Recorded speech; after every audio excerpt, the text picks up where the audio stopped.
I was driving to Yamanashi to go to a hotel in the countryside with my girlfriend for a birthday on the next day. We decided to go out at 11 p.m. for buying some alcohol and food at our local 7-Eleven to celebrate her B-day at midnight. Before going back to the hotel, I wanted to stop on a hill that's surrounded by a forest to see the stars and wish my girlfriend a happy birthday at midnight. I was slowly driving through the forest when I saw something floating above the road, almost a meter from my car. It looked like a glowing orb, but it was so fast, I couldn't really see it. Just passed in the corner of my eyes. At first, I thought my headlight shined on some spider web, but the orb was above the car hood and vanished when it hit the windshield. I didn't want to scare my girlfriend, so I acted like nothing happened and kept driving until we exited the forest. I asked her then if she saw something in the forest, and I could tell by her voice and her face that she was scared as much as me. We decided to go back to our hotel straight away and spend the rest of the night watching television to get our mind away from the scary thoughts. I have no logical explanation for what we saw, even if I tried my hardest to make it rational. I'm okay with the idea that some Japanese forests have spirits, and that we've seen one.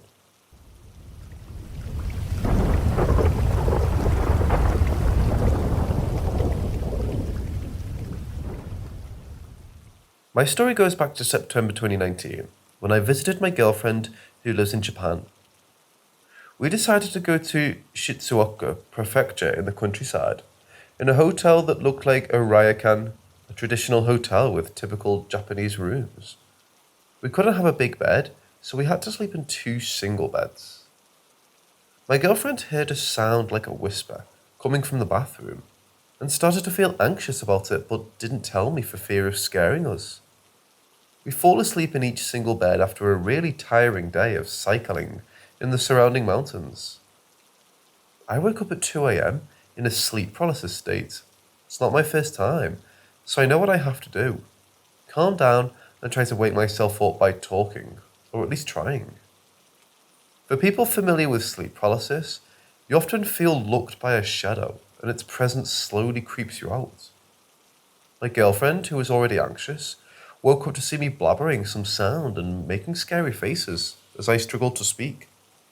She freaked out so much, and it took at least a minute before I managed to make myself up. So I asked her why she didn't try to wake me up, and she said that the sound she heard made her so scared that she thought that a spirit had possessed me and was trying to reach out to her. I told her where the shadow I saw in my dream came from, and she told me that the sound from the same place. We were so convinced a spirit was in the room that we couldn't fall back asleep before the sunrise.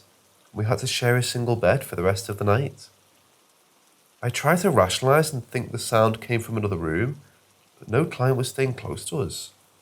And that she freaked out because I was having paralysis, and it's normal to see shadows when it happens. Something really mysterious happened in that hotel. We'll definitely remember that experience.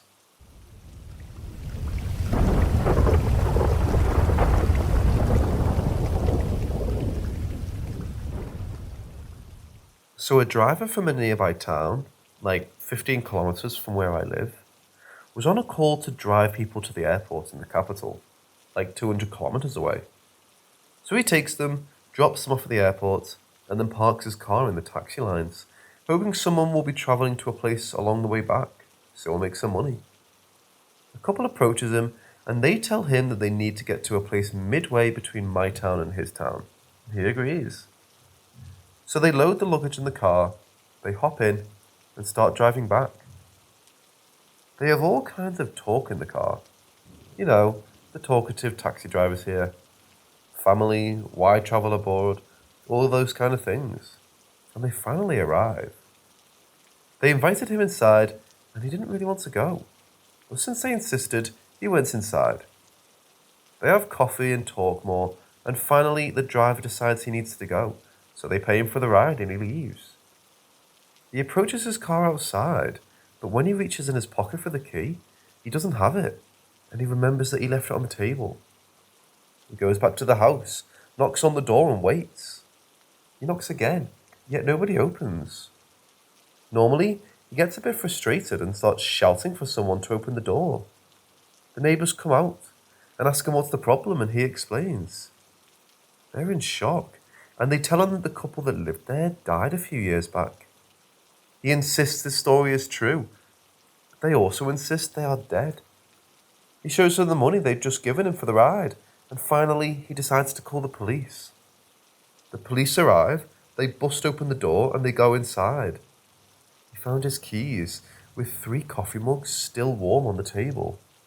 Nobody else inside the house.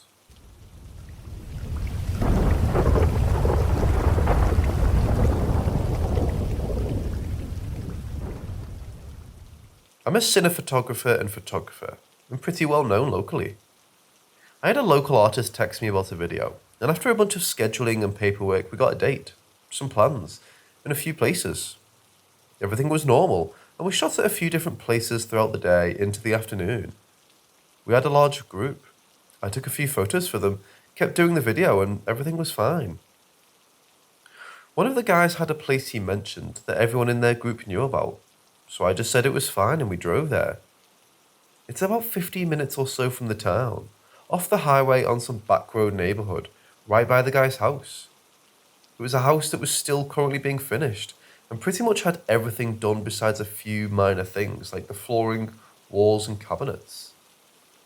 By this time it was 9:15, half the time of the picture on my phone, and pretty dark out. We went around the back so that the neighbours didn't see a bunch of kids just run into this house that clearly isn't ours. They lit up a couple blunts, we smoked, took a few more photos, and got back to shooting. We started in the unfinished basement and worked our way upstairs.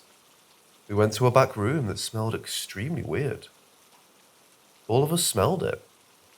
I'm not sure if this is related or if ghosts have anything to do with smells, but it was definitely off. Not necessarily anything dead or anything rotting, but it wasn't a good smell, and not something I can put my finger on. We shot in the back room and everything was fine, although the guy's girlfriend stopped participating in the video. Not sure if that was related either. We moved to the kitchen and discovered the lights actually turned on. We assumed since no one was living in it, although it wasn't necessarily abandoned, it just wouldn't have running water and electricity, etc. This helped a lot, so we used it so that I didn't have to use my lamps anymore. We continued to shoot again in the kitchen, and everything was still going okay. Nothing weird besides the smell in the back room. We had one more clip to shoot that day, because everyone was tired and the energy was off. There was a room next to the back room with a hole in the floor. The plan was to shoot a video of him singing into the camera from the hole in the floor, while he was standing in the basement with lamps on him. This was a room they knew about, and I hadn't seen it yet. I went back there to check out the hole and see if the scene was doable. We flicked on the lights, and I was looking through the hole to make sure it would work well, and decided it would. The room was hitting me and my girlfriend hard with the smell, so I told everyone to hurry up because it stinks, and all of us are tired. They're standing in the kitchen at this point. Now, a little interjection to give some background. My girlfriend practices a bit of regular witchcraft. Nothing dark, but the general things. Obviously she's not a psychic, but the reason she started the practice is because she feels auras. She can't identify them, but rather point out when she feels a change, and can usually pinpoint the aura by how it makes her feel. So if she feels an aura and it radiates happiness, it reflects and she can feel it. This one wasn't so happy. Within seconds of me telling them again to hurry up and go downstairs, my girlfriend gives me a whisper and says, they really need to hurry up, because this room feels really weird. Now obviously I didn't think anything of it, as I barely had time to. I didn't care. In retrospect, she never talks about the auras and that they shouldn't have totally been a sign that she felt bad. But I didn't have time to react anyway. As soon as she said that power goes out in every room, as if it were almost reacting to what she said or something. The guys were all still in the kitchen, so of course all switches and breakers were untouched. I've probably only ran that fast a few times in my life. I'm talking a 4.7 40 time at max, and I was a pretty big guy at the time. There's so many things it could have been. but a lot of rational explanations are eliminated when I try to identify exactly what happened. It's not necessarily that the lights went out and we dipped, but more or less that the lights went out, and then we all felt whatever aura my girlfriend mentioned. I explained to them what happened between me and my girlfriend, left my phone and lamp there, and just called it a night. The next afternoon, I went back for my lamp and phone, but the back door was locked this time, and the neighbour was actually eyeballing out the window. I just took the L. It's all replaceable.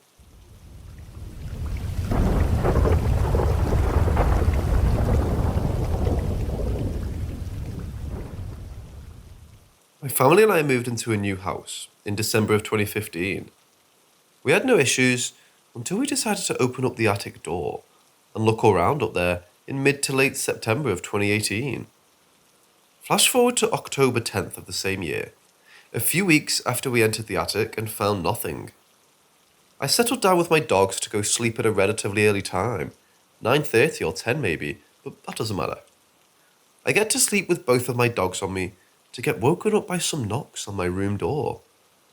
Now, my room door doesn't latch, and it never has since we moved in. You come into my room from the hallway, and you can just push the door to get in. You don't have to turn the handle. Back to the night of. I forgot to look at the time, but in the dead of night there was a series of knocks on my door that woke me and my dogs up. The crazy thing is, my door didn't swing open, meaning the knocks were coming from inside my room. I wasn't as scared as I probably should have been, so I moved both of my barking dogs off of me and ran into the hallway.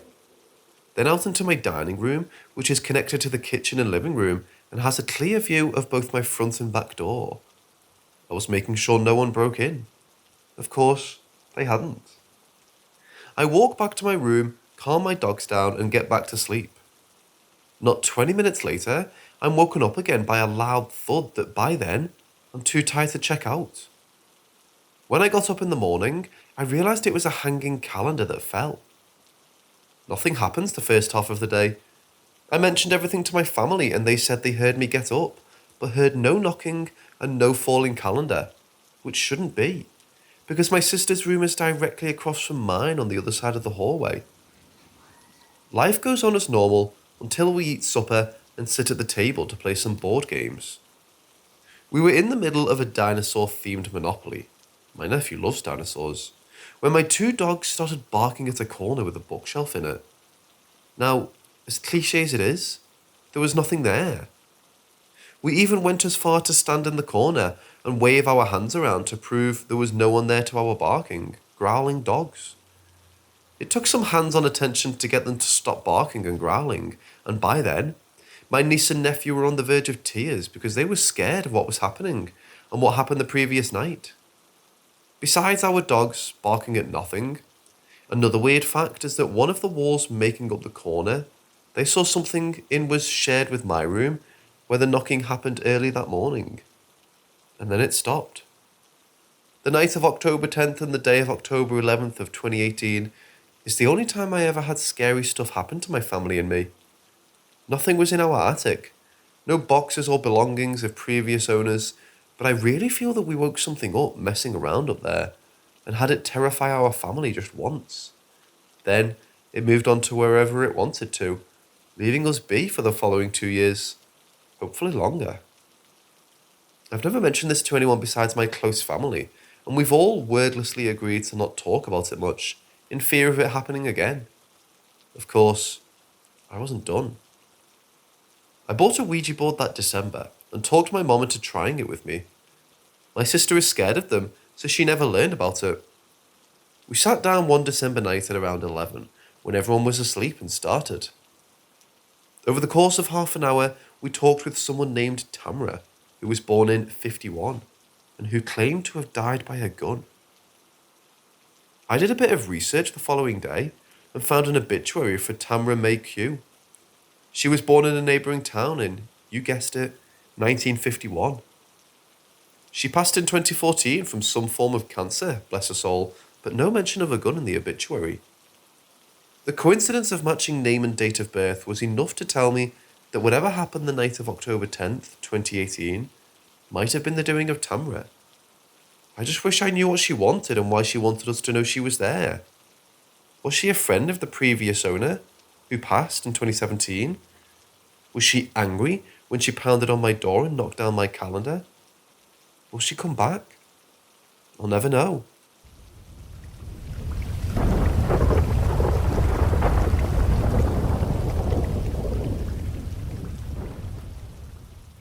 This happened to me when I was a little girl. I was 7 years old at the time and I got really scared. Me and my parents had just moved into this new house. My parents had been looking all over town for some place to live for about a month or so. The house wasn't really big, but there were only 3 of us, so it was fine.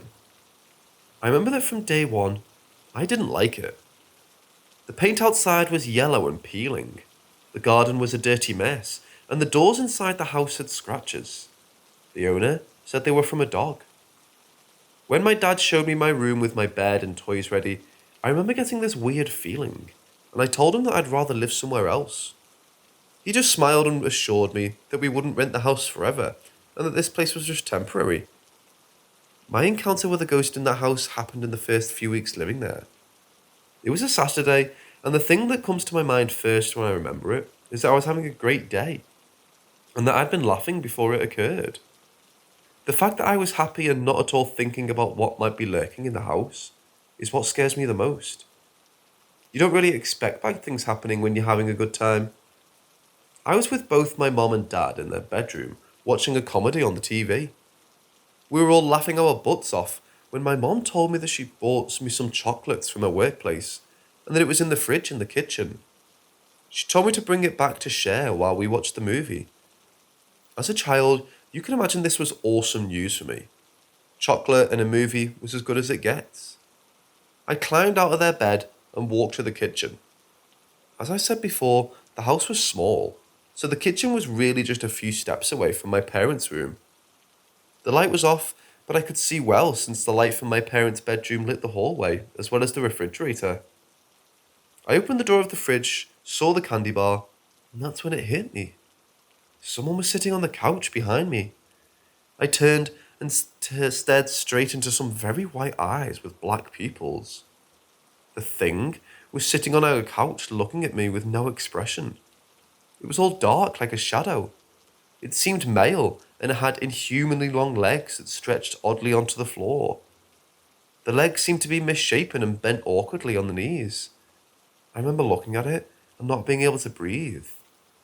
It didn't move. It just kept staring at me. I screamed bloody murder and my dad quickly came to me and asked what was wrong. After he asked the second time, I was able to catch my breath. I told him of the person or thing on the couch. Of course, by then there was nothing, just our purple couch with no one on it. My parents exchanged a look and told me it was nothing and that I had just imagined it. We went back to their room to finish the movie, and they let me spend the night with them since I couldn't stop shaking. That night I didn't sleep, nor did I ever sleep well again in that house. I never saw it again, but had this lingering feeling of being watched. Years later, when I was around 16, my dad and I were talking about how we were used to move houses a lot, and I mentioned to him the yellow house. He got serious and told me that when I screamed that night, he thought it was just my imagination playing tricks on me and simply discarded it. A few nights later, he was coming home from work around 6 a.m. He worked the night shift at times, when he saw someone staring out of the living room's window. He said it was a dark face and that he could only see some big eyes. He came running to the door and called for my mom as soon as he opened it. There was no one in the living room, and my mom was asleep with me in their bedroom. He told me that he never mentioned it to me or my mom, so as not to scare us, and he just started looking for a new place. We lived there less than a year, and I didn't see it again.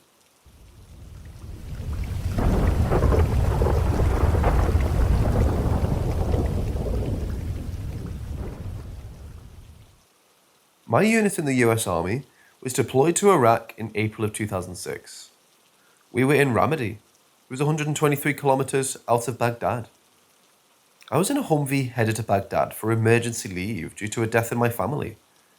It was close to midnight. The Humvee I was in with 3 others and a turret gunner, with 2 other Humvee, same 5 total people. 1 in front, 1 in back. I was without a weapon due to my leave. The Humvee in front stopped hard, and we all figured it was a possible IED or VB IED. The team leader in our HV radioed to the lead HV. The convo went along these lines.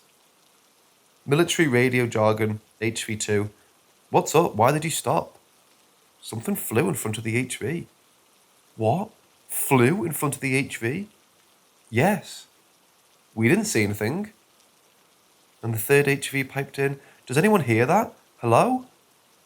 Yes. Then our HV, yes, but I don't see it. Did the other two vehicles? Just then in the desert off the highway was a black figure. It looked like a huge bird. It looked like smoke was emitting a blackish, greenish smoke with a bit of blue tinge. We all focused our eyes. The two troops with better nods, night vision, could see something but couldn't make out what it was. The smoke was distorting the view. Within a second or two, a rock was thrown at one of the Humvees. A big rock like the size of a head. We all froze due to the rules of engagements. We couldn't just light it up. We used a spotlight, and in that light, something just flew straight up. And it was loud. And then we heard a loud screeching noise.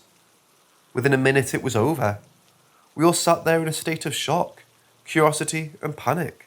What the fuck was that? When we got to Baghdad, the translator that they were picking up to bring to the Marines that were with us, he said, sounds like you encountered an Ifrit. The team leader said, a what?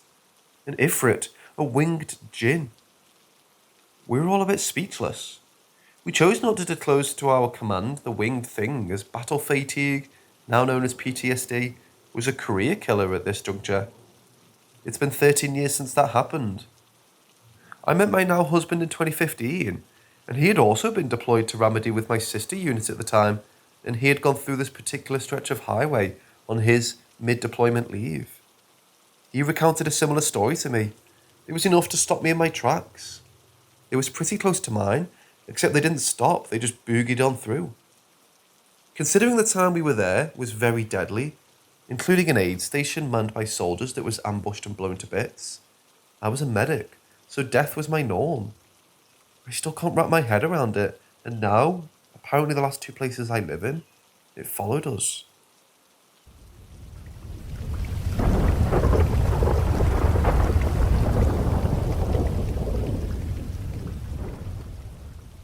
So early this morning at the same time, on the same back channel, the smoke detector went off. It was exactly 2:33. Every night at 2:33, something makes its presence known. If you don't acknowledge it, there's hell to pay. Let's recap.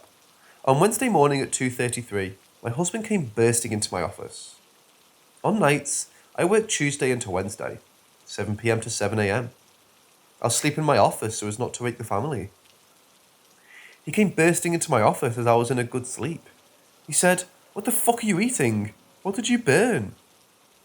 I told him I had no clue what he was talking about. I told him, I've been asleep since around 11 o'clock. He got really mad and told me I was lying so he could smell it. I was so confused, but I could smell what he was talking about. I could smell a burnt smell, sulphurous, stench. I told my hubs I was definitely asleep. He said, I heard the cupboard open and then I smelled something burning. He was really upset. I was still very confused. I was sleeping.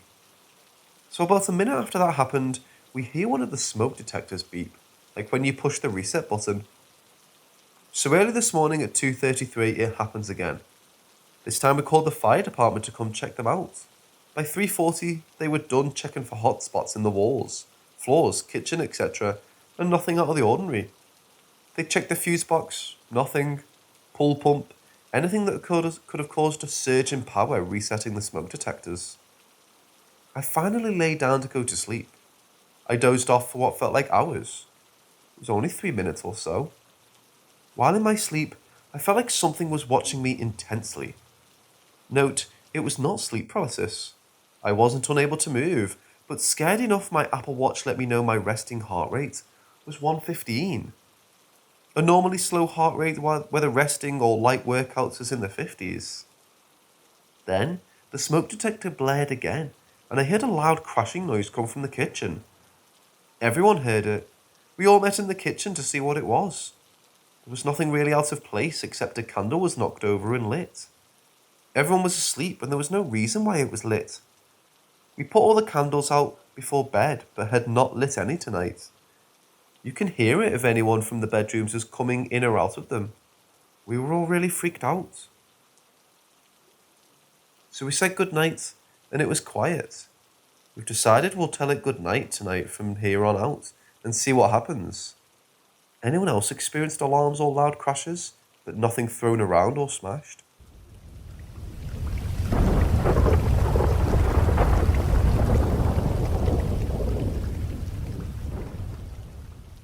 Let me give some background.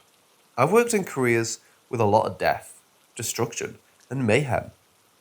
First the military at the beginning and height of 2 conflicts, as a firefighter and as an FF and medic. As well as experiencing my own personal tragedies, I've seen shadow figures and caught things out of the corner of my eye. I've experienced things being thrown that cannot move on their own. All the typical, my house is haunted, great stuff. But on Saturday, nothing as scary and conclusive as this. My other half, we'll call him Jake for clarity purposes, C, is the customer on the phone and M is me. Saturday, I had to work the early shift and my now easy remote job, meaning I work from home. My other half was on a runner. He started drinking on Friday after work into Saturday.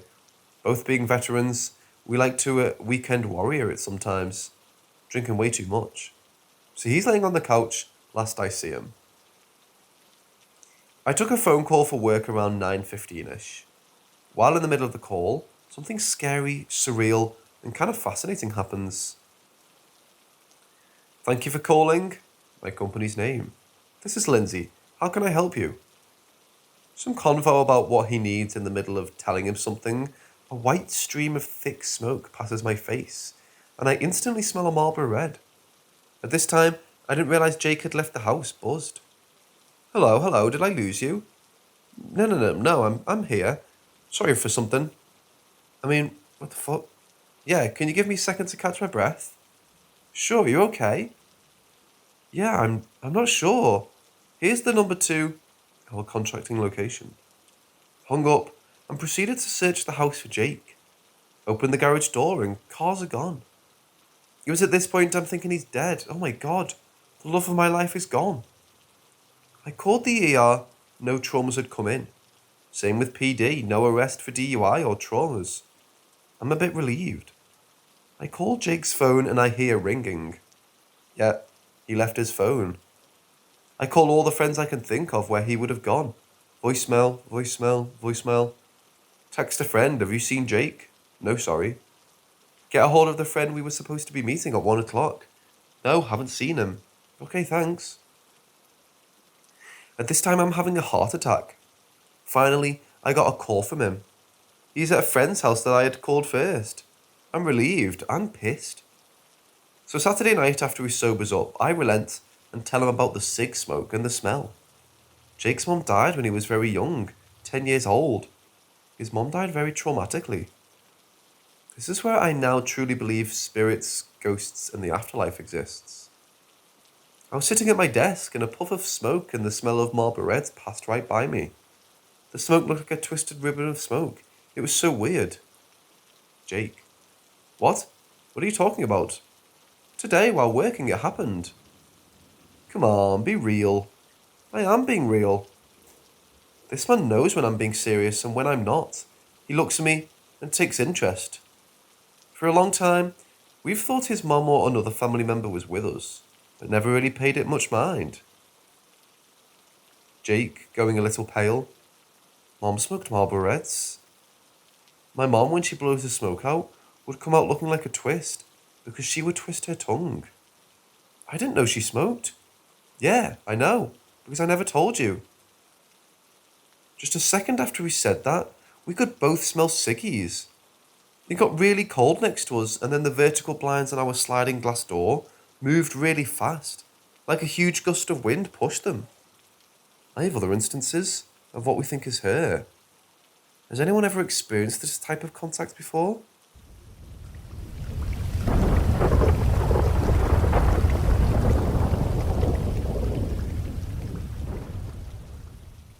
So I bought my first house when I was 22, after my son was born. I just moved to the south and fell in love with an old plantation homes, so it made sense for me to buy my own. It was a gorgeous, huge brick colonial, and it was also a foreclosure, so I got it super cheap. However, it sat vacant for many years and needed to pretty much be gutted and completely redone. My husband and I couldn't wait to start construction. Unfortunately, as soon as we started renovating, that's when weird little things started happening. Floors creaking, things moved or missing, nothing too bad. I've always been open to the paranormal, so I didn't think too much of it until my son was involved.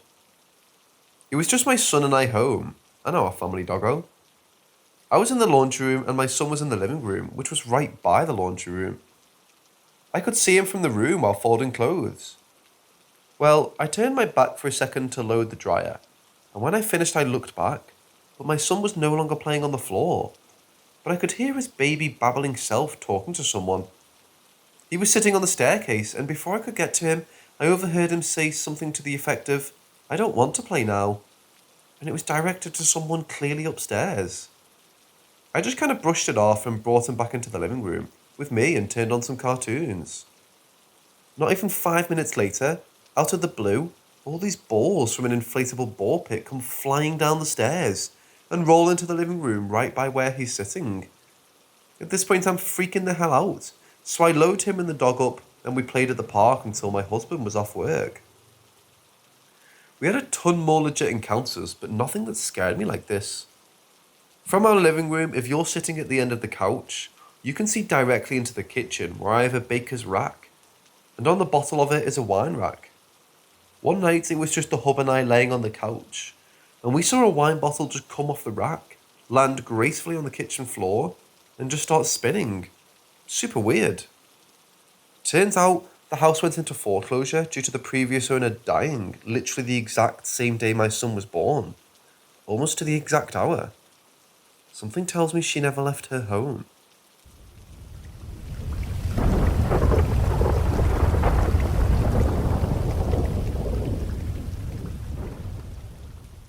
Giles Garnier, also known as the Werewolf of Dole, was a French hermit and cannibal, serial murderer convicted of being a werewolf. According to his testimony at trial, Garnier was in the forest hunting one night, trying to find food for himself and his wife. A spectre appeared to him, offering to ease his troubles, and gave him an ointment that would allow him to change into the form of a wolf, making it easier to hunt. Garnier confessed to having eaten as many children between the ages of 9 and 12. In October 1572, his first victim was a 10-year-old girl whom he dragged into a vineyard outside of Dole. He strangled her and ate the flesh from her thighs and arms. When he had finished, he removed some flesh and took it home. Weeks later, Garnier savagely attacked another girl, biting and clawing her, but was interrupted by passers-by then fled. The girl succumbed to her injuries and died a few days later. In November, Garnier killed a 10-year-old boy, again cannibalizing him by eating from his thighs and belly and tearing off a leg to save for later. In 1572, he brutally attacked an unknown boy who was passing by and cut the boy in half by biting and tearing his belly. In 1573, he strangled a girl, ate her flesh, tore away her left leg, and took her home. Garnier was finally arrested and found guilty of crimes of lycanthropy and witchcraft, and was burned at the stake on January 18th, 1573. More than 50 witnesses deposed that he had attacked and killed children in the fields, devouring their raw flesh. They claimed that he was sometimes seen in human shape, sometimes as a werewolf.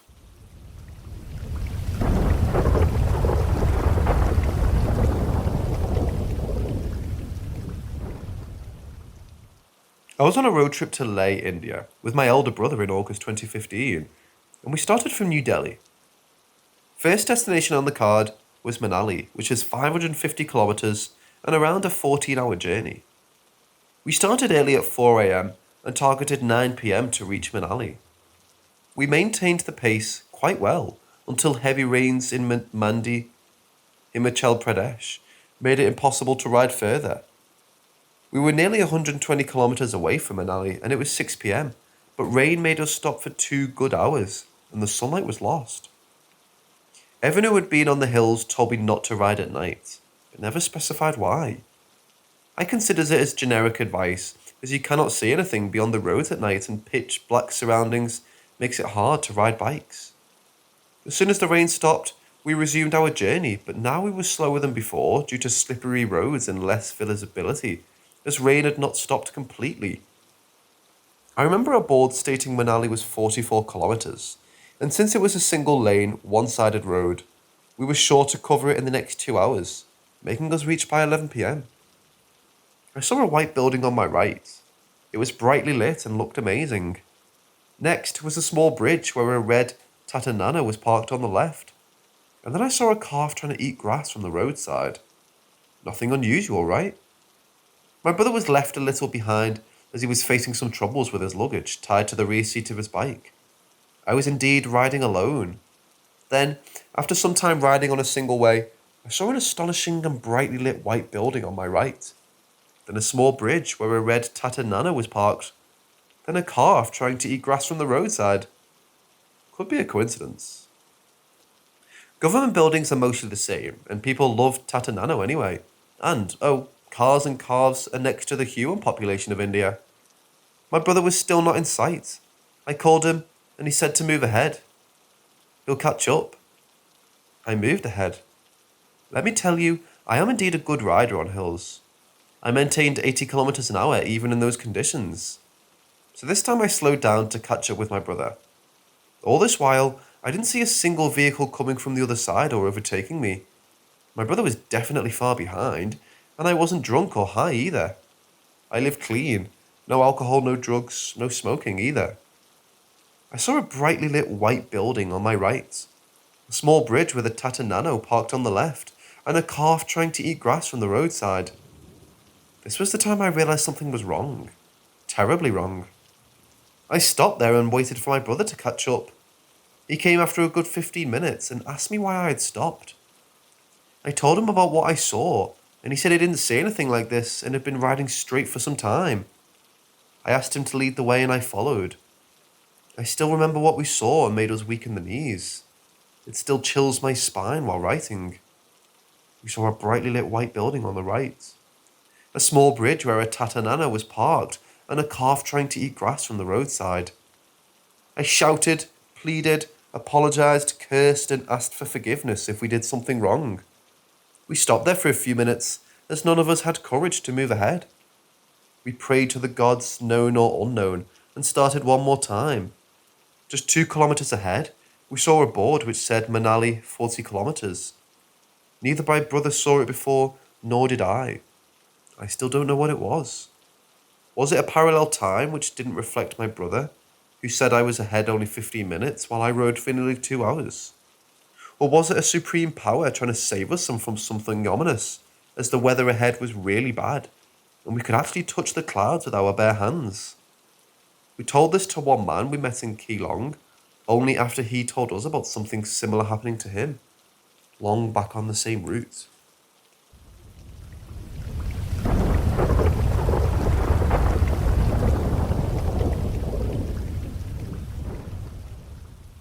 I moved into a historic house after college with one other roommate. For just the two of us, the house was massive. We had a spare bedroom that we just put makeup vanities in and called our glam room. My roommates moved in a few weeks before me and kept asking me to come spend the night because she was creeped out by the house. Fair enough, it's large and creaks at night. After I moved in, I got really bad vibes. It was hard to feel comfortable in the house, even though it was aesthetically beautiful. My cat would stare into the hallway eyes wide and growl at nothing in the middle of the night. If I had to pass the glam room on the way to the bathroom, the lights would sometimes flicker on and off. Due to our work schedules, I'd be in the glam room getting ready after my roommate was already gone for the day. We were rarely in there at the same time. Every morning, I'd turn the lights on to get ready, and the lights would dim and sometimes flicker. It happened so frequently that I put it off as old house shitty wiring and got used to it. A month before I moved out, I was sitting on my bed with my cat asleep next to me while I was reading. I heard a man whisper in my ear. I'm chuckling while writing this, but at the time I panicked. He said, "Ta-da," like a performer, but in a really low monotone voice. I freaked out and left the room to go downstairs. I didn't sleep for the rest of the night. Sometimes we'd hear distinct footsteps walking around upstairs when no one was up there.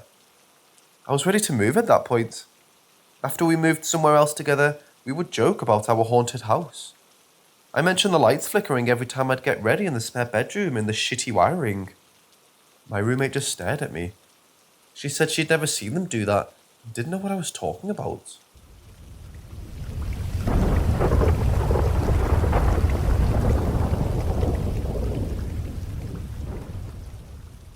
I've lived in the same house all my life. However, the subdivision was built shortly before I was born, so we're the first people to ever live in our house. You'd think that would keep the otherworldly guests to a minimum, but I haven't been so lucky. My neighbourhood surrounds a 100-plus-year-old mental hospital. These days, the facility is bright and new and incredibly forward-thinking, but it has a rather dark past of its own, including lobotomy, TB treatment, a short time as a war hospital that will go on to house many soldiers suffering from PTSD, etc. So a very eventful history. Years and years ago, they also used the majority of the land the houses in the area are built on to farm.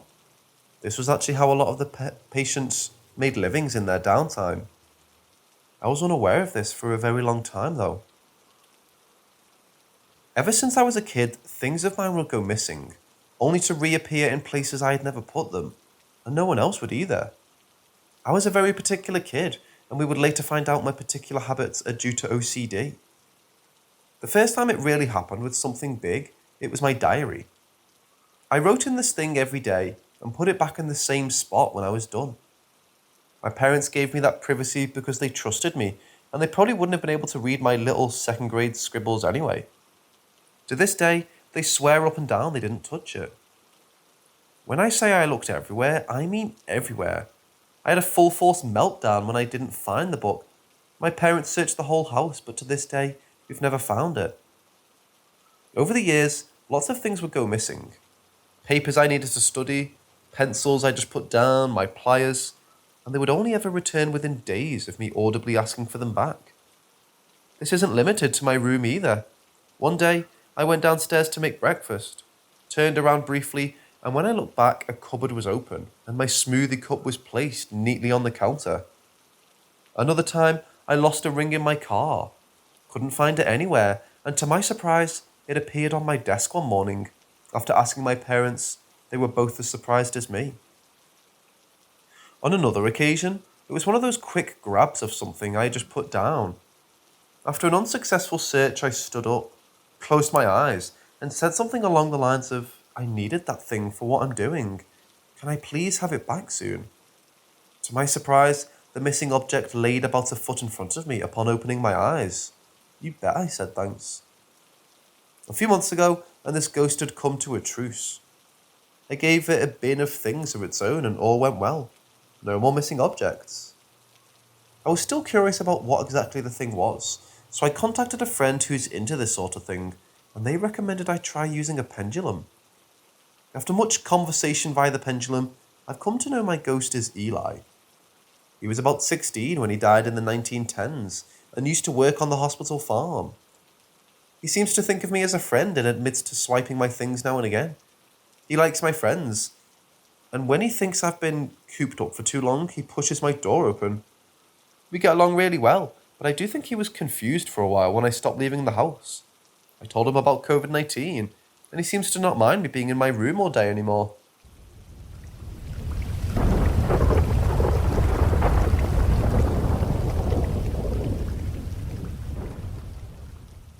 When my mum was in her late teens, her friend's father was an employee on the now docked ship and hotel, the Queen Mary. For those who don't know its history, the ship is renowned as one of the most haunted places to visit in America. Has had plenty of deaths and unexplained encounters aboard over the years, and while ferrying troops during World War II, collided with an escort ship, resulting in the deaths of over 300 men. My mother and a friend, being mischievous, decided to tour all the places inaccessible to guests and try to summon ghosts by taunting them. They walked around below deck, in boiler rooms and hallways all over, shouting things like, "We don't believe in ghosts, come out and prove us wrong." Then they reached the hull, at the bow of the ship where it struck its escort in 1942, a mostly empty, cavernous area where their continued jeers echoed loudly off the metal walls. Suddenly, they heard what my mother describes as a deafening sound, made up of a combination of sounds. Metal screeching and the ship groaning, as well as a sort of high-pitched human screaming and low moaning filled the chamber. But these sounds were not distinct. They were all one sound, like a menacing, cursed throat song. It was a sound unlike anything they'd ever heard, or would hear again. The two teens were utterly shocked and terrified. They reached the closest elevator as fast as they could, their game abruptly over and done, but the spirits evidently were not. As the elevator operator led them topside, the three were surrounded by the unmistakable prominent sound of rushing water. At this point, they wondered for a split second if they were being tricked, grasping for a logical explanation. To their horror, however, the operator was white as a sheet and hastily dialing for help on the elevator phone. Of course, there wasn't any water. The employee on the other end was overwhelmed and perplexed, but that sound persisted to swirl around them while they all too slowly approached the deck, and they could swear by it that the car was hastily filling up. The girls couldn't get off the Queen Mary fast enough. No one on board could explain what happened. Everyone was shaken. An encounter that lasted a matter of minutes seemed like hours and left the girls trembling and transformed. My mother never took the topic of ghosts lightly after that. She wouldn't let me have a Ouija board either.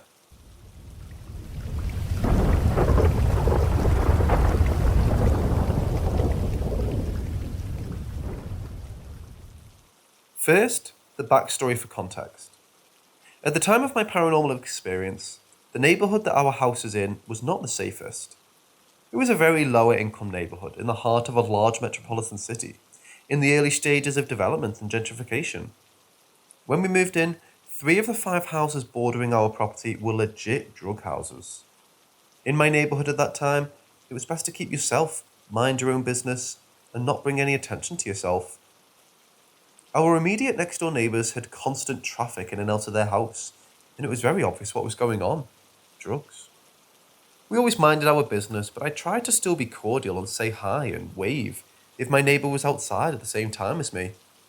He was always polite to me, but he had very limited interaction. Sometimes, some of the neighbours' customers would make me very uncomfortable by watching me, catcalling me or saying sexually and racially derogatory things if I was outside, doing yard work, taking trash out, or getting out of my car. I would just ignore them and quickly go inside. But these interactions made me feel very uncomfortable, and I didn't feel safe if I was home alone without my husband. 2 weeks after the paranormal experiences that I'm about to share, we woke up in the middle of the night to a lot of commotion, and when I looked out our bedroom window, I saw the cops raiding our neighbour's house. I found out later from news reports that the owners were charged with distributing heroin, powder cocaine, fentanyl, and crack cocaine. They also had a large stock of illegal firearms, a significant amount of cash, and one of the individuals living there was on the run, wanted on murder and robbery charges, and he was hiding out in this house during the paranormal incident that I'm about to describe. Now, to the paranormal event. It was late one night, after midnight, and my husband and dog were asleep in our bedroom. I was in the kitchen and bent over the trash can to take the bag out and then take it out to our recycling bin on the side of my house so that the trash did not stink up my kitchen overnight. To get to the bin outside, I just walked to my front door and to the side of the house due to the way that the property is set up. When I was bent over the trash can, getting ready to pull the bag out, I felt what I thought was my husband walk up right behind me and lean over me like he was about to hug me. He is 6'3", I am 5'4", so he towers over me. I giggle and bend down further to dodge him, and turn around quickly as I say, "I hug you first." And just as I turn and went to grab him around the waist to give him a bear hug, I saw a woman standing in the middle of my kitchen about 4 feet away from me. She instantly put her arms out towards me with her palms open, like you would do when you're telling someone to stop, and she floated and glided quickly towards me while she mouthed, "No." And as soon as she got inches from me, she literally vanished into thin air. In one instant, she was gliding so quickly towards me, and the next, she just disappeared. I didn't hear anything, but her face had an expression of panic, and even though I didn't hear her yell it, her mouth screamed no. This happened so fast, literally in a span of 2 or 3 seconds. The only details about her appearance that I could recall was that she was completely solid, not transparent or translucent. She was wearing a long, black, long-sleeved dress with a white, double-layered scalloped collar. The cuffs of her sleeve were slightly belled. There was little white buttons going down the entire length of the front of her dress. She was about my height. Her eyes were strikingly light blue, and she had long, very thick, tight, curly, and very unruly jet black hair. She had pale skin, and she was floating a few feet above the ground.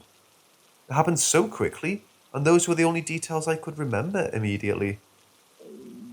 I was in such shock and disbelief. Immediately after she vanished, I stood still for maybe 1 or 2 seconds. Then I bolted past where she was just a few seconds before and ran into my bedroom screaming for my husband to wake up.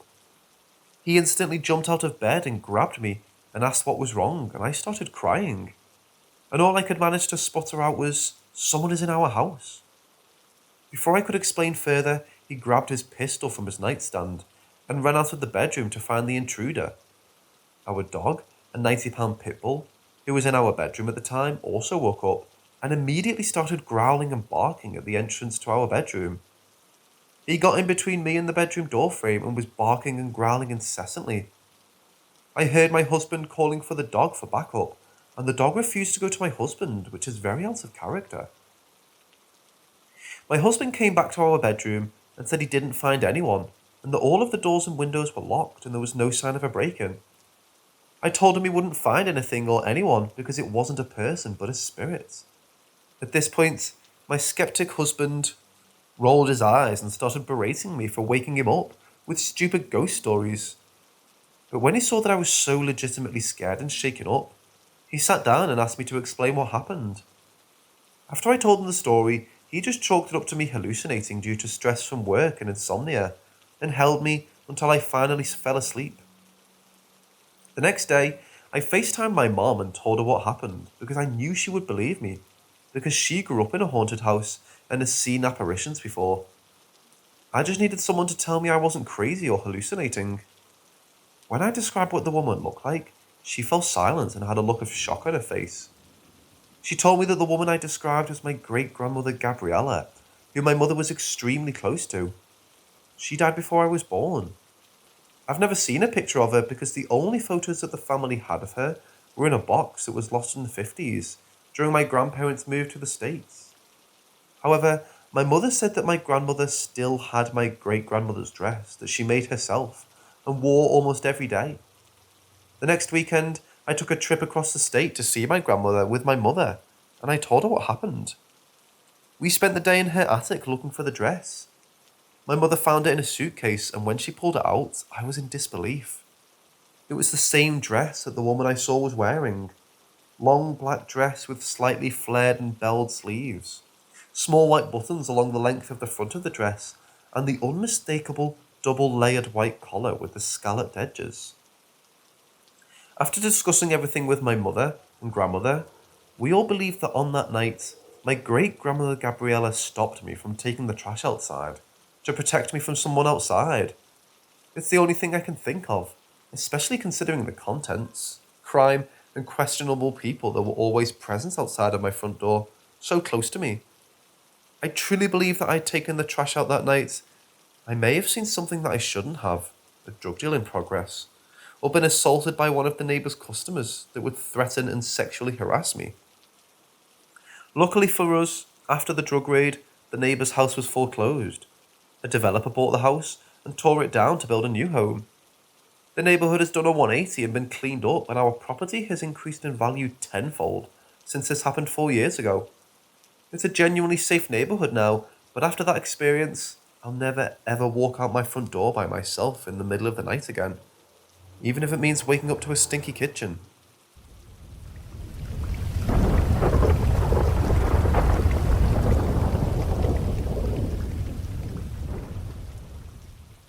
As a child, I lived in a fairly small apartment with a few family members since we were fairly poor. I shared a room with my mother until I moved a few years ago. We lived in a pretty old, worn-down apartment. When I was 6, I had my first experience out of many with this ghost. One night we had our door open as my mother went to the bathroom. It was then that I saw this figure run across the hallway from the doorway. After that, I told my mother about it, and since I was still young, she shrugged it off as my imagination, although she had also seen the ghost a few times before. After that, I started to have the same nightmare pretty frequently until I was like 11 or 12. The best way to describe it is like this. I had just woken up in the middle of the night.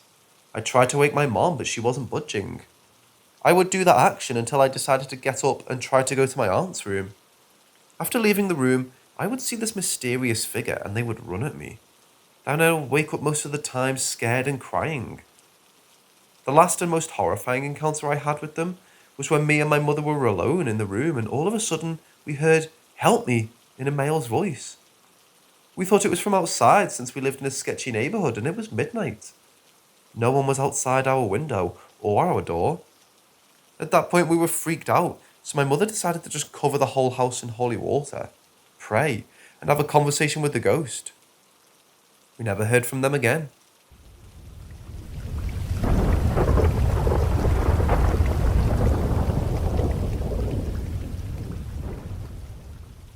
This happened a year or two ago, so I was around 17 or 18 years old. After coming home from my best friend's house late at night, probably midnight to 1 a.m, I pulled into my reserved spot in my driveway, which was perpendicular and offset to the right of my garage. The driver's side door faced my house, so it allowed me to see into my backyard, which is pretty large and kind of creepy at night. None of the outdoor lights were on, so all that illuminated the yard were my headlights. As I was turning into my spot, I saw what looked like a pair of white translucent legs walking away from my house and towards my pond. At first, I thought it was a burglar, so I immediately got out of my truck and took out my bat and flashlight from my back seat to ward off whoever possibly broke in. I began to check everywhere around where they could have been and I found nothing. I thought maybe they got away, until I realised they couldn't have and that I would have cornered them on my dock, which was connected to the pond in between my house and the pond. I was visibly confused because none of what I saw made sense. I tried to assess the situation before coming to a conclusion, so I thought back on the fact that whatever it was translucent, was white. It only had legs.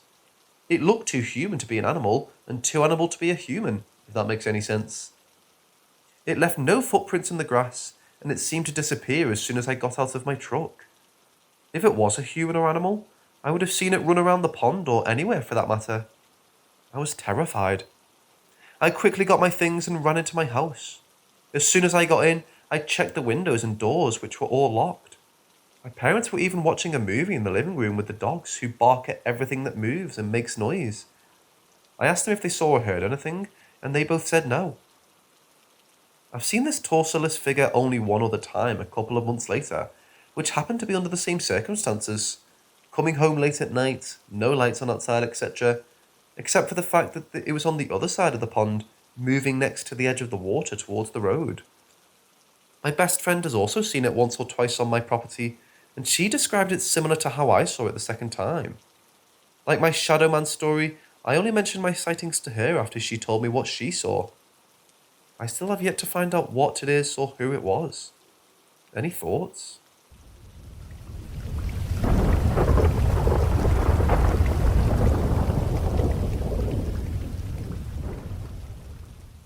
The only time I remember seeing it myself was when I was in my old bedroom upstairs, meaning not in the basement. I was around 7 or 8 years old, and in the middle of the night, I woke up and looked at my window, which had blinds and was illuminated by the moon.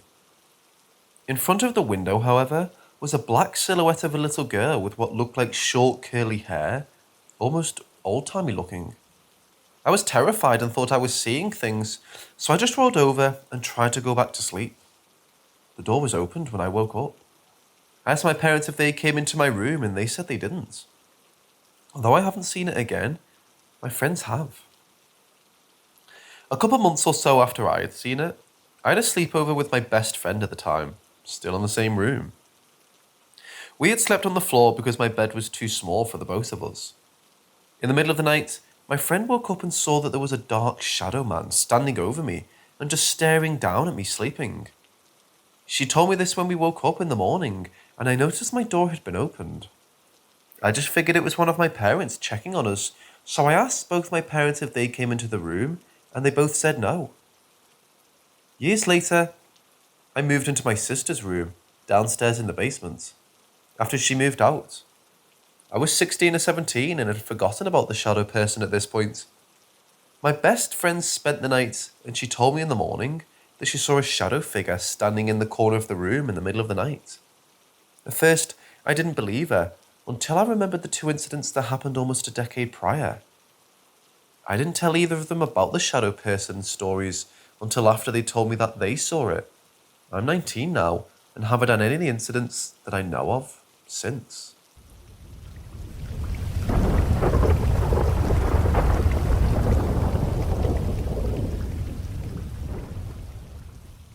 There was a girl in the park near my home. She was from a nearby town and was living here with her grandpa and grandma. It was during the lockdown that I started going to that park. Little did I know that she had a crush on me. One day, she proposed to me, but I wasn't willing to get into any relationship because my exams were nearing. She was the most beautiful one I'd ever seen though, so it was clear in my head that as soon as my exams end, I'll accept her proposal. But God had his own choice. She was going back to her native town with her family when her car collided with an overspeeding bus. Every family member was injured.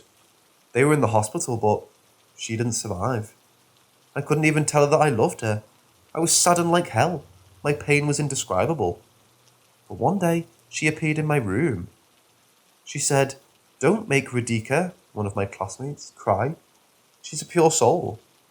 I thought that it was just my imagination getting wild until she continued, "If you think this is just your imagination, then let me prove it to you that it's not." And she gave me some information about my teacher, friends, and my dad, which even I didn't know. I asked my dad whether what she told me about him was true or completely bullshit, and it came out that she was right. She had given me the right information. Of course it wasn't my imagination, because I didn't even know about this information. She then repeatedly started coming to my dreams, sometimes telling secrets of my friends, or telling exactly which question was coming in my exam. Everything she told was true. She even predicted her father's death, and her father died on that exact date predicted by her. But yesterday, she astonished me by saying, "You are soon going to meet me, on April 5th, 2022. Just make sure you choose Milan Travels for your journey to Jodhpur."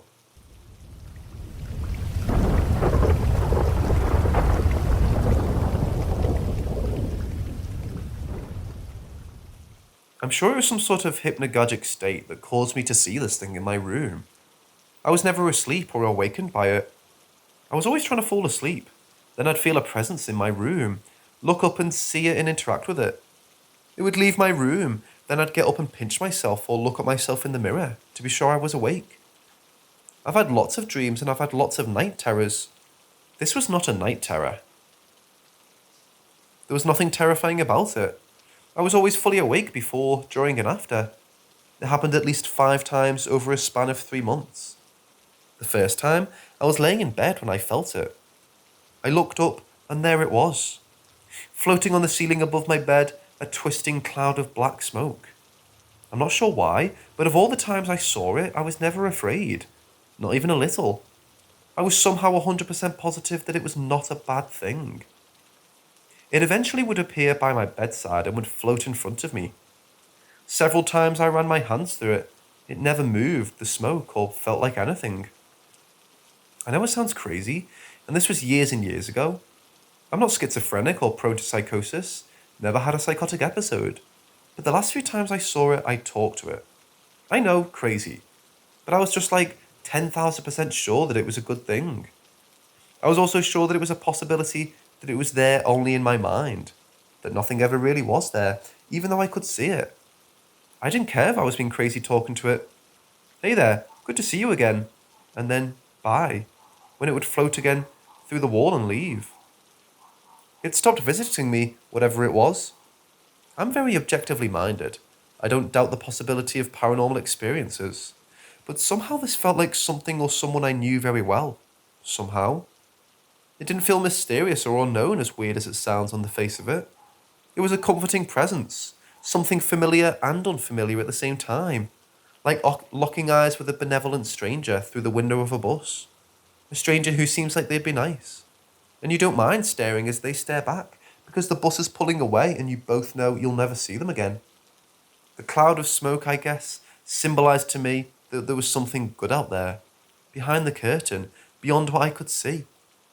That something was watching me and taking care of me. I missed that black cloud. It never spoke to me. It never motioned towards me in any communicative way. It just floated around right in front of my face above me. Sometimes it would fizzle out into nothing. Sometimes it would float away through a wall or a ceiling. Black clouds, if you're out there, it was very nice meeting you, and I hope you're well. Also, I hope that we meet again someday. I hope I'm not crazy, and I know I sound pretty crazy telling this story, but I don't think I am. I'd never seen anything like it before I saw it, and I haven't since. There's something good out there. Something good. I don't know how I knew, how I know, but we don't need to be afraid.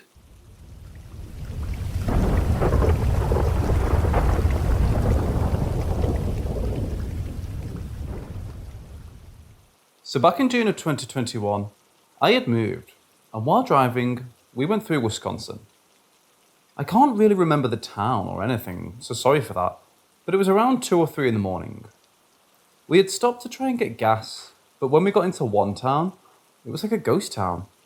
Absolutely no cars or anything, and while yes, it was pretty early, keep in mind we had seen cars all up until this point. But regardless, we noticed the gas station and it was lit up, all the lights on inside. An open light glowing and everything. Yet when we got closer and tried going in the doors, were locked. And we even went around the back looking for a car and nothing. Not to mention all the gas pumps said, out of order. We got back in the car, not really thinking anything of it, until we found another gas station maybe a block away, and I'm not even joking when I say the exact same thing happened. So by now, I was a bit put off, but I wasn't about to convince myself we entered some weird wormhole until it appeared a third time. At this point, I didn't even want to get out of the car, but I needed to stretch my legs. When I did get out though, and my friend who was driving went to try the doors, yet nothing. When he was on his way back to the car, there was a blood-curdling scream. It genuinely made me sick to my stomach, and keep in mind it was so fucking quiet up to this point. But we made our way out of there as fast as we could and didn't see any cars again until we got back on a highway. And after that, after getting settled in my apartment, me and my roommates just didn't feel well. When I was unpacking with one of them, something fell twice and we still don't know what did. A few days later, my other roommate had said she felt like there was something in the apartment, and I felt it too. Granted, I am a paranoid person by default, so I don't know what the fuck to call this. It was just a weird experience and a great story to tell. I'd love to hear if any of you have any input on it.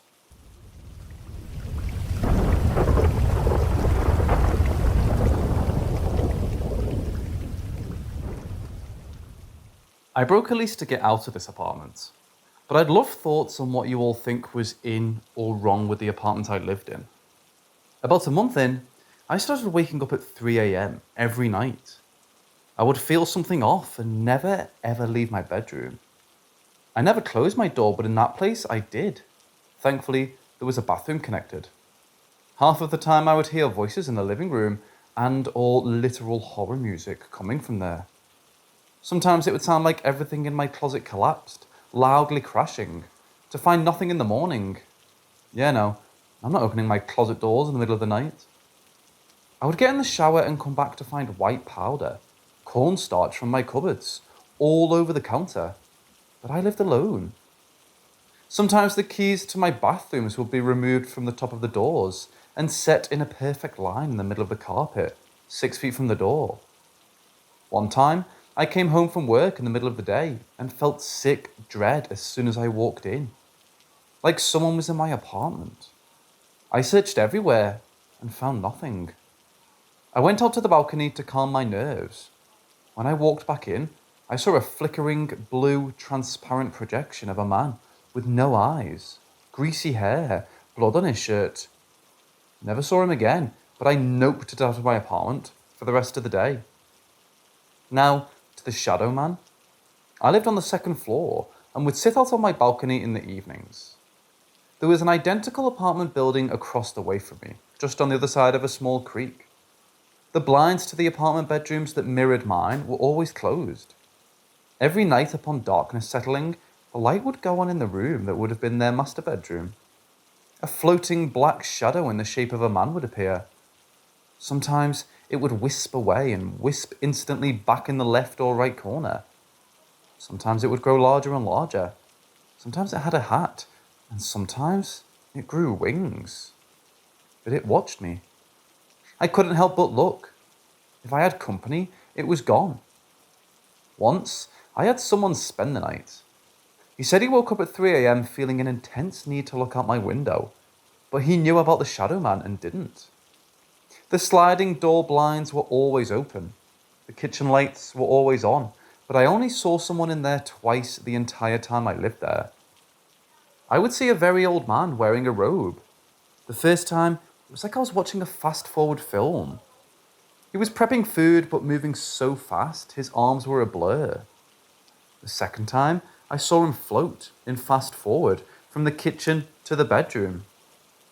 There were 2 bedroom blinds to that unit. The blinds were always closed. Sometimes in the morning, they would flick open and close simultaneously, looking like eyes blinking. Now, these were 2 separate apartment buildings. I looked up murders and crimes in the area and never found a thing. Any thoughts on what could have been going on?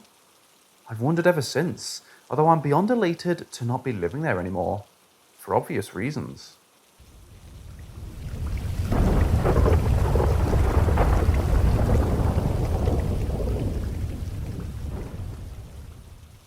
We Muslims refer to what Christians call demons as Jinn. They're one of the 3 intelligent creations of God, the other 2 being humans and angels. The Jinn were created from smokeless fire. Some suspect this means electricity or other electromagnetic property. Humans were created from clay, carbon and water. Angels from light or photons. Humans and Jinn enjoy the right to free will. The angels are restricted to the obedience of God. Some Jinn are good, some are pure evil, but most are kind of in the middle. In Arabic, the evil ones are called shayateen, plural, shaitan, singular. So in English, Jinn translates to demons. Shaitan translates to Satan or devil. Iblis/Lucifer is important to the story of Jinn because he leads all the purely evil shayateen. He was not the original Jinn, but he was the best in worship of God from the Jinn, and he held a high position due to his devotion. However, when God announced the creation of Adam as his best creation, he grew jealous and arrogant. He felt man was an inferior creation and that his worship of God for thousands of years was evidence of that. God, being the creator of everyone and everything, told Iblis that he had transgressed all limits and would be sent to hell. He asked for a reprieve before his sentence so that he could prove to him how easily he can cause mankind to be led off the path of worship of God. God granted it to him. The forbidden apple was bit. Adam and Eve were sent to earth. You know the story. And so here we are. So back to the Jinn. They existed far before humanity ever arrived on earth, and they were great in numbers. But alas, they couldn't get along and had great wars among each other. This caused all kinds of destruction to Earth, and as a consequence, their populations dwindled and humanity flourished. They ended up establishing small tribes across the remote regions of Earth. As already mentioned, not all Jinn and demons are necessarily evil. They practice many of the same faiths practiced by humans. They have organized societies where they dole out justice. This is one of the reasons why they rarely kill humans. There are severe repercussions, including capital punishment. When you do have a problem with them, call on God for protection. No matter what faith the Jinn practices, it will back off. This is confirmed by exorcists of many faiths. Among their tribes, they have different levels of powers. Some can fly, while others can shapeshift, imitate human voices, and some of the more powerful ones, called Ifrit, are able to travel at the speed of light.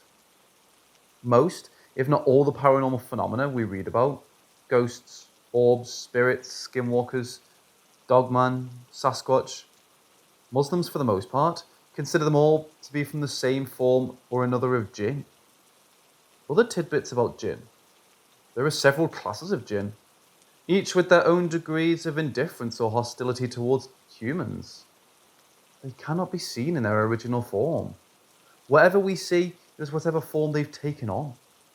One of the more common types of Jinn, called Jinn, takes on the shape of a snake, black wolf-like creatures or other animals. Some of them are thought to consume bones, feces or rotting flesh for sustenance. It's suspected that this is the reason for the foul odour experienced by people when they encounter or feel the presence of them.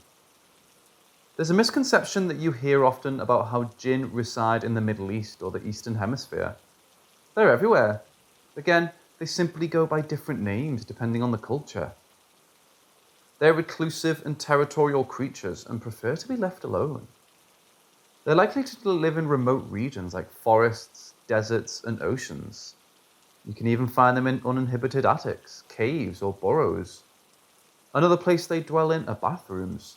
Remember that feces bit. If you encroach on their territory, you'll run into problems. They mostly tend to be mischievous in nature and enjoy spooking humans to get them to leave their dwellings. Some of the truly evil ones will scratch humans or possess humans, but the most rare and dangerous ones are called ghouls.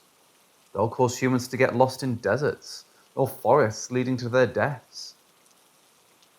Muslims believe that the witches use certain types of jinn to do seemingly miraculous or malevolent activities for their bidding.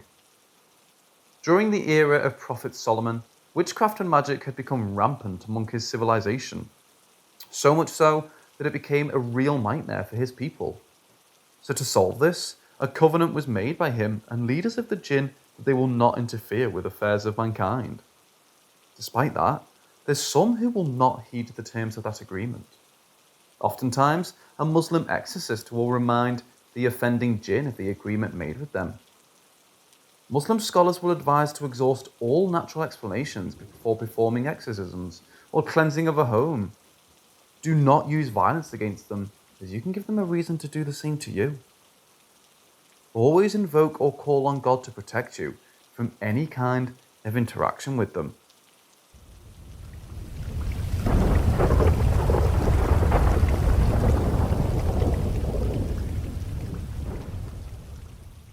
So when I was in high school, I had a bedroom in the basement, and it was absolutely full of aquariums. One in particular, the biggest one, was 100 grams and situated with its short side right next to my head on the bed, like where a night table would be. Within this aquarium were my beloved two red parrot cichlids, Moby and Eleanor. Every night, they would sleep together in a big terracotta flower pot on its side. The pot was on the end farthest from my bed, and in the morning, when it was light, they would greet me by staring at my head on the pillow on the opposite end. They were very intelligent and would follow you around the room, and when in front of the tank, they'd be right there looking back at you. One night, I'm not sure what it was, but something woke me up. I was facing the fish tank, and my eyes fixated on the flower pot that they slept in, to which was vacant. Weird, I thought, because they slept all night in that thing. Then I started looking up higher in the water column, and they were both in the centre of the tank, looking out the front like they do when you stand there. So I leant up to see what it was they were looking at, only to find a man, clear as day on his knees in front of the tank, staring back at them.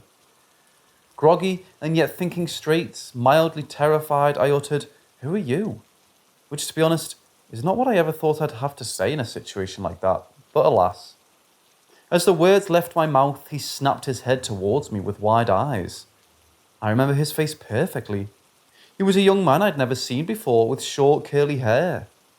My fear finally kicked in when he snapped his gaze in my direction, and I leapt backwards, sticking my arm out behind me and grabbing the cord to my lamp with one of those cord switches and flicking it on. As soon as the light came on, he was gone. With the light on and the man gone, Moby and Eleanor swam over to the side of the tank closest to my pillow. I looked at them and the blank space where the man was. I couldn't figure out what had just happened, and sat in bed with the light on all night.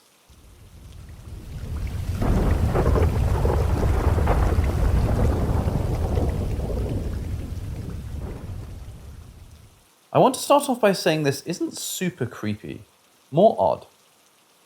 My boyfriend's grandfather recently passed away unexpectedly. He fell and had a severe brain bleed.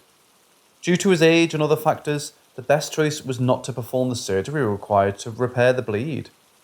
His daughter, my boyfriend's grandfather's, and I were at his home yesterday, cleaning everything up and getting everything organised. We took a break and decided to make some lunch. We needed a can opener. Now, this man has absolutely everything and anything. He's lived there for the last 25 years. Not to mention, he pretty much lived off tuna sandwiches. So why wouldn't he have a freaking can opener, right? When I tell you that we looked through everything, I mean we looked through absolutely everything. No can opener.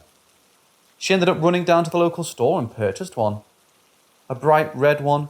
Fast forward a couple of hours, I was washing the dishes. There was a black can opener, just sitting right there in plain sight on the counter. There's absolutely no way we didn't see it there. Not one. There was literally nothing on the counter prior to our dirty dishes after we ate. We laughed it off. You could hear him saying, "It's right here, dumbasses," as he slammed it down on the counter. It's so wild though, because we both said it. His home felt so empty, just like void.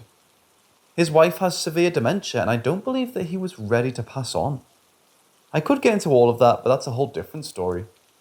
I thought for sure that his spirit might stay behind, at least until she passes on. But maybe I'm wrong. Maybe he did truly pass on. I don't know, either way, this whole situation was just weird and unexplainable.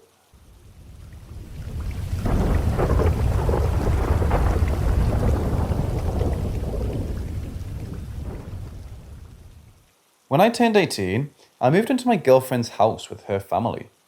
I used to stay the night and things would fall off the shelves, and I was told stories about the house. I've been living there around a month when all this started happening. Me and my girlfriend used to share a full-size bed. It was a fairly small room, and the bed was facing our closet. Like I said, all of this happened about a month after I turned 18, so in May, right before graduation. We were sleeping one night, and out of nowhere, around 2 or 3 a.m., I heard someone calling my name right from the closet. At first I thought it was her sister making a joke. I went to the closet and nobody was there. Fast forward a couple nights, about 2 days after graduating, I heard the same thing. I started to worry and I brushed off and decided to tell my girlfriend in the morning. But a couple hours later, my girlfriend sits up and starts talking, but she won't stop staring at the closet.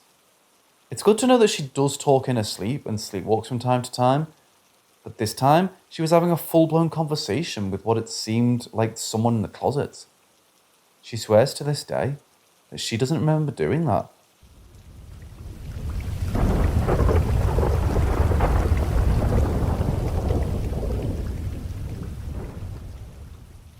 I've recently moved out of my childhood home.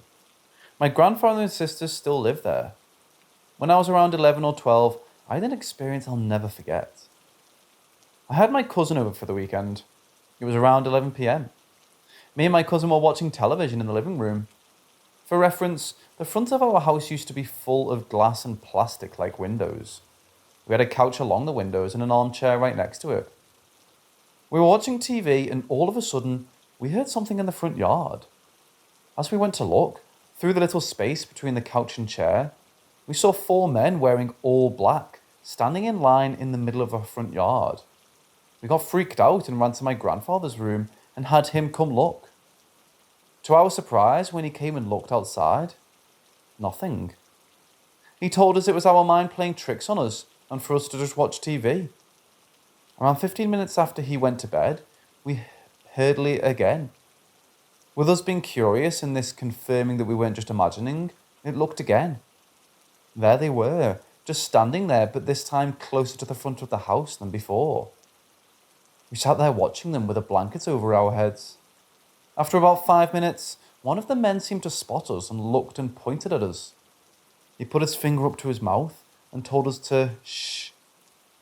Shortly after, the man closest to our car, to the right of us, ran up. He squared right by the window we were at and started tapping on the window. We couldn't see his face, or any of their faces for that matter. They were just pitch black faces. My cousin started screaming and ran to my grandpa, but I was determined to stay and watch them until they came back. When he started coming down the hallway, they just vanished, like they were never there. I don't know what these men were. I never saw them again. My grandfather didn't have an explanation for it either, but he believes us.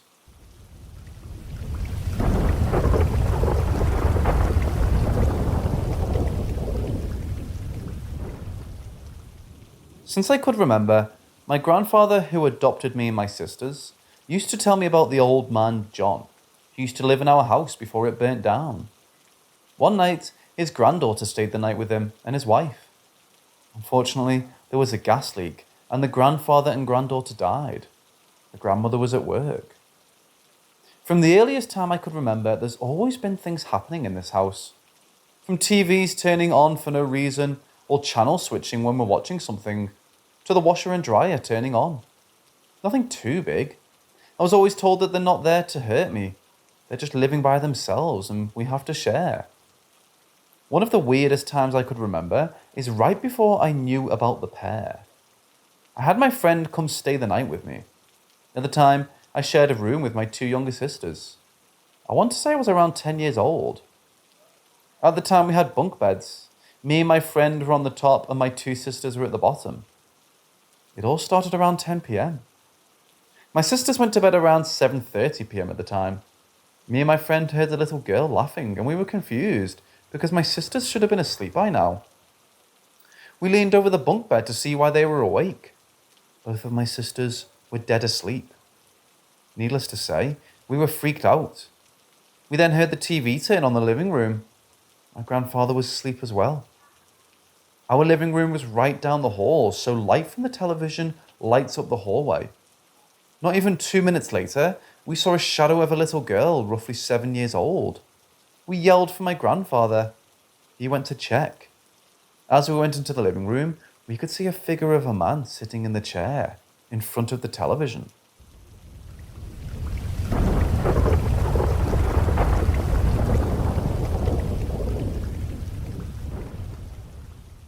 This is a story I have from our family cabin in the woods. I'm keeping the exact location of the cabin concealed, as 3 different families own it and the property aside from mine, and some of them really try hard to keep this place a secret, even though the river behind the cabin is a popular kayaking destination. The cabin is situated in the middle of the woods, about a half-mile drive from the road, with the only entrance by car being the half-mile dirt driveway. This was an experience that my father had at least 10 years ago. I'm going to write it from his perspective to keep as much as what he wrote intact. His name is Tom. The cabin is 101 years old. It can sleep 20 guests and host parties many times that number. There's a large kitchen that can feed armies of people. There are few internal walls, no ceilings, no central heat. It's rustic. It was meant as a hunting and fishing lodge and to be used in the summer for family vacations. The central room in the lodge is a huge living room. The living room is surrounded by screened porches. These porches are where everyone eats and sleeps. There are windows in the main room that are closed in the evening to shut the room up from the outside weather. A normal evening, a fire is lit in the large fireplace and maintained until late into the evening. The room is surrounded by deer heads with the granddaddy himself, the elk positioned above the fireplace. His huge rack of antlers went all the way to the top of the roof, his imposing eyes watching everything that happens in the great room. The living room is the centerpiece of the lodge, with its many sitting arrangements, card table, piano, and 2 fireplaces. It's the place to gather in the evening. Parties just naturally happen after summer. It starts with the younger kids playing games and the adults talking near the fire. Later, when the kids have gone to bed, the adult parties start. They roar many times into the wee hours of the morning. It's not uncommon for a few never-say-die partiers to walk down the driveway to watch the sun rise. A real shock happened when the current owners, 4 families, met one year to conduct our first owners' meeting. Over the years, our cabin had been handed down through the families, and its ownership had grown. The families had grown so large that each group used the place for just immediate family. The older generation of owners never met as a group. The families had grown apart and communication had pretty much stopped. One night, sitting in front of the fireplace, the talk came around to weird happenings in the lodge. We were all shocked and fascinated to hear that each family had similar stories and occurrences. The 4 of us had all heard the screen door open and close by itself. We all knew people who had seen and felt the sleeping porch ghosts. Whatever lingering doubts about the veracity of the stories evaporated in a bone-chilling shock. What happened to one family was happening to the others. These stories weren't made up. They were, in fact, real. Inevitably, the discussion turned to the living room. Although there were stories of strange occurrences in different parts of the lodge and even in the surrounding property, the living room remained the principal focal point. It was in this room that things were seen or heard more often. It was also the place where the happenings were the most intense. The piano playing itself, the old man in the chair, and of course, the party were all common occurrences for all the groups that came and stayed in the cabin. The party has a special place in everyone's experience at our cabin. All the families have heard it, and the way it happens is very consistent. It starts when the last person has gone to bed, and the lights are out throughout the building. It most often starts at 3 or 4 a.m. The party has some very distinctive aspects that everyone that has heard it agree on.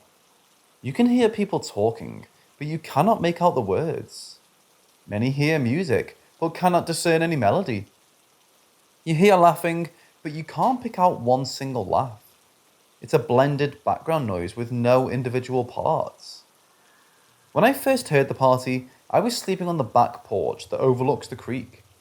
We had over 20 people staying the night, so I, being one of the non-married males, was relegated to the couch at the dark end of the porch. The couch was located under one of the windows that looked directly into the living room. My head on the pillow was just under the sill. To see into the room, all I needed to do was prop up on my elbows. As I lay down, I could clearly see that the living room was dark. Everyone was in bed. I'd been sleeping for a couple of hours when I was awakened by the noise of a raucous party in the living room. It was a combination of laughter, muted voices, the general hubbub of people moving around and celebrating. In a foggy state of mind, having just awakened, I thought to myself, they're still up. As I lay there with my eyes closed, I slowly woke up fully. Now coming to my full senses, I remembered that I was one of the last people to leave the living room. I turned out the lights in the room. A second thought popped into my mind. They all got back up and continued the party? What would drive people to get back out of bed in the middle of the night and start a party? Crazy as it sounded, it had to be the answer.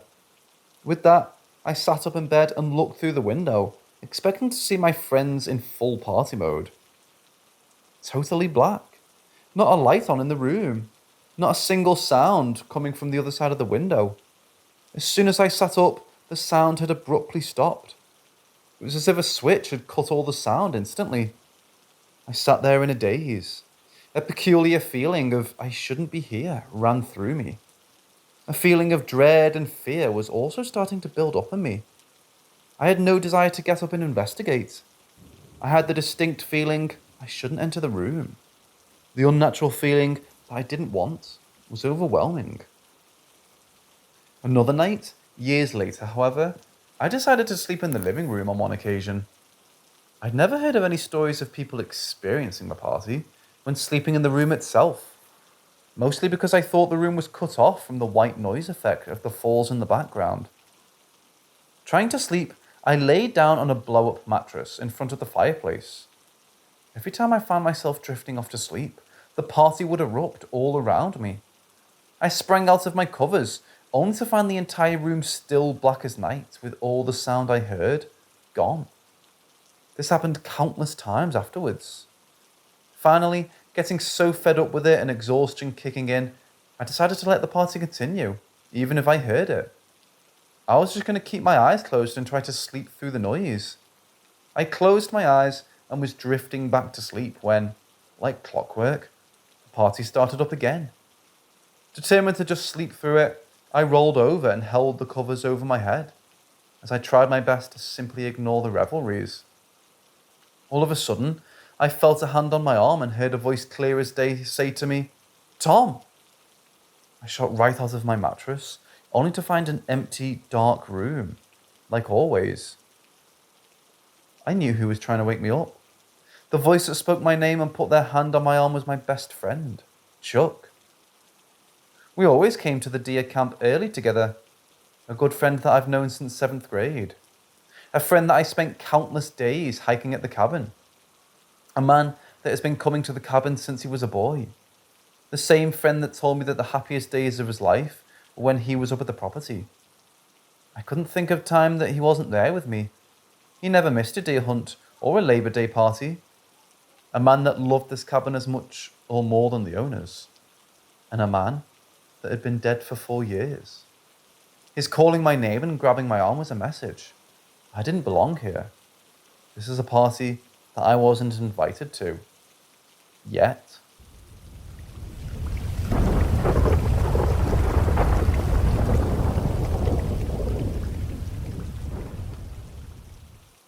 Our cabin in the woods was originally built in 1919, after an earlier cabin had burned down.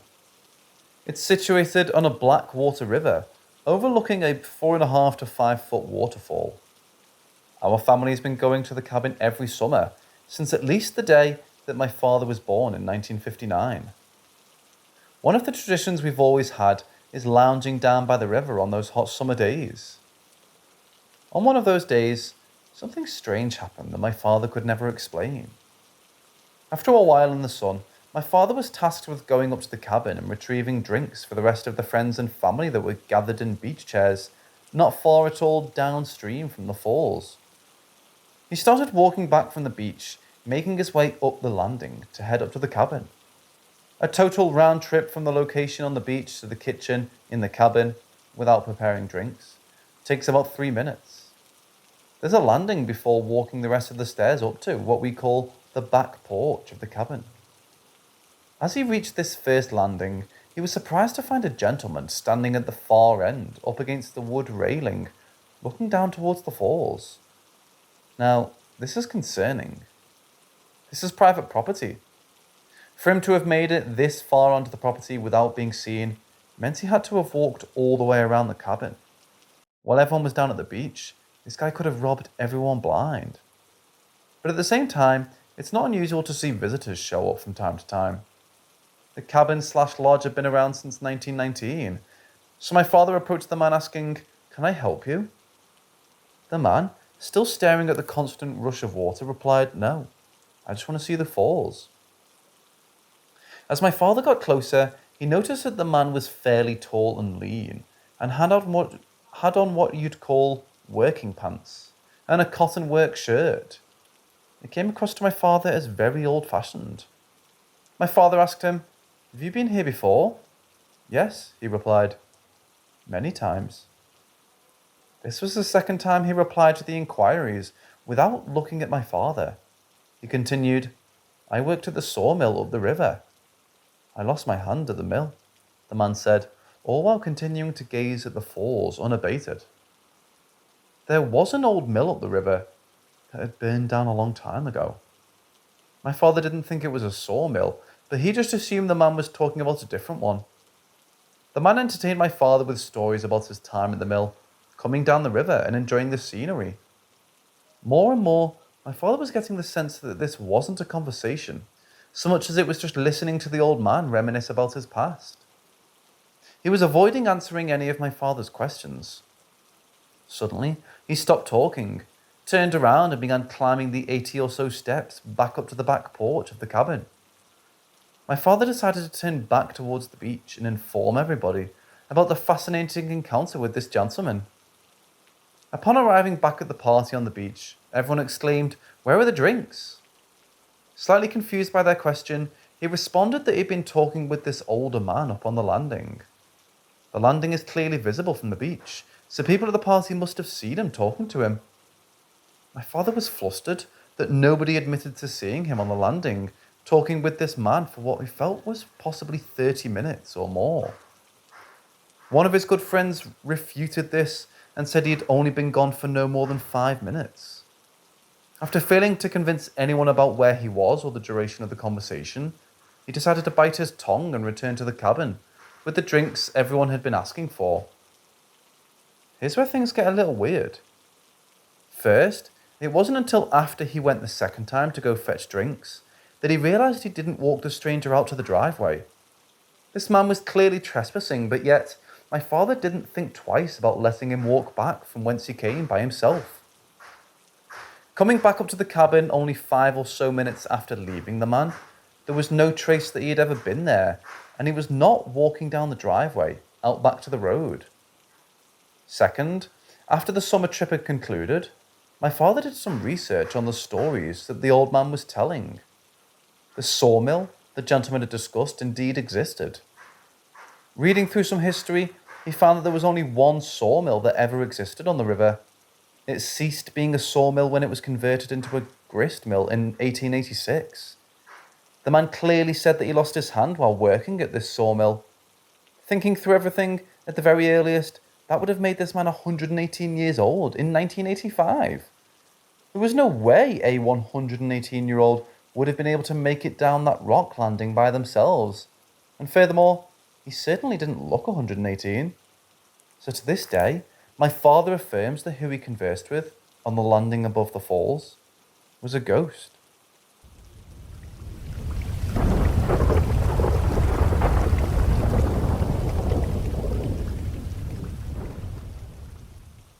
I'm not even sure how long the piano has been in the cabin in the living room. It's been there for as long as I can remember. It sits in the southwest corner of the room, up against the windows to the front porch. The piano has, to my knowledge, never been restrung or tuned in the years that I've been up there. Even though there were few people who really played it, there were kids who liked to bang on the keys every now and then. So it was apparent to everyone how bad the sounds were getting every year. The keys were out of tune and few of them stopped playing notes together. Now I can tell you, members of my family are not what you'd call musically gifted. Therefore nobody attempts to play it, ever. But there was one person in our family who did. My mother. In 2014, she died at the venerable age of 89. Marrying my father, who was one of the owning families of the property, her first opportunity to play the relic would have been sometime in the 1940s.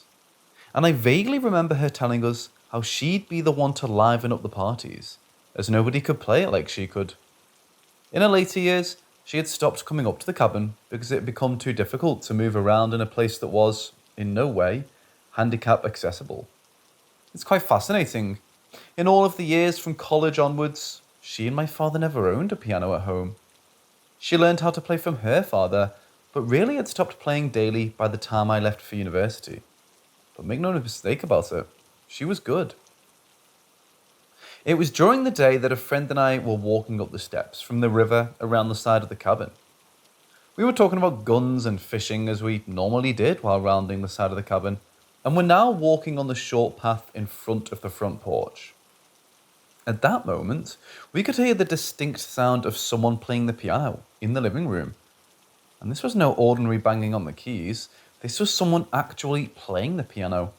A song even. Neither he nor I are musically inclined, and even read on piano for that matter. So the tune was unfamiliar to us. But nevertheless, It was impressive. There was only one other person in the cabin that weekend, and that was my brother. As soon as we got close to the front door to let ourselves in, I noticed the music had ceased playing. I didn't think this was strange at the time, because I believed my brother was the one who was orchestrating the melody, or at least playing something loud on a radio he had brought. However, entering through the front door, I was surprised to find that my brother was sitting at the dining table, which is almost at the opposite side of the cabin where the piano is situated. He was reading a newspaper or doing the crossword puzzle when my friend and I walked up to him. "That's some nice playing you did there," I said to him, slapping him on the back as he was facing the screens that surround the porches, dining area and beds. He winced and gave me a quizzical look and promptly told me he didn't know what I was talking about. "The piano? We heard you playing, or was that just your radio turned up really loud?" I asked him in jest, truly knowing that he didn't have a single musical fibre in his body to be able to play something that extravagant. "I didn't bring my radio," he sharply replied. "What music?" My friend and I turned to each other as I had just gotten goosebumps down my back and arms after hearing him say that. "Well then, I believe we just heard the piano play by itself then," I told both of them. Later that weekend, all three of us were walking in, almost the exact same spot as when my friend and I heard the piano start playing, when a familiar sound caught us off guard. All three of us now, without a doubt, standing next to each other, heard the piano hammering out a tune once more. This time, though, my brother and I recognized the melody. The song that was playing was unmistakably an original song that our mother had written and played herself. She would play the song every time she'd come to the cabin. Nobody knew that song except for my father, who's deceased as well, my brother and me, and maybe a few of our relatives. A chill ran down our spines as we stood there and listened. After a while, the music stopped. The piano keys fell silent, and the familiar sound of crickets and other fauna filled the void. My brother and I rushed into the cabin, thinking we might catch a glimpse of the performer who may still have been sitting on the wooden bench in front of the piano. But to no one's surprise, the piano bench was vacant, and the ragged army green tarp that had always laid over it was still sheltering the piano. My brother and I shared a rare sentimental moment, knowing that there was only one person in the world who knew that song well enough to play it. That night, as I was falling asleep, it choked me up thinking about all of the good memories I had when she played that song up here. The next morning, which was also the day we were packing up to head home, my brother and I decided to roll back the worn tarp and play a few notes on the piano, just to see if anybody had tuned or otherwise improved its performance. And as always, it only played on some keys, and the ones that did play, barely in tune. Not a lot of people knew this, but the wooden bench that the piano player would sit on to perform opened up.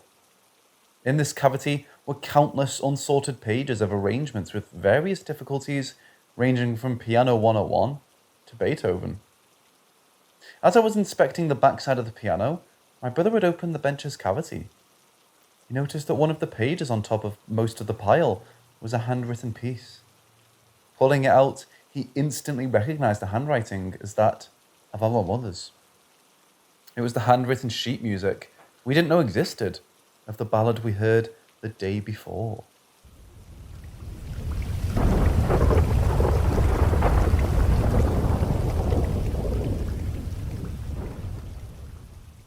A couple of years back when I was a teen, I was driving up a canyon out of Duchesne, a small town in Utah. It was the middle of the day, the sun was out, and there were only spotty clouds. The road I was using was pretty isolated, but not totally out of the way. Every once in a while, I would pass an oil rig off the side of the road, and occasionally a small house or a couple of cows would be a little further back from where I was driving. There weren't any trees blocking my line of sight, and any shrubbery was either just scraggly juniper bushes or grass that would barely reach past your ankles. Again, Utah. I was enjoying the drive a lot, because for me, driving time is me time. I was looking around, taking in the scenery, and I saw something to my right. About 75 feet back, standing near an oil rig, was a person. At first I didn't think anything of it. There have to be people to occasionally maintain an oil rig, but then I looked closer, and what I saw was anything but human. It had 2 legs and 2 arms, but that's where the differences stopped. It looked like it was made out of black scribbles, like if you took a pen and randomly scribbled across a sheet of paper. In between the black scribbles was stark white. I couldn't see anything through the creature. Its arms were long enough to reach the mid-calf, and it didn't quite have normal hands. Instead, it looked like branches twisting off the main trunk of its arms. It didn't really have a head or a neck. Instead, it sort of just had a slight hump rising from the top of its torso. At the front of the hump, it had eyes of a sort, but it was more like 2 blank spots where the scribbles didn't cross, leaving 2 blank white circles. It was hunched over, but even then I could tell it was big. It reached about a third of the way up the oil rig. I saw this thing in pure daylight. I wasn't sleepy, and I'd only been on the road for about an hour and a half before I saw that thing. I made complete eye contact with it, but it didn't necessarily make me feel scared, just uneasy. Has anyone else seen anything like this? Or did teen me just have a split-second flash of insanity?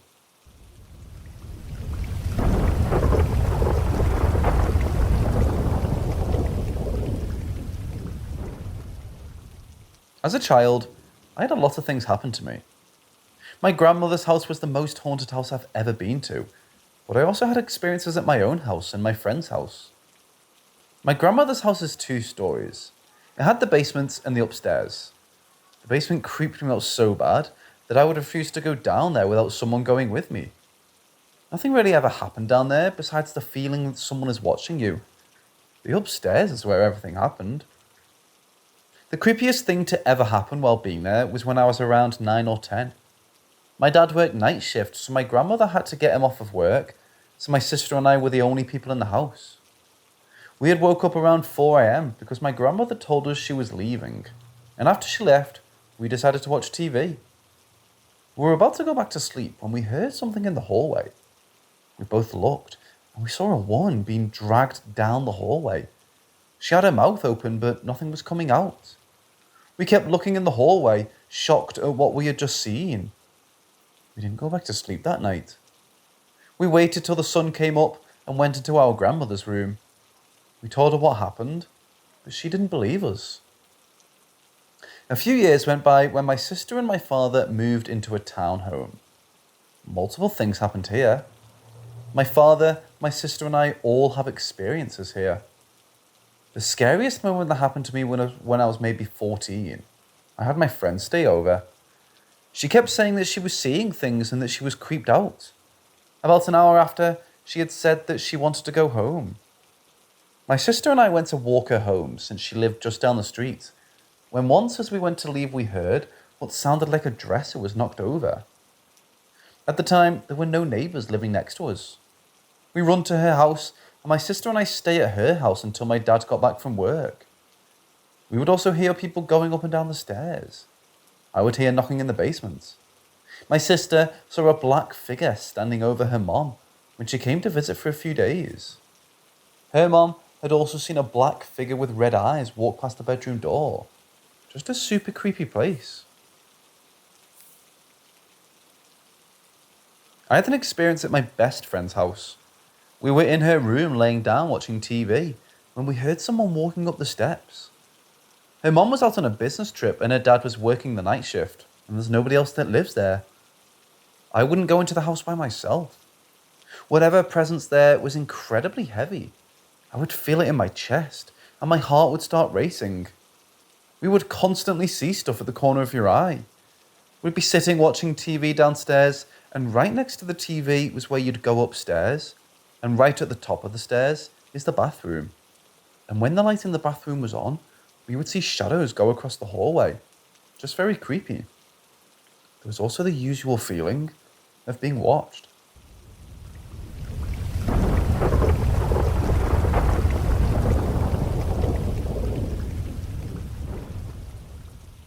I wasn't very upset, being my May's death I was still processing. I didn't know her that well. Everyone in that Discord server was sending her messages and just being sad. After 2 days, the weirdest possible thing happened. She sent a message in the server which was, "Did something happen here? Why is my name deceased?" Since I was the first one to see it, I was rightfully confused. Then her boyfriend, let's call her boyfriend Danny, saw it. He was confused. Then more people got online. Everyone was saying and asking different things. Danny lied about May dying? Or, the fuck kind of prank is this? And more stuff like that.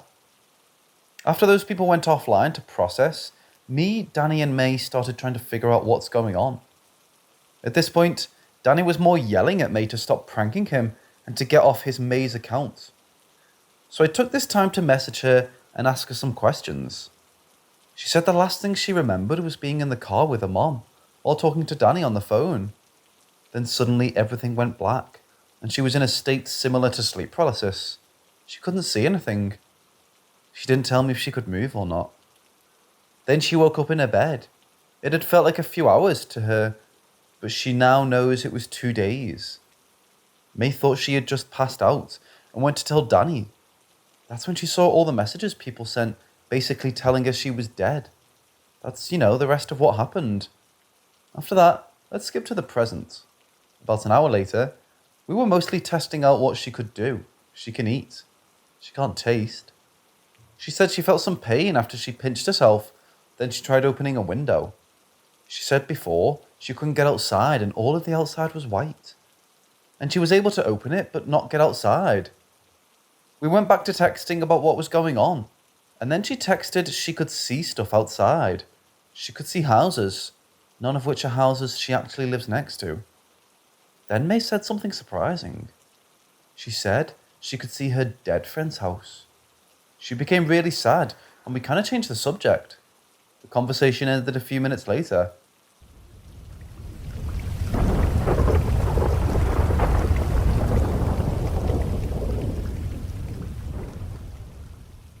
This happened in 2003-2004, but something I've never been able to forget or explain.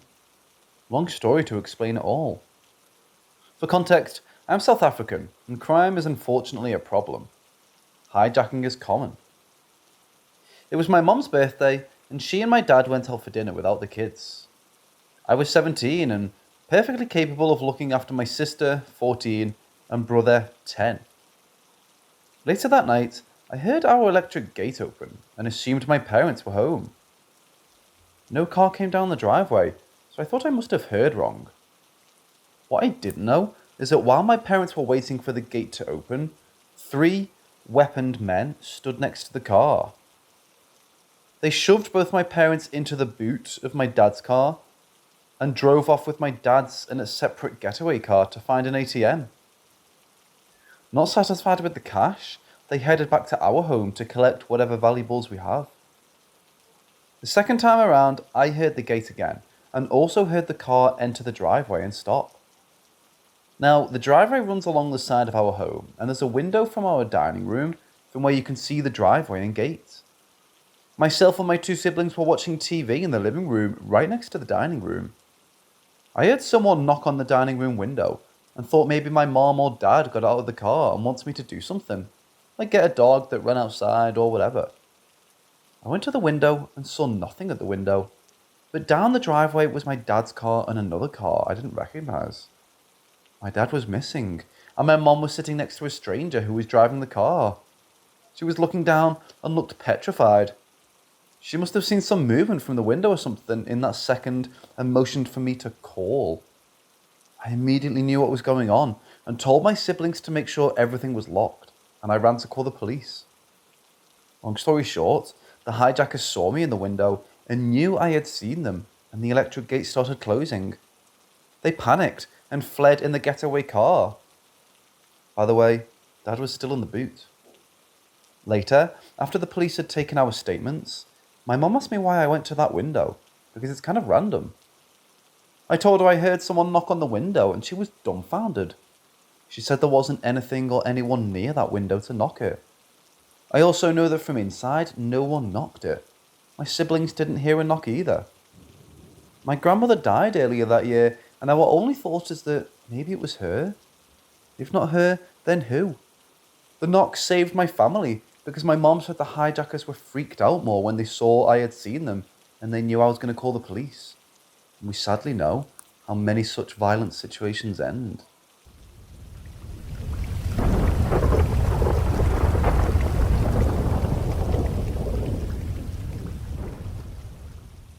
One day between 2018 and 19, my wife and I had a lazy day at our apartment in the Tampa, Florida area. Ordering in lunch and dinner, watching Netflix, partaking in the devil's lettuce. You know, typical money-wasting millennial shit. I was laying in bed looking at the ceiling fan while my wife played a game on her phone. I rolled to my side and tried to gain her attention, but failed.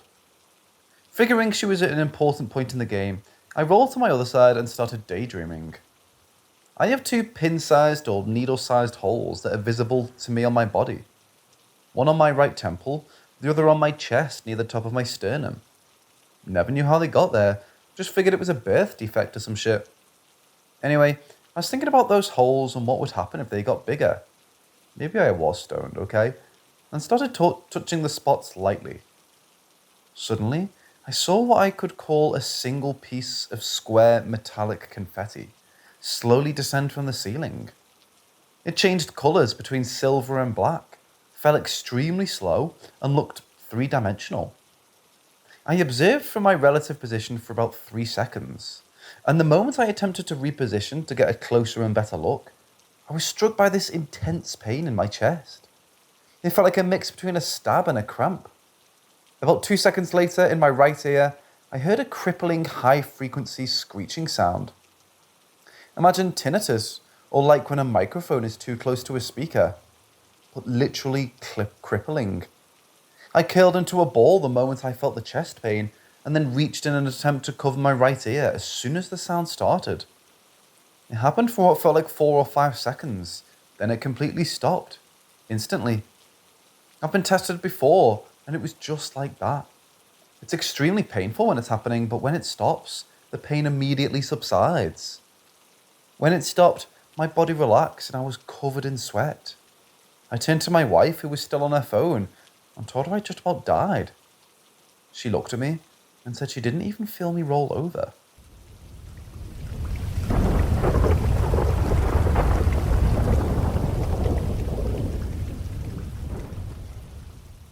About 7 years ago, during the time I was in college, I was around 20 years old. Highly stressed, being a biology major, I had fallen asleep with my office chair facing me. My desk light was still on. I woke up during sleep paralysis, unable to move my body, and what I saw sitting in my office chair was the most vivid, detailed, and scary creature I've ever seen in my life. I still remember it to this day. The light was still shining in the background. The creature was about 3 to 4 feet tall. It looked like an emaciated old woman. Fragile, grey, pale skin, and very thin skin. Nose was narrow, sharp, and big. The eyes were very black and dark. There were no whites around the eyes. The hair was very brittle, thin, and grey. The hands were old. Thin, bony, long fingers, and the nail was so long, about 1 to 1.5 inches in length. The nails on the foot and hands were not trimmed as if they hadn't been cut. Her ears were pointy and sharp. It looked like an elf. She had a small chin. She wore an old, ragged white dress with cut-out small, triangular patterns. During the sleep paralysis, I stared at it for a good 2 minutes or so. She stared back at me. She didn't go on my chest or anything, and I didn't feel suffocated during the experience. I couldn't scream or move, and the thing never smiled or had any facial reactions. It was just blank and staring at me. What freaked me out after the sleep paralysis experience was that I searched Old Hag and found other people having a similar experience with the Old Hag. It was a crazy sleep paralysis experience. I never had this experience again, and I never placed an office chair facing me. I felt like it was an invitation to watch me. It was wicked and gives me goosebumps when I think about it.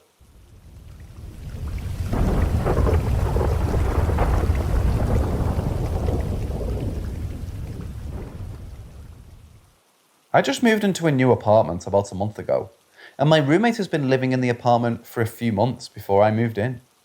I took over part of a lease for a friend who had to move out for work, as I was moving to the city for my own career. Since moving in, I've cleansed the apartment, mainly keeping my room cleansed as my roommate isn't as open to my practice as I would like. Since moving in, I keep seeing a blonde-haired woman in the common area. This spirit doesn't seem negative, But I've kept my guard up and done my protection sigils on the door to my room.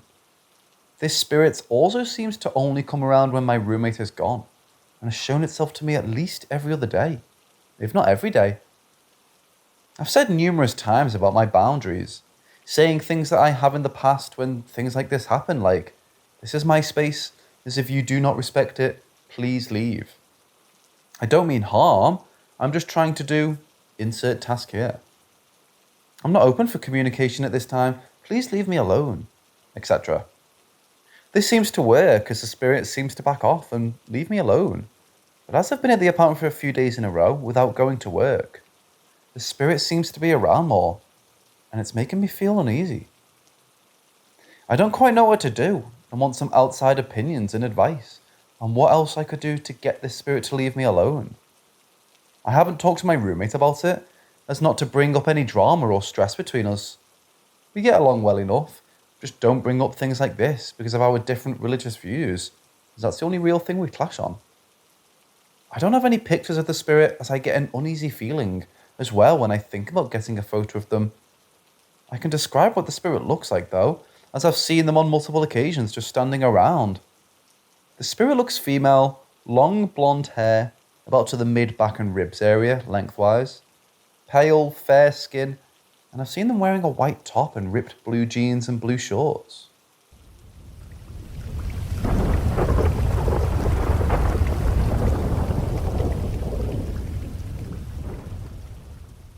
This is a story that happened in Mount Juliet, Tennessee. My wife and I moved in sometime in September of 2014. We bought the home at auction, and it needed a lot of work. The home was built in 1969, and it was an all original to that date, even down to the shag carpets. The house sat on 12 acres, with only 3 acres cleared around the home other than some random trees, but the rest was fully wooded. The basement was gross and musty. The ceilings were low in places, with the pipes and ductwork running throughout. It had an odd, strange feeling when walking down there.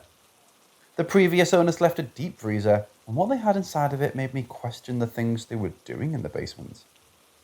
The freezer was full of different animal carcasses that had been stripped of meat, random bone pieces with bits of fur still attached. There was also a gallon bucket sitting in there full of blood. Our very first night staying there, my brother and sister decided to stay over with us.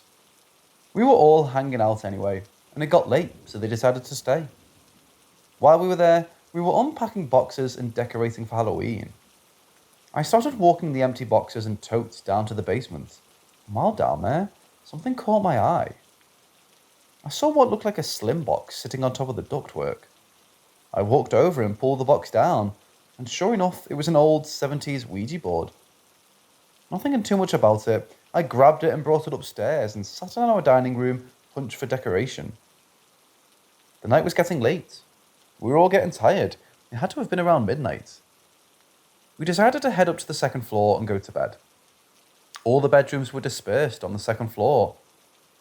My wife and I took the master bedroom, and my brother and sister took rooms of their own. We laid there trying to doze off, when suddenly we heard what sounded like closet doors sliding and slamming shut, and the sound of running and stomping back and forth in the hallway. My wife had me get up to tell my brother and sister to stop, that we were trying to sleep.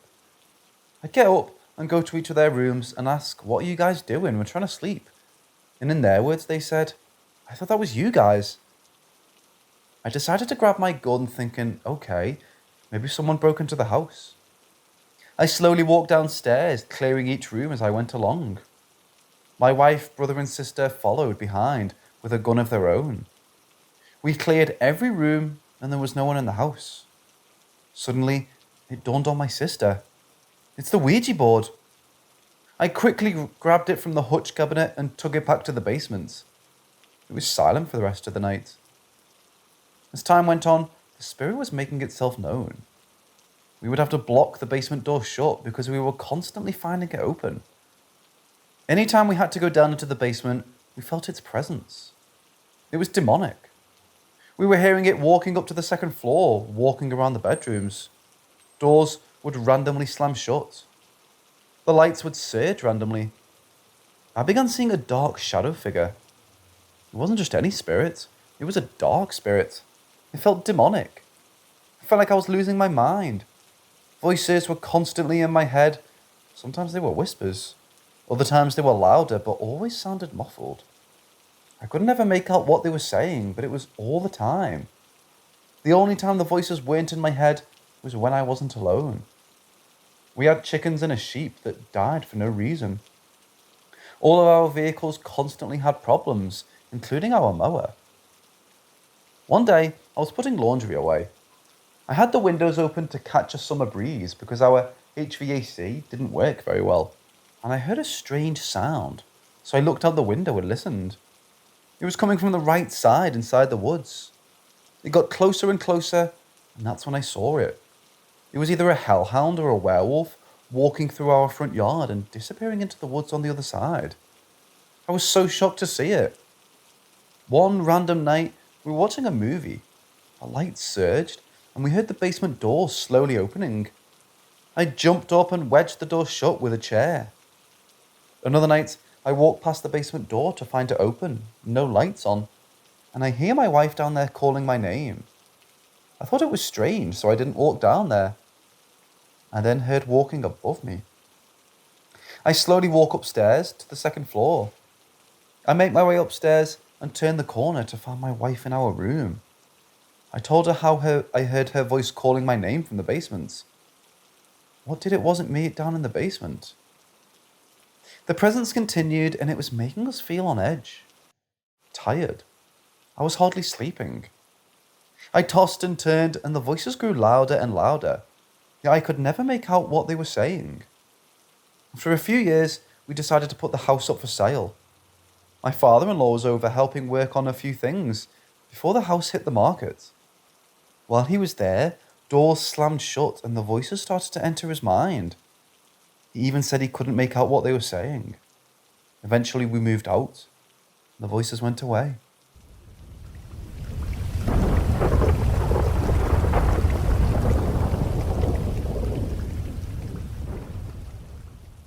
To address the elephant in the room, yes, I acknowledge the coincidence between this supernatural experience and the fact that the mascot for Snapchat is a little cute ghost.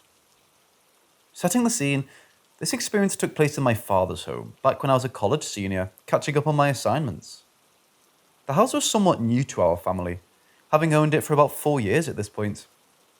It used to belong to a local celebrity and was a somewhat recent build, having been erected in the 80s at some point. To our knowledge, no one had ever died in the house. The other new thing to my family about this home was the lack of streetlights on the street, leading the house to be very dark if no lights were on. The time this story happened was at times such as this, around 8 p.m. The room was illuminated by my large-sized desktop monitor. I was stuck using my old desktop, originally donated to my dad, because my laptop will keep getting the blue screen of death. I was Snapchatting back and forth with a friend of mine in this room, taking selfies and writing text on each snap, when she responded to one of my pictures. "Is that your dad?" Confusion ensues. "What?" I responded. "The man that was walking in the room. Was that your dad?" Considering no one else was home, I proceeded to shit bricks. "There's no one else here. You're seeing shit." "No, I swear to God, I saw someone in the room." She doubled down, not giving me even a false sense of relief. What did they even look like? They looked tall and old, and with glasses. Why did I have to be a fucking detective? My dad is fucking 5'4" and doesn't even wear glasses. What the fuck did you even see? The rest of the conversation was hard to remember past this point. Doubling down from her, a waffling back and forth between curiosity, terror and doubt in her snap testimony from me, and a strong lack of comfort on either side of the screen. While I haven't spoken to her in a very long time, she always maintained that she saw someone behind me that day. And behind me in one of my many goofy selfies was an old man who was tall and who wore glasses.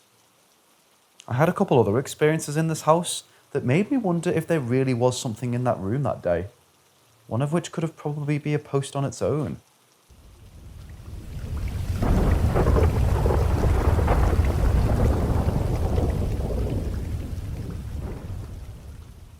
The house is beautiful and very old.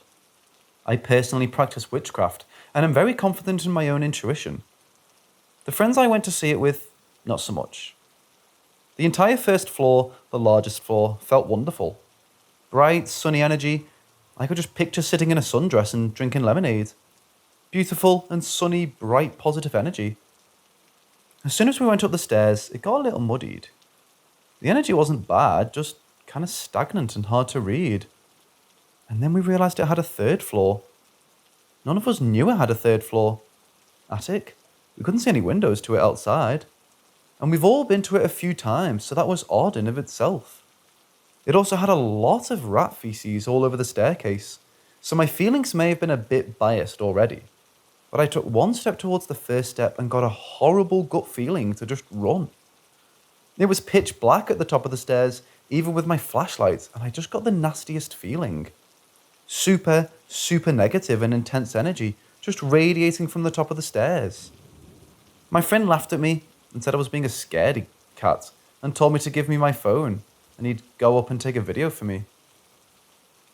He took one step towards it and apparently felt the same way and just turned around and jogged straight to the first floor and out the front door. My third friend wouldn't even go to the second floor. I hadn't told them how intense the feeling was, just that I don't want to go up there. My question here, that was an intense feeling, and I'm not confident I'd be able to cleanse it. This feels like the start of a horror movie. Buy abandoned house in the middle of nowhere, fix it up, get murdered by attic demon. I literally cannot stop thinking about how pitch black it looked at the top of the stairs. I was tossing and turning all night.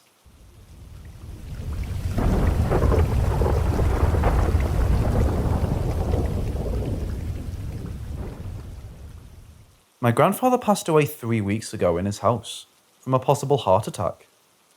My mum and I arrived the day after he died. We noticed that the smoke alarm was beeping, so we thought nothing of it and just said that we would wait until my dad got here to fix it. A few days passed and we completely forgot about the smoke alarm beeping, until the next night my mum asks me if I remember the smoke alarm going off, and I said yes. Then she tells me that the smoke alarm is hanging down from the ceiling and that the battery slot is open. I found that very creepy and strange. Now, the smoke alarm is 12 feet from the ground. Nobody was in the house for the past few days, so no one was able to get a ladder and do that to the smoke alarm. My grandfather doesn't even have a ladder that goes that high, so that was really strange. A couple of weeks have passed and the smoke alarm hasn't gone off since. Not until 2 nights ago. I heard it beeping again. It beeped for around 30 minutes until it stopped. I told my dad that it went off again and he put a new battery in it, but I believe my grandfather was visiting again and made it start beeping. I want to mention too, when my mum and I first got here, she said that the house smells like cigarette smoke. She asked if I could smell it too, but I didn't. Only she did. She then told me later that he smoked a lot when she was growing up. That's all that's happened since I've been here in this house. I'll update if anything paranormal happens.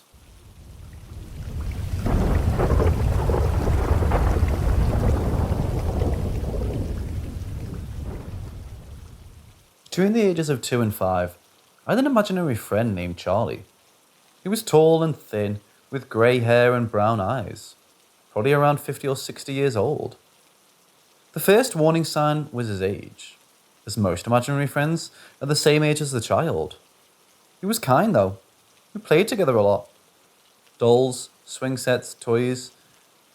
My grandma caught me talking to him once and asked who I was talking to. I told her I was talking to Charlie. She asked about him, so I explained it to her. What he looked like, how he acted, what we did, etc. My grandpa walked in and our conversation was interested, and got more and more surprised as I went on. He went on to tell me this. A man named Charlie lived in the house next to ours in the 50s, when he was growing up.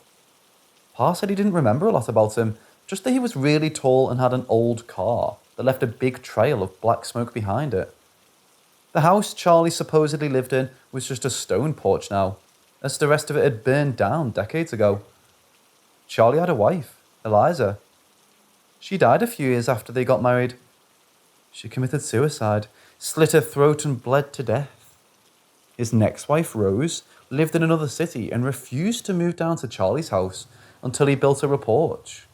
So he did, and they married and she moved in. She died about 9 or 10 years later. She was getting ready for bed when her nightgown caught on fire from the fireplace in their room. She burned to death and took the house with her. Everything except the porch, which didn't even have a burn mark. The wooden door leading to the porch was completely fine too. It's still there, and I go see it every time I visit my grandparents. Anyway, Charlie died in the 1960s from heart failure. He lived with his sister until he passed away. I suppose he came back to see how everything was doing and decided to stay.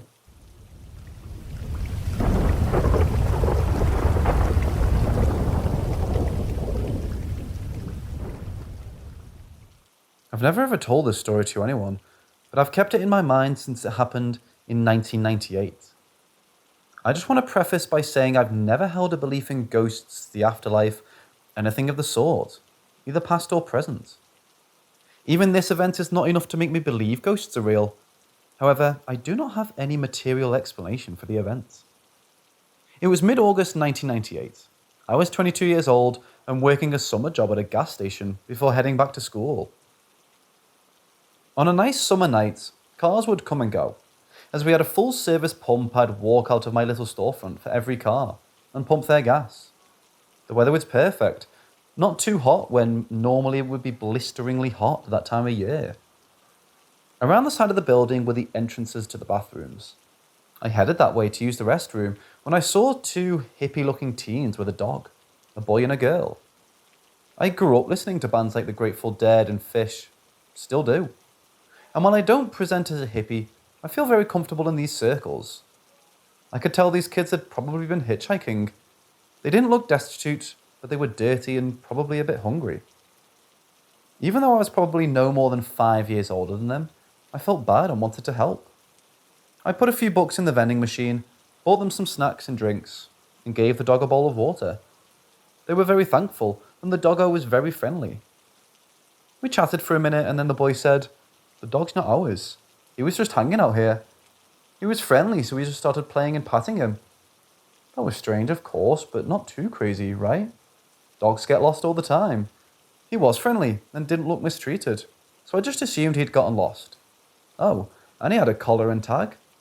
Cool, I can find his owner. Oh, and his name, Sam. Important to note that he would respond to me calling his name, Sam. A car pulled up to the full service pump, so I ran out and did my thing.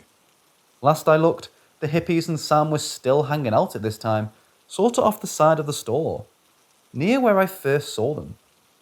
I finished up with the car and turned around to head back to the storefront. No hippies anywhere in sight. Nowhere, just gone. Perhaps they hitched a ride while I was turned around, but it was only a minute. When I walked out to the streets, I could see quite a ways in both directions. They were nowhere to be seen. This is the last I saw of the two hippie kids. I hope they're okay.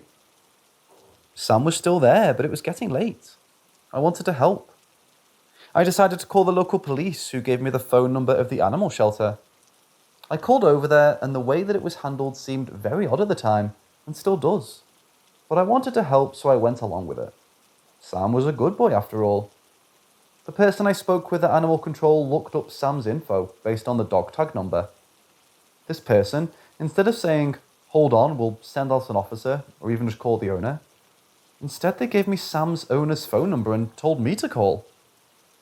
I called the number and an older man politely answered the phone. I explained I had Sam. I gave him water and he's just hanging out with me here, but the gas station is closing soon, so it would be best for you to come pick up Sam. He seemed perplexed and asked me to describe Sam to him. I did. Sam looked like a mutt lab mix, darkish brown coat, medium to large sized dog, very friendly disposition, just a regular old good boy. What the man said next has been rattling around my brain for the last 24 years. The man said, "We had a dog named Sam, but he passed away a good 10 years ago." I was dumbfounded, and all I could do was describe Sam again. So the man said, "Yeah, that sounds like Sam, but no way it could be. It just can't be." He was polite, and we talked back and forth a bit, but with no resolution. We hung up. I was unsure about what to do next, but I quickly realised that there was nothing for me to do. Just like the hippie kids, Sam too was nowhere to be seen. He just vanished.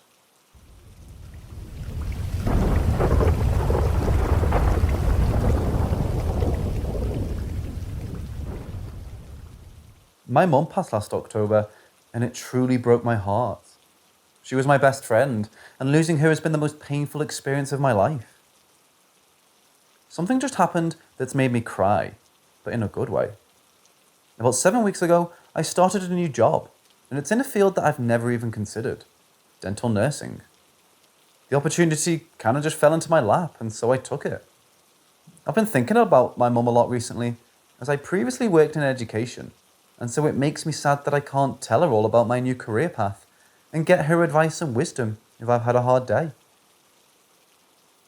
I know she would have loved to hear about my work, and I know she would have been so proud of me. Anyway, I was going through some of my mum's jewellery the other day and put some pieces in a little box to go through later and decide what I wanted to keep.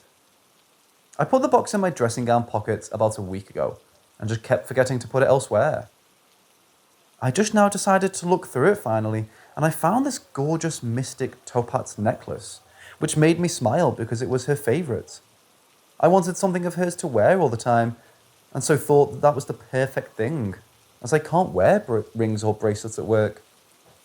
Mine and my mum's song was Sit Down by James, and I always used to say that when she died, if she wanted to tell me something, to play that song somehow. I had my headphones in and my music on shuffle. I was admiring the necklace and wondering if I should put it on, and just as I opened the clasp to put it on, that song came on. I have literally thousands of songs on my phone, so the fact that one came on at that time is just weird. It's the first time I've heard that song since her passing too. I have a feeling that I'm meant to wear this necklace for some reason or another.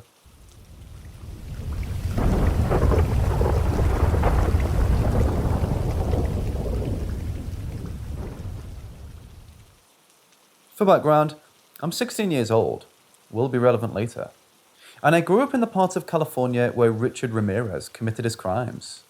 It was so close to home, in fact, that my great-grandmother met him at the men's prison she worked at.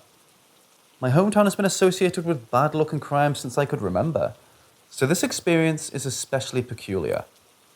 In my childhood home, we had 2 bathrooms, one in the front of the house which wasn't facing any outer walls of the house, and one in the back of the house which had a big window above the toilet, which was connected to our backyard. Neighbours couldn't peek or anything. We lived in this house from when I was a newborn to when I was 4 years old. I lived in this house with my nana and my mom, and I dreaded using the bathroom in the back. I have extremely detailed memories of seeing a man with a taximan cap watch me wash my hands, or even watch me enter the bathroom. I would always tell my nana and my mother about it, saying, "Nana, Mom, the boogeyman is going to get me," as I ran out of the bathroom.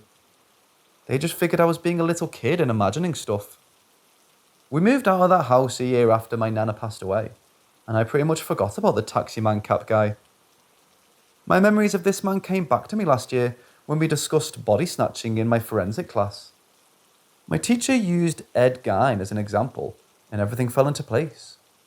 As soon as I saw the image of him, memories from my childhood came back. The terror I felt seeing him watch me bathe or use the toilet flooded my memory. I have OCD, and OCD makes you think some pretty crazy and nonsensical shit. So I figured, hey, it might not be anything at all. Maybe I'm making it up in my head. Basically gaslighting myself, even though I clearly remember what I saw as a child. Most likely because I didn't believe that something that weird would happen to me. However, it's now fully sunk in that what happened was real, and I'm not being crazy. About half an hour ago, my mom was talking to me about how my nana was paranoid of Richard Ramirez when she was younger, and the subject of serial killers came up somehow. And this being a light-hearted conversation already, I mentioned Gein, and I told my mom, now pretty much 13 years later, how this man scared the daylights out of me as a kid. Even though I wasn't aware of Gein's existence at that age, and the fact that I, or my mom, or my nana for that matter, were even alive when he was committing his crimes. She immediately knew what I was talking about when I mentioned a taxi-man cap boogeyman, and all of my suspicions were gone. She even said that I would draw him sometimes with the name teddy next to him, which I have no memory of. Even weirder is that his death date is the 20 days off of my birthday, and I have a birthmark right on my chest where my lung is located, and Guy died from respiratory failure. The fact that my mom remembers and I remember proves that this definitely did happen and I wasn't having false memories. I don't know if I was haunted by Ed Gein as a child, or that I somehow am a reincarnation of him. That's what my friends are saying anyway. But regardless, it's bizarre and strange. I believe in the paranormal and ghosts and all that, but I would never expect something like this to happen to me.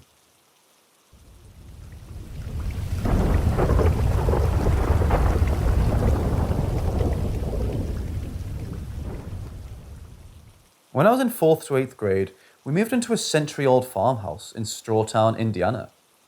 My father was in and out of the picture at this point in my life, so most of the time it was only me, my mother, and 2 younger brothers living there. One was only a year younger than I, and the youngest was 0 to 4 during this time. The house always felt as though someone was watching you or breathing down your neck. I'm just going to list the things that occurred for brevity. 1. Mom started seeing black shadows around the house. She said she could smell him. Body odor would be smelled in a specific spot and not directly next to it. As time went on, she started seeing the imprint of someone sitting on the edge of her bed. Then one night, it lay across her legs and she woke up thrashing to get it off. 2. I had the upstairs bedroom connected to the attic door through a small closet.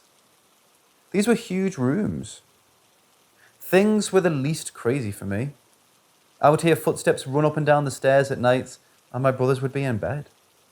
The scariest that would happen to me was that often the door to the attic would swing open, as though someone forced against the wall, and a cold presence would rush to my bedside.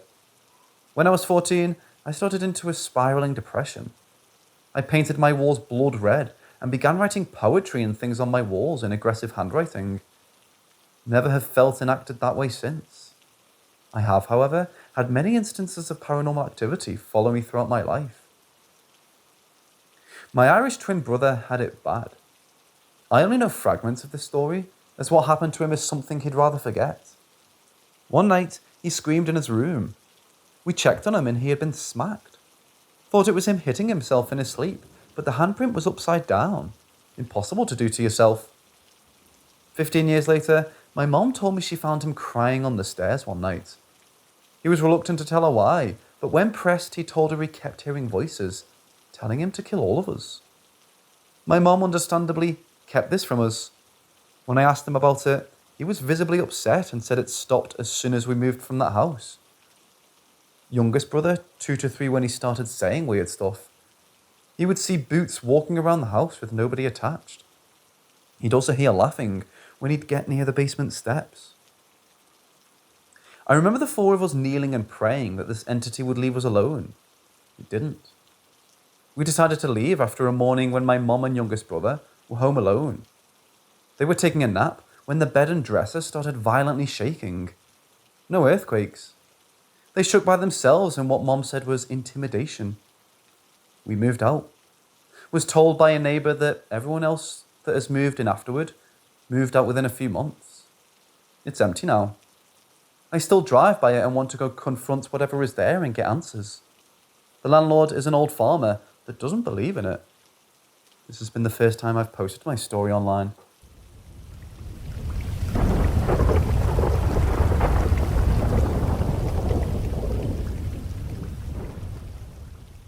I've worked at a nursing home for the last 12 years, going on 13 this year. I work nights pretty much exclusively, and I'm very used to this place being in a much more liminal state than day shift sees. Empty halls, dim lights, far fewer people. It's not scary, it's strangely comfortable.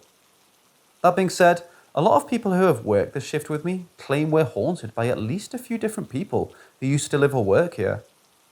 I've personally only witnessed a few things, and none of them felt really malicious and have other explanations, so I just roll with it and move on.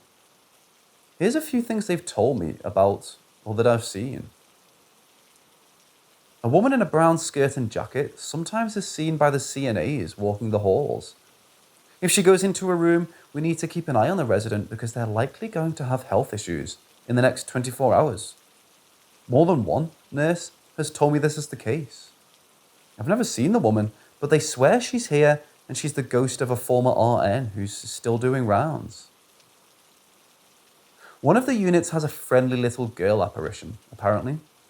Granted, a lot of our residents have dementia and tend to tell us things that aren't there all the time. Bugs, dogs, that kind of thing. But there's been very consistent reports of residents seeing this cute and sweet girl and talking to her, only to die the next day, despite not really having any conditions that had tanked suddenly like that. But it only happens on this one unit, and no other ones in the building. Staff that work there regularly will always find an excuse to have a doctor see residents who start saying they've seen a little girl, even if they don't have any external signs of distress or anything. Cold spots. People complain about these frequently, and sometimes it's just the roof fans blowing cool air into a hallway. At least once, though, it was definitely a little more sinister. For a month or so after an ornery resident passed a few years back, anytime someone went into the room they died in, they'd complain how cold it was. It was always a few degrees colder in there than the rest of the hall, even with the window shut. Maintenance couldn't find a good reason for it, and it eventually just stopped on its own. But people hated going in there and said it felt like someone was watching and staring daggers into you. Charts falling down. When we still used paper charts, more than once they'd have been completely settled on a shelf one second, and the next, a bunch would just fall to the floor. I saw that one a few times over the years, ranging from one chart to a solid dozen. No one could find a reason for that one either. Everything was stable and the shelves were level. The charts would just dump onto the floor. Electric nonsense. Okay, this one is my baby. I love this entity or entities if they're a thing, and they're about the only ones I'll actively say or hear when people ask. Everything electrical or electronic in this building acts strangely. It's not bad strange, nothing life-threatening or anything, but core lights will go on and off on their own. Room lights and fans do the same. Sometimes the computers aren't right either, and the phones spent a week flickering in and out of static at one point. If it were just stuff that was plugged in, I would say it's just a messed up wiring situation, and that probably does play a part. But there's also several cases of battery-powered electronics doing this sort of thing. When we still had chair and bed alarms for people prone to dangerous self-transfers, they would go off when there was no one on them at all, or when people were completely still on them and asleep. The second you investigate by looking into the room, they'd stop. I'd liken this one to a bunch of playful kids, and I found that when you're polite and ask, things sort almost immediately after. Weird stuff.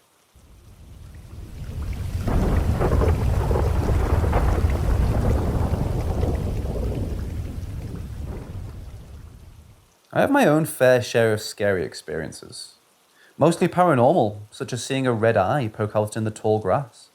Santa toy fell and turned on, but it doesn't have batteries. And witnessed 2 possessions. One in my classroom and during our field trip, but the one that I'll never forget lasted about a week.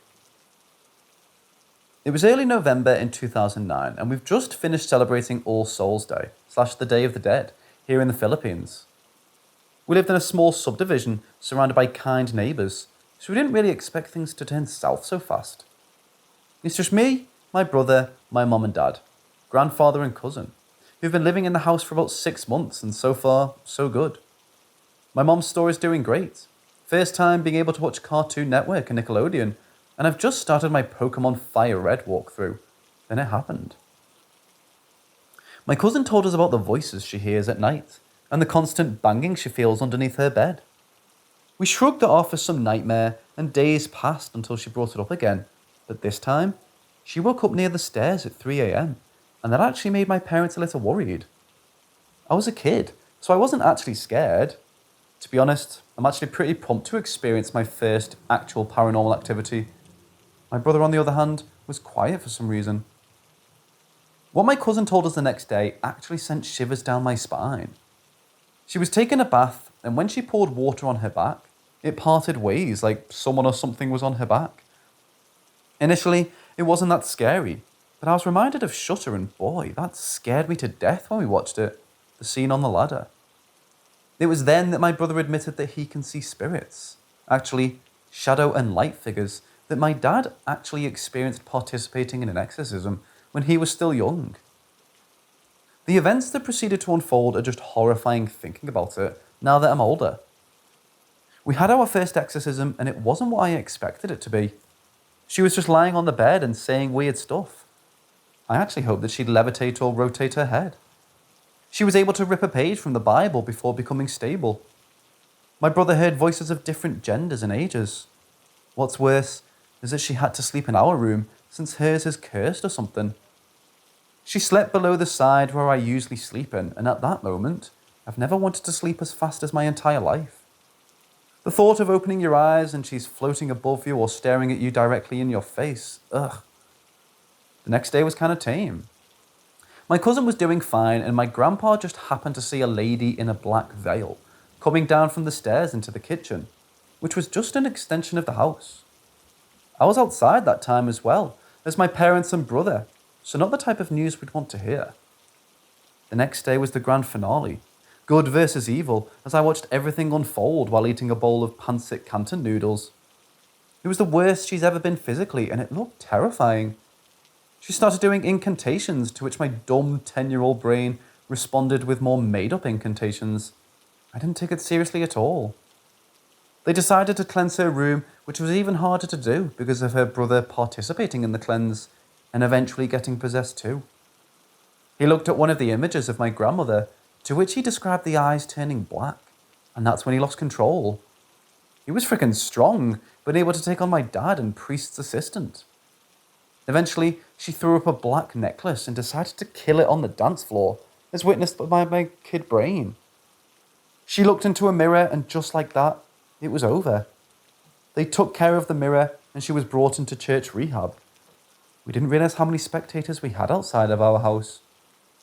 We discovered that the owner of the house performed a ritual after the extension, so yeah, we had to move out. I'm glad it's just the house that's haunted. She's doing fine now, and so are we. According to some of our ex-neighbours, they still see figures inside her room when they walk past it.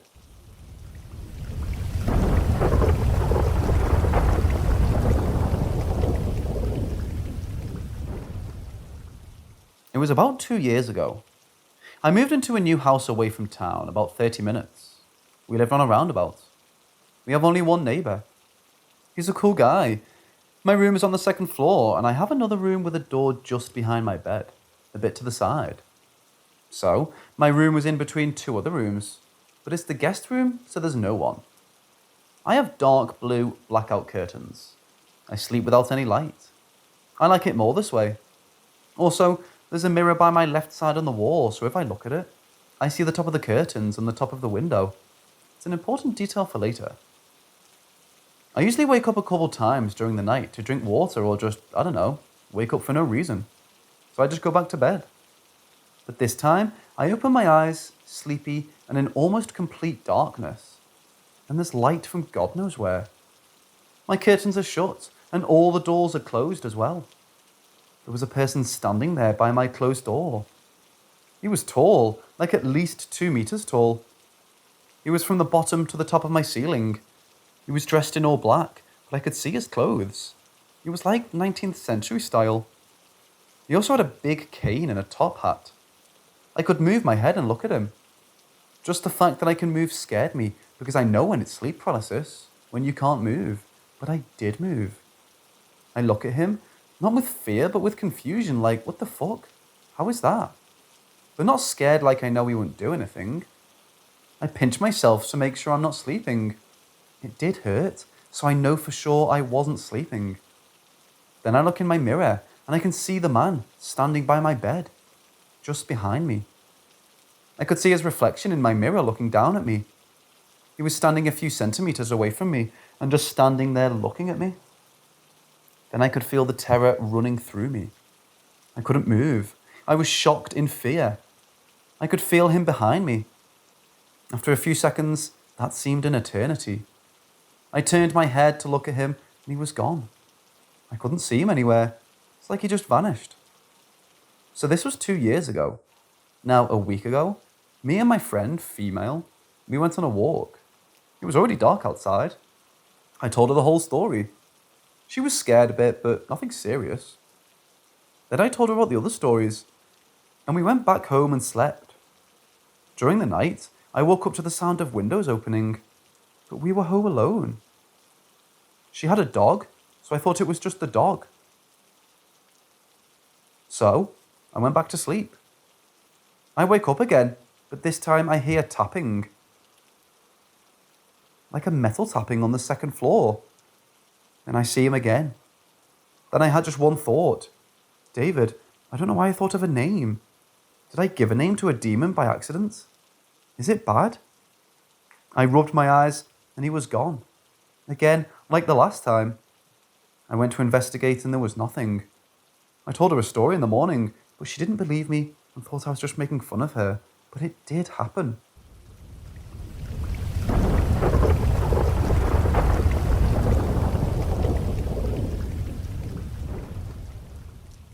These two happened on the same night. Everybody was asleep and I was talking on the phone with a friend. But when I hung up and took my headphones off, I immediately heard a man's voice, clear as day, say my name. I froze and didn't know what to do, so I just called my friend back. It couldn't have been anybody because I was in the sunroom and the only man in the house would have to get out of bed and get his walker to come to me, and I'd see him. I'm pretty sure this happened the same night, but it was dark in the house. And I think there was always some sort of light from the kitchen. But I was looking into the kitchen and all of a sudden a little blue figure that kind of glowed ran across the door frame, but I might have imagined that. This one is what really freaked me out. This time, I was sleeping in a room and had this dream. I was running in a forest, but it was like a hiking path, and I felt scared, but I didn't know what I was running from. I saw these signs that would digitally change numbers, and above the numbers were pictures that looked like huge wolves. I eventually realized that whatever number was shown was how many of those creatures were chasing after me. I made it to a white abandoned building, and through a dirty window, I saw my mom's truck. I decided to go for it and try to escape, but all of a sudden, one of the creatures pinned me down, and I looked up behind me, and another was walking up to me, smiling and telling me, "You can't hide," and scratched my leg. That's when I woke up and looked at my leg to find that same spot bleeding. My grandma tells me that there's odd things happening in that house, especially her clothes stretching somehow and things missing a lot. Something really odd that she tells me will happen is her makeup will be empty when she's only used it a few times and knew it shouldn't be empty. I only go there once or twice a month for about an hour, since I live further away now though.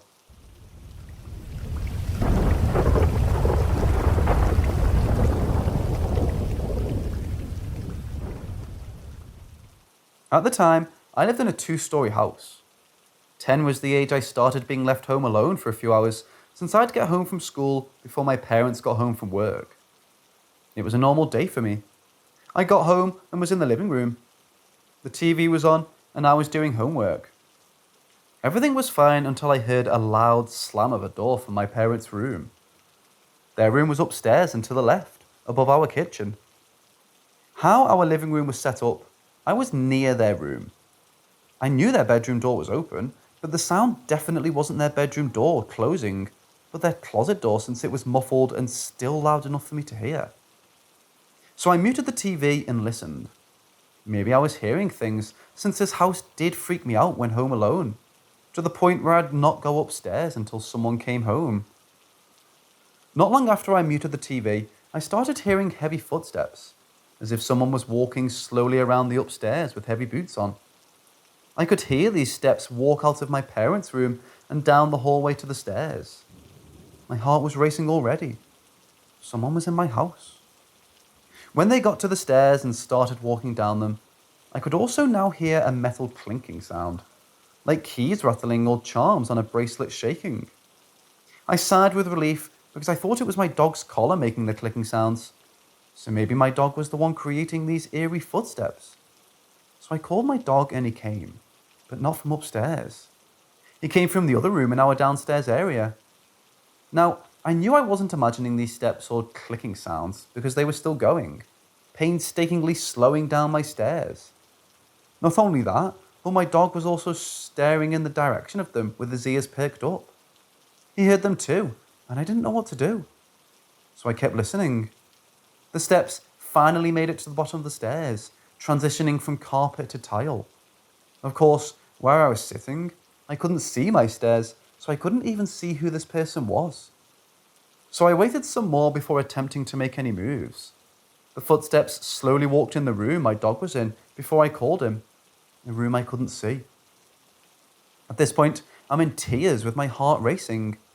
My dog is following the sounds with his head, moving with them as he stays with me on the couch. A reminder, these were indeed real sounds I was hearing. The steps and metal clinking sounds made their way to the kitchen. When I was on the couch, I could see only a quarter of my kitchen. I could see the stove and half of the sink, and that was it. The sounds stopped completely right in the kitchen, right where I wouldn't be able to see a person. It was dead silent now. I waited a tiny bit longer to see if whoever was in my house was going to jump out and scare me, or finally reveal themselves, but nothing ever happened.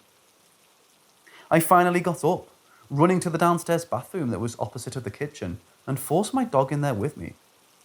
I locked the door and called my dad crying, trying to tell him someone was in the house and if he's almost home. He said he was still an hour away from home, but reassured me no one was in the house. I tried explaining what I just heard, but he didn't believe me, most likely because if it really was someone who broke in, they probably would have done something to me already. Nonetheless, he told me to relax and that no one was in the house.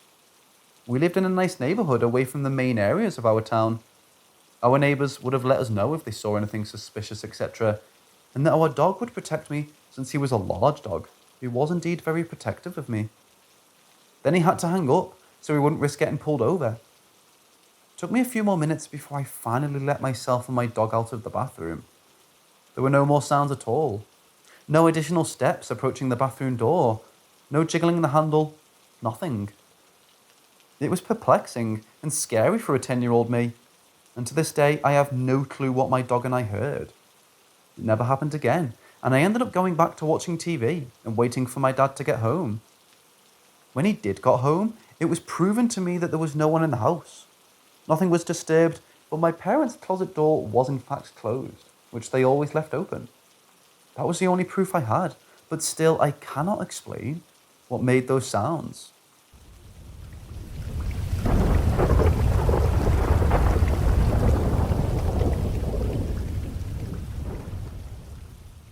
I checked into this hotel room with my family Friday night. It's now very, very early on Saturday. A dream I had woke me up, and since I can't go back to sleep, I'm posting here. I'll start off by saying I'm generally not plagued by nightmares, and I definitely don't have auditory hallucinations. Last night, as well as tonight, laying down to go to sleep, I've been hearing whispers. I was just tired, but now I think it's something more. Yesterday, my mum said I was crying out in my sleep. First night we stayed here. I was having nightmares that night. About half an hour ago, I woke up sobbing, soaked in my own tears. I had just witnessed my daughter's death and attended her funeral in extreme detail. For reference, I do have a daughter. She's 1.5, and asleep, alive thank goodness, next to me. In my dream, she was murdered by a bomb of some sort that hurt others, but she was first impact. And if that wasn't heartbreaking enough, at a funeral, she was walking around like normal. The funeral itself was weird, and there weren't many people.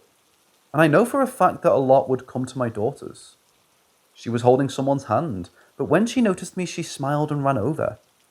I picked her up and smelled the top of her head, as I often do in real life, and was heartbroken to realize she now smelled like embalming fluid. So I took a picture with her to capture one last memory. When I looked at it, I realized I was sitting alone. All that combined really solidified that she was really gone. It's hard to describe the feelings of hopelessness and despair and gut-wrenching, profound sadness that are still lingering. I texted my friend about it, and she definitely believes it's haunted. That thought hadn't even crossed my mind until she mentioned it.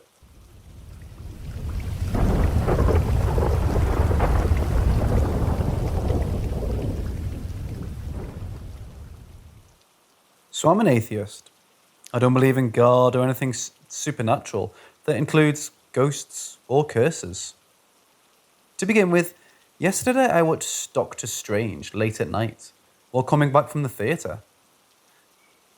Out in the open, in the dark, I saw $20 on the ground. I looked and saw no one, so I took it. And I went home and slept. Around 3 a.m. in my deep sleep, I was having a dream.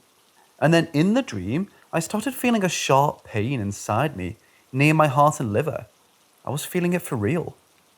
And in the dream, I saw a girl I don't recognize the face. And you know how dreams work, and I was in agony, and then the girl says, "Find." And then I wake up for real, and I was feeling the pain near my liver area. And then after a few seconds, the pain was gone. And then I looked up and saw someone standing there, just watching me right in front of me, like 2 or 3 meters away. It was dark. All I could see was a white figure just standing there watching.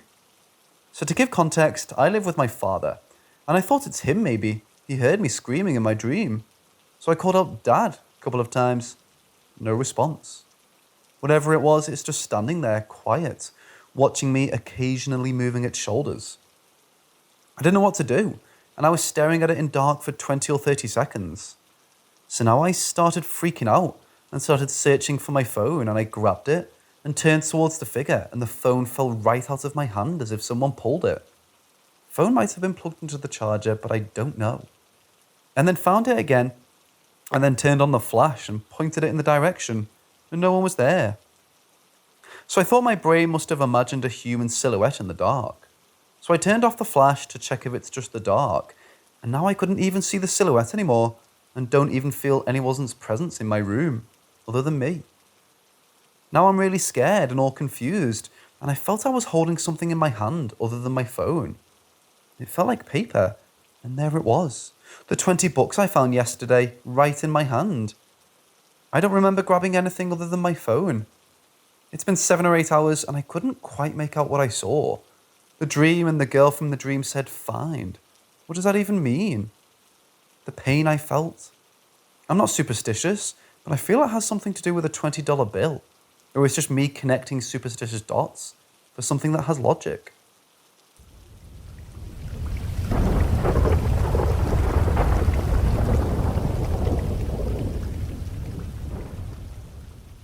So my Uncle Gregory died before I was born, in 1986. And some weird shit keeps happening to my mom. The song "Your Wildest Dreams" by the Moody Blues will play on the radio, and it only seems to happen on her birthday. Her brother's birthday, my Uncle Gregory, and my grandmother's birthday. She passed 2001. Christmas, Easter, and Mother's Day, and it's been happening every time without fail since he died. Today she was at Home Depot, and she sent me the song playing to her on the radio in Home Depot. It's so bizarre because I've been with her a few times when this has happened and witnessed it myself. It's not even that popular of a song, but for some reason, it happens on a special day related to her or her relatives. She doesn't remember the song having any special meaning to my uncle or her, but has noticed it every year on these days, playing on the radio that's random, not Spotify or Pandora. Does anyone else have a song like that on a birthday or holiday, or a deceased relative's birthday or special day? The lyrics of the song are kind of creepy given the context of this happening.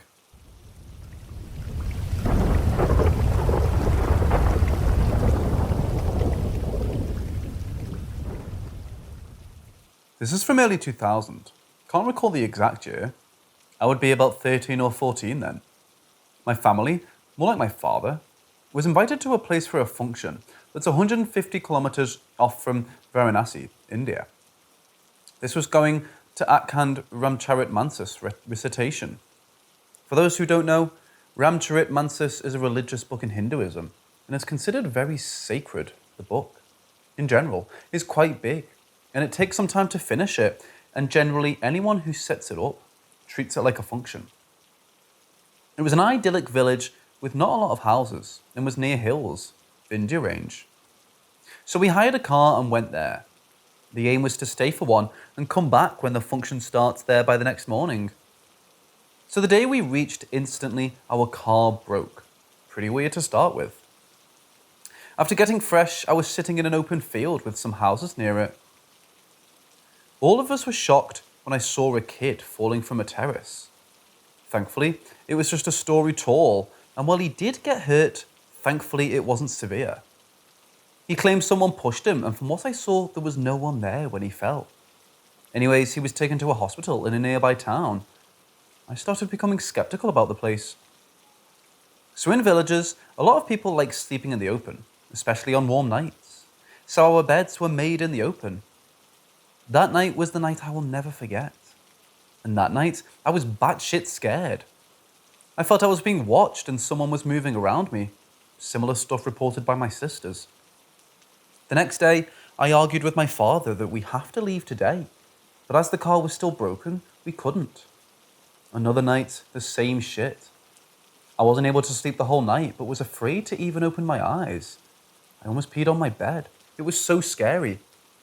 There was this unknown fear which is very difficult to describe in words. On day 3, Ramcharit Manas started. Unfortunately, the car was still not fixed, and we had to wait another day. However, after Ramcharit Manas started, that night was the night I was able to sleep without any fear and had a sound sleep. The next morning, our car got fixed and we left in the afternoon. But to date, whenever I think of those 2 days, it still sends shivers down my spine.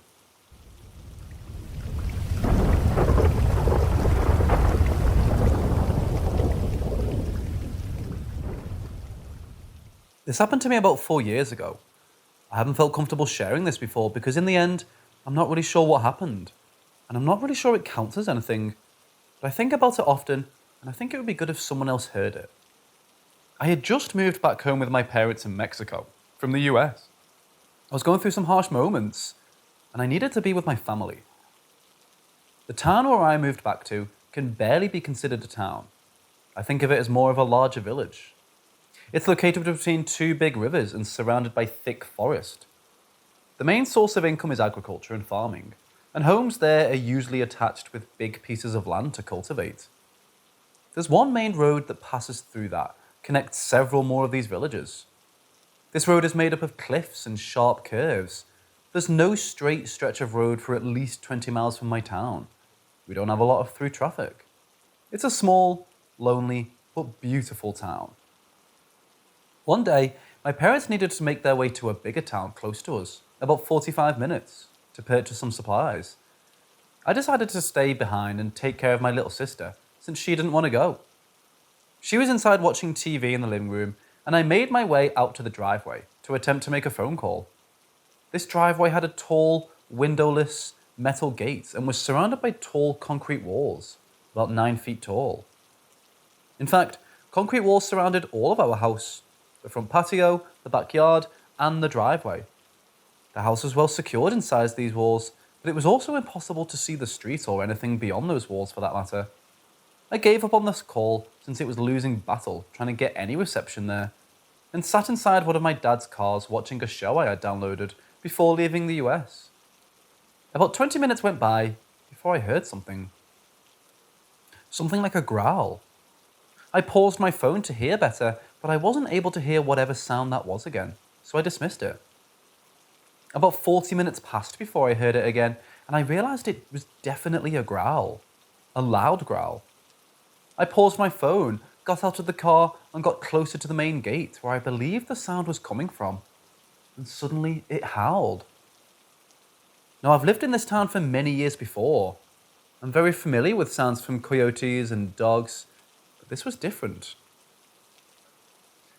The sound made my skin crawl. I felt the deepness of the howl in the pit of my stomach. It sounded like this animal was the size of a bull. I froze in front of that gate. Then it howled again, this time louder. My heart was racing at this point, and the desire to open that door and look at its beast outside was immeasurable. The one thing that was stopping me was the reminder that my sister was inside the house. Remembering my sister, I ran inside and checked on her. The TV was blaring and she was oblivious to any sound coming from outside. I ran back outside and got close to the gate again. I laid flat on the ground and attempted to see under the gate for paws or hooves or something, but saw nothing. A minute passed in silence and then it howled again, but this time I heard it behind the house. I felt my opportunity to see this creature fading, and while I weighed my options, the howl came again. This time it sounded a mile away. That was the last time I heard it. I remained outside for the next hour or so, panicked and quite frankly, a little weirded out. I was too afraid to go outside, but I really wanted to know if it was still out there and if anyone else driving nearby saw it. Finally, my parents arrived back home. As soon as they were out of the car, I asked my mother if she had seen anything or maybe heard of someone who saw anything weird. She said no, but asked why. Now this is where the weird part begins. I told her everything, what I heard, what it sounded like, and where I heard it. I might have expected her to mock me, laughing at me, or simply dismiss me. However, I wasn't ready for what happened next. Her face became serious. She asked some questions about it, like at what time it happened, if I had seen it, and if my sister heard it too. Then, she forbade me to go outside unaccompanied. She explained that evil was most likely lurking around me because of my sadness. She made sure all the doors were locked, and she and my dad went out to secure the property with the rifle in hand. I was speechless. I guess at that time I could have asked my mom to explain what was happening, to have her explain to me where this fear was coming from. But I think a part of me was terrified and even slightly embarrassed that my own mother could believe there was something evil out there. Over the course of the next few days, I wasn't allowed to go out alone. However, the interesting part is that people started reporting sightings of this beast. One had seen it in his property. He claimed the beast was the size of a bear, and he ran from there before it spotted him. Our closest neighbour said he saw it when he was driving near our property at night. He said this beast was furry and grey and the size of a bull.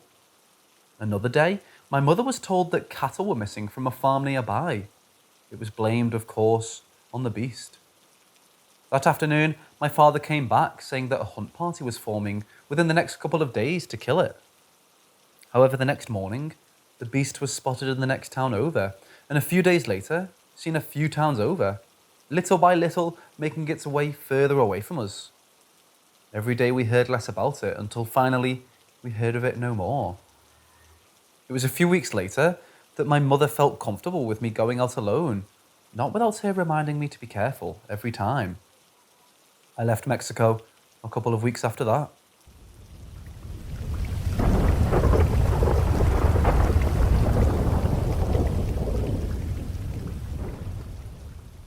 So back in 2018, I was admitted into hospital with stage 3 bowel and liver failure.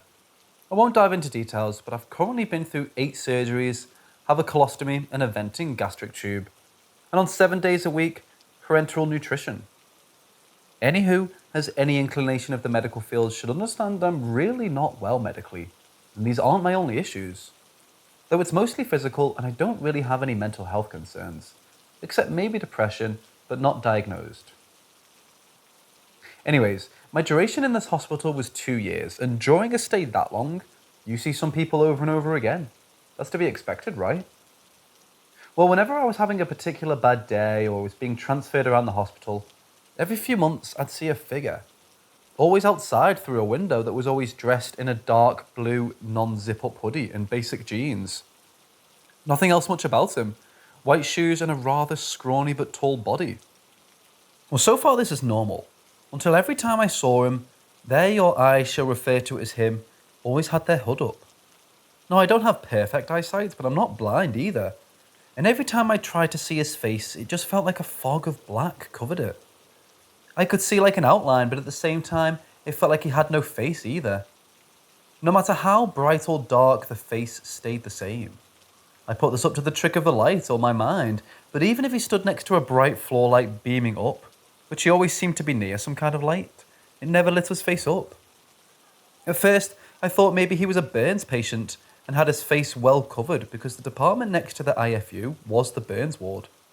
Horrible place to pass, by the way. The smells, sounds, etc. always gave me the creeps, poor people. Anyways, I shook this off as a coincidence and carried on with my life. Soon after leaving the hospital and getting back home, I never saw him again until a year later on a bad health day. I was smoking out my window. Yes, I know, not exactly great. Anyways, my home looks over the sea, but before that is a tourist parking lot. It has very bright spotlights and it's pretty spacious. It's fun watching people at times. So when I was smoking out the window, dealing with cramps, I looked up from my cigarette and saw a figure in exact same clothes, with the same eerie space. Honestly, couldn't believe my eyes. So I wiped my eyes and looked again, and yes, he was still there, but now looking up directly in my direction. This freaked me out because my area is semi-rough. So I grabbed my phone to take a picture, but when I looked again, he was gone now. There's not many places to hide apart from cars, but the parking lot was pretty empty, and he would have had to be fast to exit without me seeing. I shook my head and went to bed. Over a couple more years, I saw him about 5 or 6 more times, and just put it up to someone who had a similar wardrobe, and was maybe looking at the house next door who had drug dealers. But the face always gave me a weird feeling of needing to run, like fight or flight.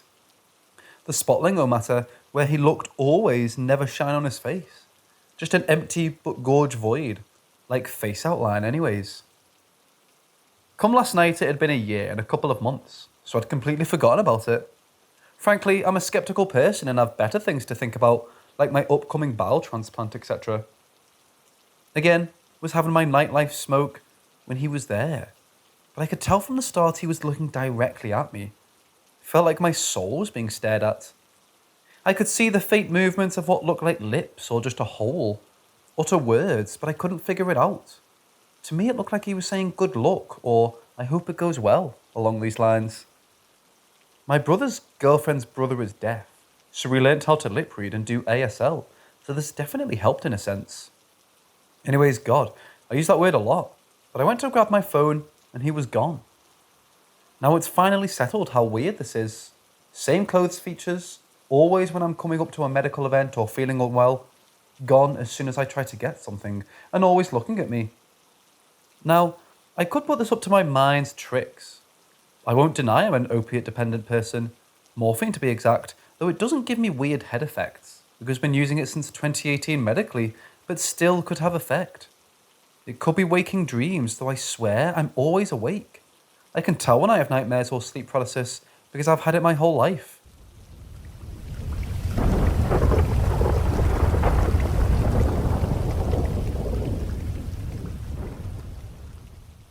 Back when I was 10 years old, I had a strong fever that corrupted my body, and I became so ill.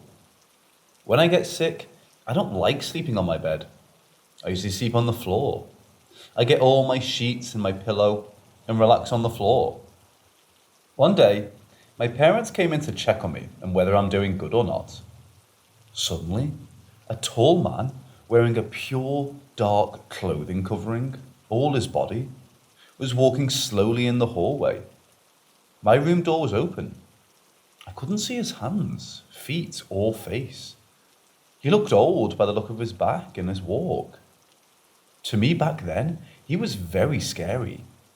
He didn't make a single noise, nor was I able to hear his footsteps.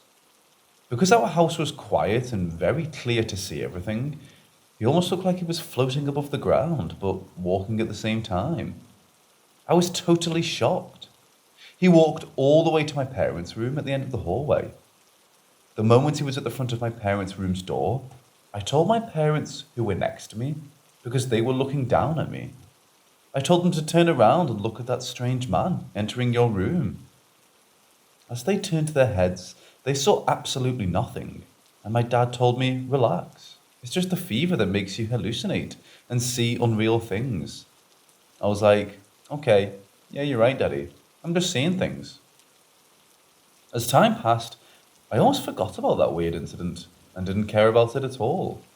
But it's still a part of me that still believes in the shit that I saw when I was young. When I turned 17, my brother and I had a bit of a chit-chat. He was 12, by the way. He told me, yo, want to hear about this creepy dream I've had the other night? I was like, sure, tell me everything. He told me that when he was dreaming the other night, an odd woman was talking to him. And suddenly, she told him like 6 times not to turn around in real life. But you know my brother is stubborn as fuck. Doesn't listen to anybody. He decides to turn around. Because we slept in the same room, he was facing the opposite of where I was sleeping. When he turned, he saw the exact same man. Pure black clothing covering his whole body, standing on my chest. Yes, standing. Like, what the actual fuck? As soon as he saw him, he turned his head right away and closed his eyes, and then the strange man disappeared. When he told me this, my heart dropped. I had a bad feeling about this sick-ass ghost, like, was he planning to do? I told my brother that ghost, I saw it 7 years ago. He was totally shocked. Usually, ghosts tend to do fucked up things, like breaking some dishes or making loud noises. But this ghost didn't do a single weird-ass activity. From that day, I never saw him again. I'm 19 years old right now, and if he were to come again, I'd kick his old ass.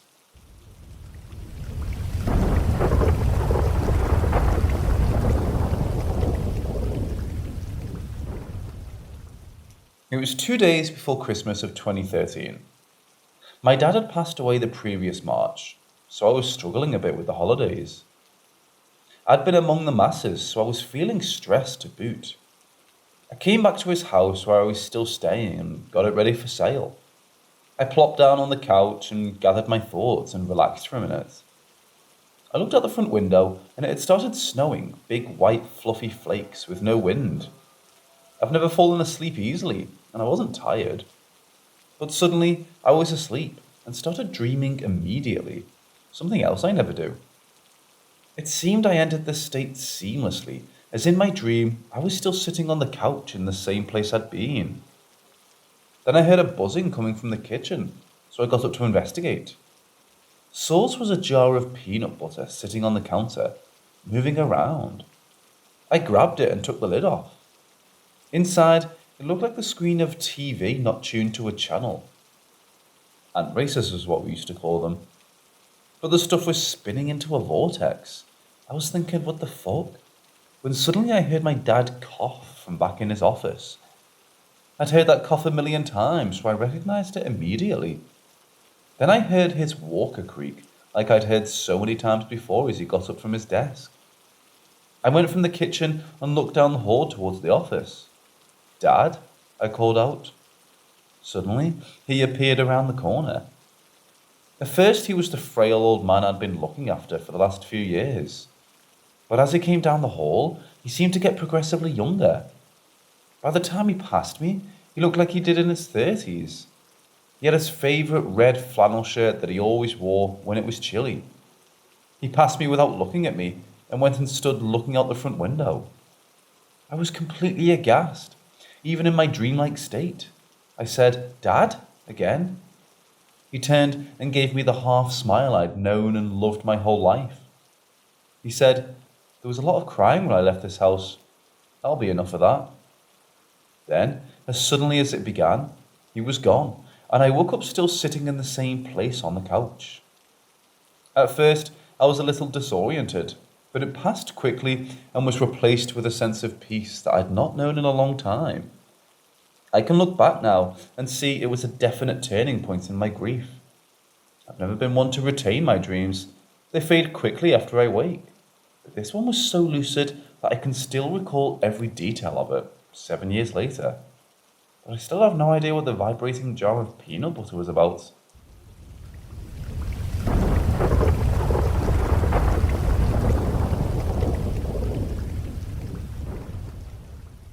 These events happened in northern Ohio in the early 90s, when I was a preteen.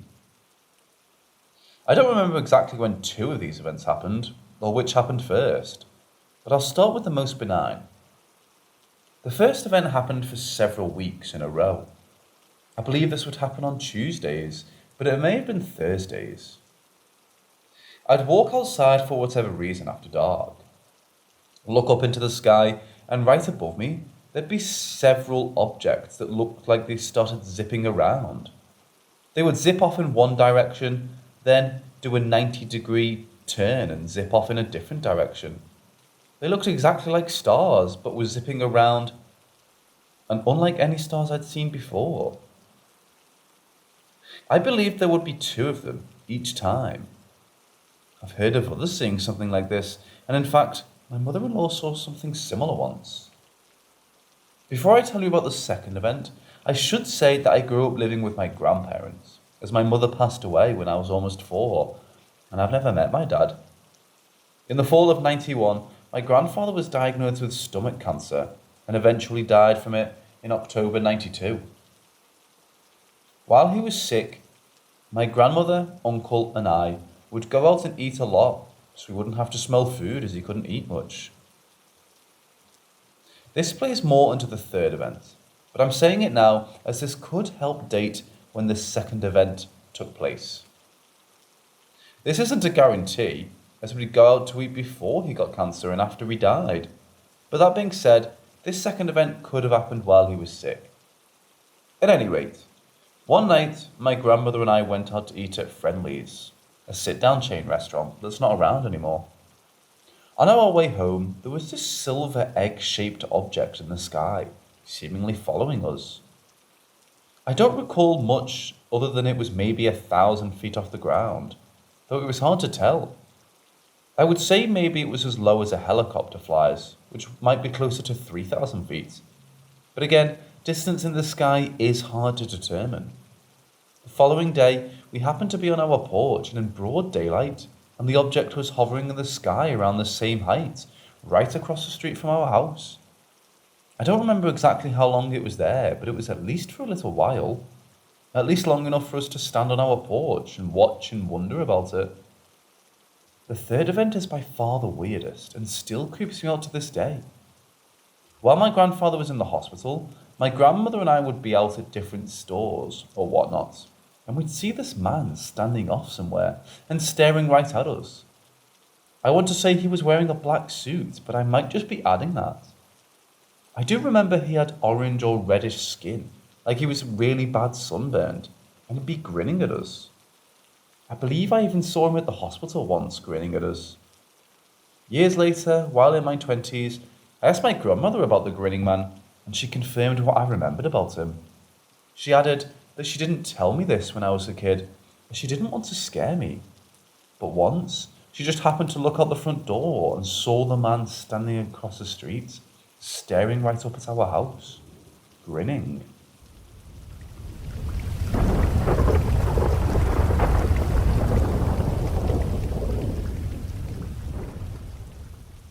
My parents and I were travelling through Spain to our final destination by car. We drove on a highway road which routed to Barcelona, around a town called Girona. My dad was looking for a highway exit, because our destination was located higher on the seacoast than Barcelona. Shortly after we found it, but our car was the only one which got off the highway. That wouldn't be weird at all, but the exit brought us to a completely empty traffic circle, and there were no traffic signs. We even thought that we may have mistakenly got into the traffic circle under construction. We still could see the highway on the right side above us, but under the highway where we would expect to have a view of the city, we could see only the dark. The traffic circle was small and had 4 directions. The first led to some kind of suburb, the second back to the highway, the third parallel with the highway around fields and forests, and by the fourth, we had gotten there. Because we didn't know which way we should go, my dad decided to drive to the suburb and ask for directions. That was the moment when it really began to get weird.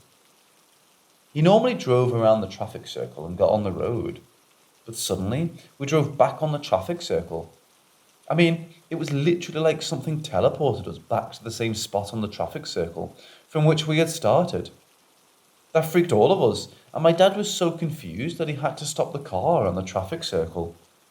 In a normal situation, it would be dangerous, but there were no other cars. When he calmed himself, he started the car and decided to try another road. We were appearing in the same place in the traffic circle all the time. Dad stopped the car again. Only one thing which came to our minds was that we were trapped in another reality or something like that. I didn't want to stay in our car any longer. I was scared because I thought my dad was going to try to get off that place again. Then I looked around. I saw very old-looking wooden huts standing next to the normal modern houses of the suburb, and they seemed to me like a fishing village, and I even noticed a lake.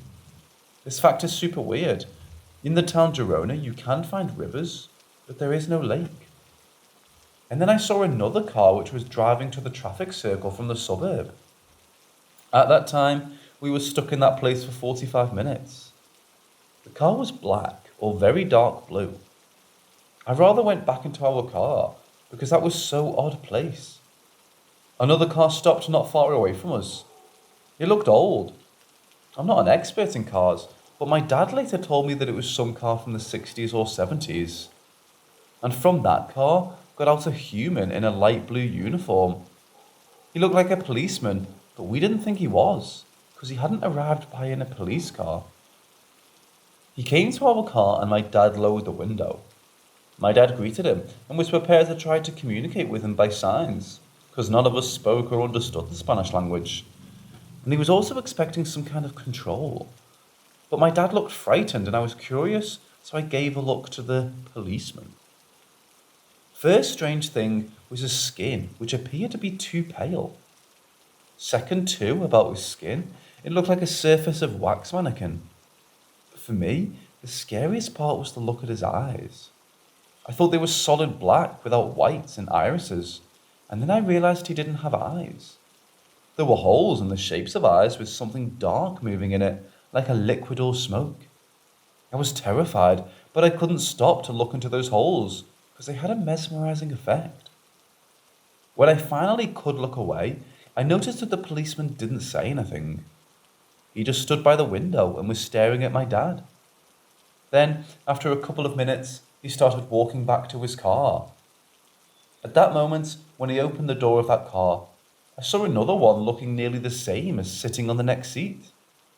And when he sat on his seat, he gave us a sign to follow him. That moment, we knew they couldn't be humans, but we had no other option, so we followed the car. And they took us to the road which led back to the highway.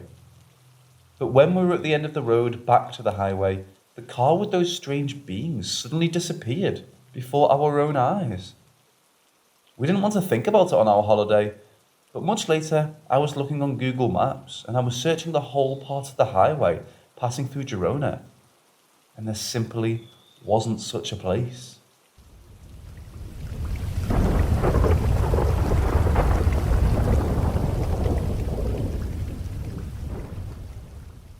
So basically, I was feeling shattered from work. Frontline worker in the UK. So I went to bed at 9 o'clock, which was early for me. I knocked out straight away. I'm a deep sleeper. Once my head hits the pillow, I'm gone straight into REM mode. Anyway, something dragged me out of my bed. I still get shivers down my spine when I try to reminisce about it and recollect it. I fully awoke on the bedroom floor with my legs high. I think I kicked something as it brought me out of a deep sleep. It was pitch black. I wore glasses, so without them, everything was blurry. I reached straight for my phone. I couldn't feel my glasses, so I kept them on my side cabinet. I used my phone torch. I could see that my bed sheets were a mess. My duvet was bundled on the left side of the bed, was hanging off of it. I felt a tingly feeling near my ankles, like a mosquito bite. I soothed it by gently patting it down. I got back off the floor and just sat on the edge of the bed. I looked at my phone. It was 3 o'clock. I couldn't sleep again. I was so tired and shattered. I was trying to rationalize to myself what happened to me. I came to the conclusion that I must have fallen out of bed, or that I fell asleep but my legs gave way and I fell on the floor. Yet these two self-explanations don't explain why my side cabinet, which is right next to my bed, wasn't moved or messy. If I did indeed fall out of bed, I would have hit that first, surely. Once sunrise happened, I went back to sleep and woke up around 11 o'clock. I found my glasses halfway under my bed, which was bizarre, as I clearly remember putting them on my side cabinet. When I came down for breakfast, my siblings and parents were sitting at the table. I joined them, and my eldest brother said to me, "Why were you looking out of your window at 1 a.m?" I was taken aback by this, but I didn't answer him, and then my brother said, "I heard you screaming at 2ish. What, have you had a bad nightmare or something?" My eldest brother came home late from work, and my bedroom faces the main room, so he would clearly see my window once he's parked his car. I just started questioning my own self.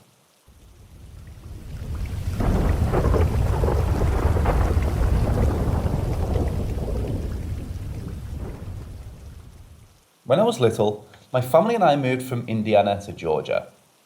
The house we moved into was the first one we'd ever lived in the States. It had a really, really long driveway. It would take us about 5 minutes to reach our house after getting dropped off the bus. And as you'd walk down, there was a big pasture field on the right. Around our house was a bunch of woods. My sister and I would go play in them from time to time, but wouldn't go too far for the fear of being lost. We had a pretty big window in our living room, and out of it, you could see your driveway and the field adjacent to it. The kitchen and the living room were connected by an archway, and above the kitchen sink was a window that looked out towards the backyard, toward another set of woods. One summer afternoon, I was in the living room watching TV, I think, while my other two sisters were in the kitchen. I was standing up when I saw a man, dressed in all black, walk into the view of the window. He looked unnatural. Where his face should have been was just a black shadow, and the only thing I could make out on him was what looked like a trench coat and a hat. Kind of like the one Van Helsing wore, but the rest of his body, even his hands, were just this black shadow. He wasn't see-through at all like a normal ghost would be. He was solid. He never once turned to look my way. He just kept looking straight ahead and walking like he knew exactly where he was going. But the only thing that was back there was woods, so there was nowhere to go. After a few seconds, I ran to the kitchen and told my sister about him. We watched him from the kitchen window walk towards the trees. We looked at each other for just a second before we turned back to look at him, when he was gone. There was no way he could have just disappeared without us seeing him. We have no idea where he went. We tried to tell our parents, but of course they didn't believe us and just thought we were looking for attention. We didn't see him for a while after that. The next time we did, though, it was almost like the first time. He looked exactly the same and walked in the exact same way he did the last time. But this time, after disappearing in the backyard, my sister heard really heavy footsteps somewhere in the house. I don't remember this encounter like she does, but I remember her telling us that she saw the man again and that she thought he was in the house. She made us lock all of the doors and windows and then made us huddle up in the hallway with a knife. Not like it was really going to do anything. A few years later, we were talking about it, and she told me that she had gotten up to check, and when she did, he was staring at her. My stepdad saw him too when he was living on that same road, and he would ask his friends if they had seen him too. They all said yes. I don't know where he came from or who he is, but I'd really like to find out.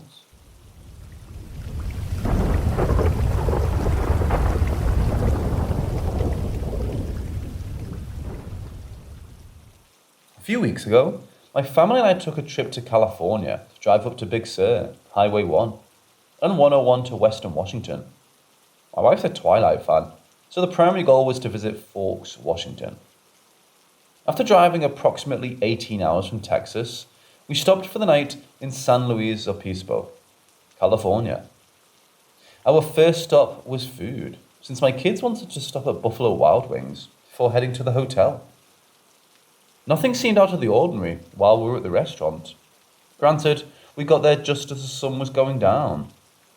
But after we left and were walking back to our Jeep, my 13-year-old son stopped dead in his tracks and was focused on something across the street. From my vantage point, the area across the street looked like a heavily wooded area and was dimly lit. I asked my son what he heard, and he indicated that he thought he heard someone screaming from that direction. Almost as soon as he said that, I distinctly heard a scream coming from the same area. My wife, a general skeptic of anything remotely paranormal, indicated that she thought she saw something moving from that direction, heading towards us, but couldn't distinctly see what it was. At this point in the evening, the parking lot surrounding the restaurant was mostly empty, and we were one of 3 vehicles parked there. Not knowing the area and not wanting to potentially get involved in whatever the hell was going on, we quickly got in the Jeep and left. Before heading to the hotel, I wanted to make a quick trip by the Ernie Ball Music Man factory. I'm a guitar player and have played their instruments for years and was curious about where so much of my money went. We drove through what looked like part of downtown and into a dimly lit industrial area where I finally found the factory. As I was taking pictures, my wife noted that the entire area was almost unlit. And the downtown area we came from had almost no one out on a Friday night and was very dark. We both found this odd for a college town. As I was rolling on my window after taking the picture of the factory, I heard the exact same screaming that my son and I heard at the restaurants. My wife and kids heard it too. The pitch and general sound were identical. However, we were now almost 7 miles away from where we initially heard the sound, and less than 15 minutes had passed. Needless to say, we decided to keep driving and not stay there for the night. I drove most of the night until we reached Monterey and stayed there for the next day. It's been almost 2 weeks since we got back from our trip, but that scream and the general unease I felt there have been bugging the hell out of me.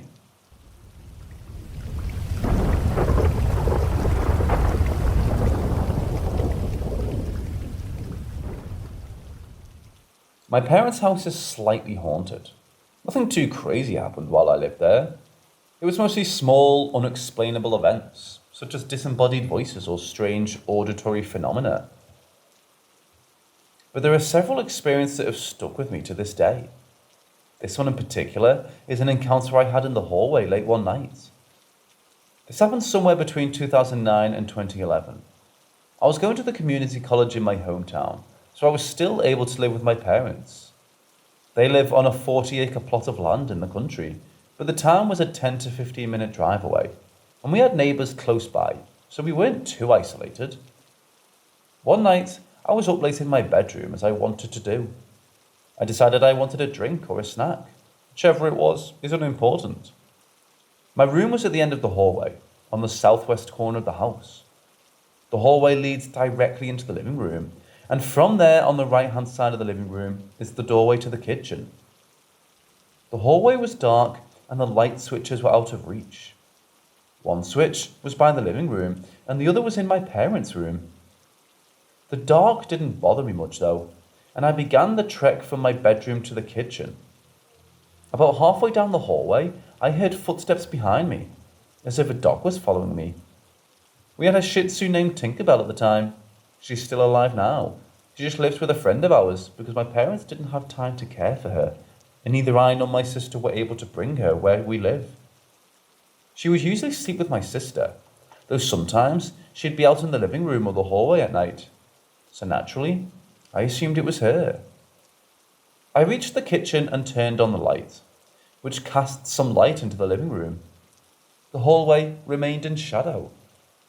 I turned around and called Tink, but she didn't come. I couldn't see her in the darkness, but I assumed she just sat in the hallway staring at me. She was a diva and would only come to you if she wanted to, so this was no strange occurrence. I shrugged and proceeded into the kitchen. After I was finished, I looked in the living room to see if Tink had decided to follow me there. I didn't see her, so I turned off the light and walked down the hallway toward my room. As my eyes adjusted to the darkness, I kept a lookout for Tink so I wouldn't accidentally step on her. But I didn't see anything. About halfway down the hallway, I once again heard those footsteps behind me. This unnerved me, so I quickened my pace.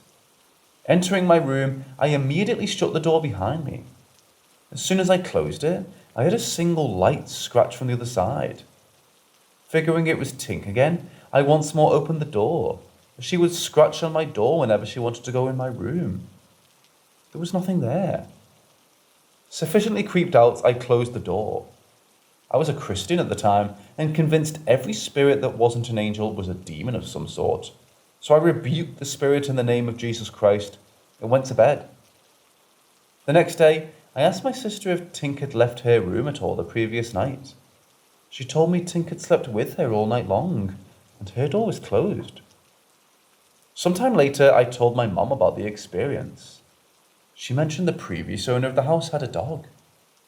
We believe the spirit of the previous owner still resides there, so it wasn't too far a stretch to conclude that it might have been the previous owner's dogs who had followed me that night. My mum explained that she too would sometimes feel this presence, Ever since that discovery, I've regretted rebuking it. For since that night, I had never been followed by that dog. And as far as I can tell, my mom hasn't either. In retrospect, I don't think it meant any harm.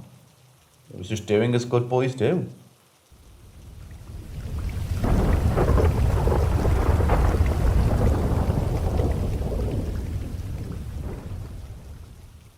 If I remember correctly, it all started at the beginning of April, when I sat in front of the house until after dark to look up at the starry sky.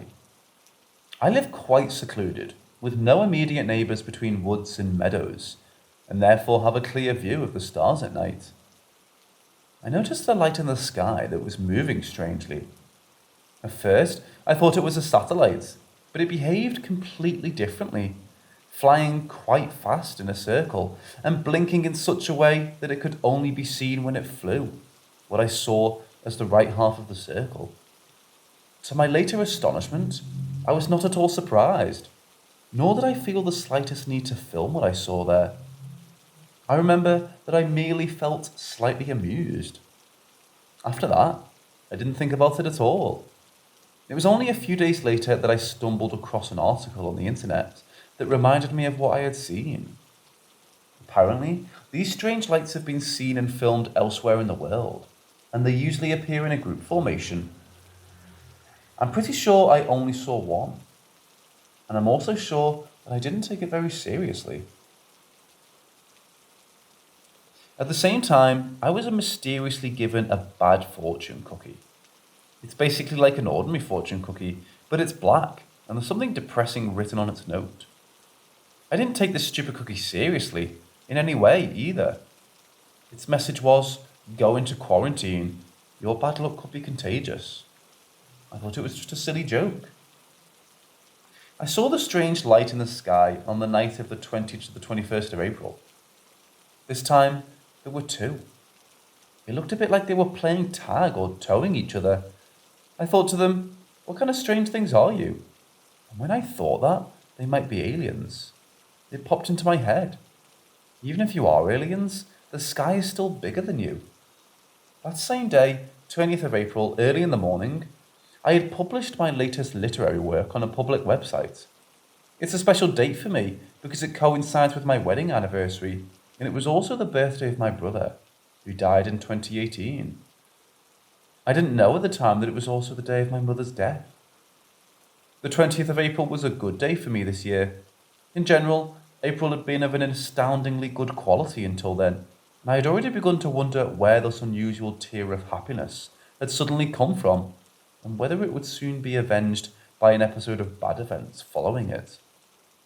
Unfortunately, my instincts were not to lead me astray in this regard. So that night, as I mentioned before, I saw those strange lights again, and as I watched them and thought about them, it was almost as if a strange form of communication was taking place between us. And of course, I tried to elicit any secrets from them, but they gave their answer in the manner of a human prophet, giving no clear statement, only a vaguely formulated phrase which in summary would read, there will be life, there will be death. Again, I didn't really give these apparitions any serious thought afterwards. Then, on April 22nd, I had another astoundingly good and intense music session. One of those where you literally melt into your instrument, and it feels like in your stardust bones that the universe is taking its time to listen to you.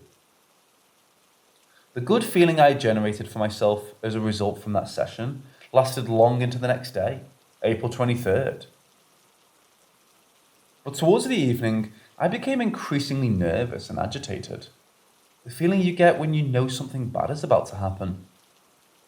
Since I was born female, I've had this feeling once a month due to hormones, but it wasn't the time for it yet. However, hormonal fluctuations can happen every now and then, and again, I didn't really think anything of it, or somehow try to put these tense feelings into perspective by dismissing it as a hormonal fluctuation.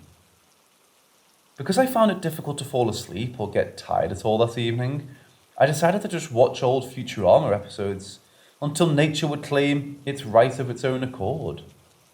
This dragged on until the morning of the 24th of April, between 4 and 5 in the morning. And the episode with the dog was on, where every human being with an intact soul has to cry at the end. But I couldn't finish watching it. I paused the stream right at the scene where you see the dog happily swimming in the tomato sauce to go outside and smoke a cigarette. I didn't get to do that either. Now comes the part that is hardest for me to write down. On my way out, I found my cat lying sprawled in front of me in one of my bathroom doors and immediately knew something was wrong, because she never used to lie there. I immediately dropped everything and ran to her. She wasn't quite cold yet. She got very cold and hard in my arms. I tried desperately to revive her, checked her all over. She had no visible injuries. She was lying stretched out on her side, right in front of the closed bathroom door, and it was cold down there because there was wind coming in under the door through the open bathroom window. I felt the cold breeze on my face as I leaned down to her. Her eyes were turned almost all the way back, and she had something dripping from her nose that I thought was blood, but it was very bright red and very liquid. Other than that, she had not emptied her bowels or bladder, as dead people generally empty themselves. Her tongue was not hanging out, but her mouth was open. That's why I tried to resuscitate her, but it was completely futile. She was no longer breathing. She had no pulse.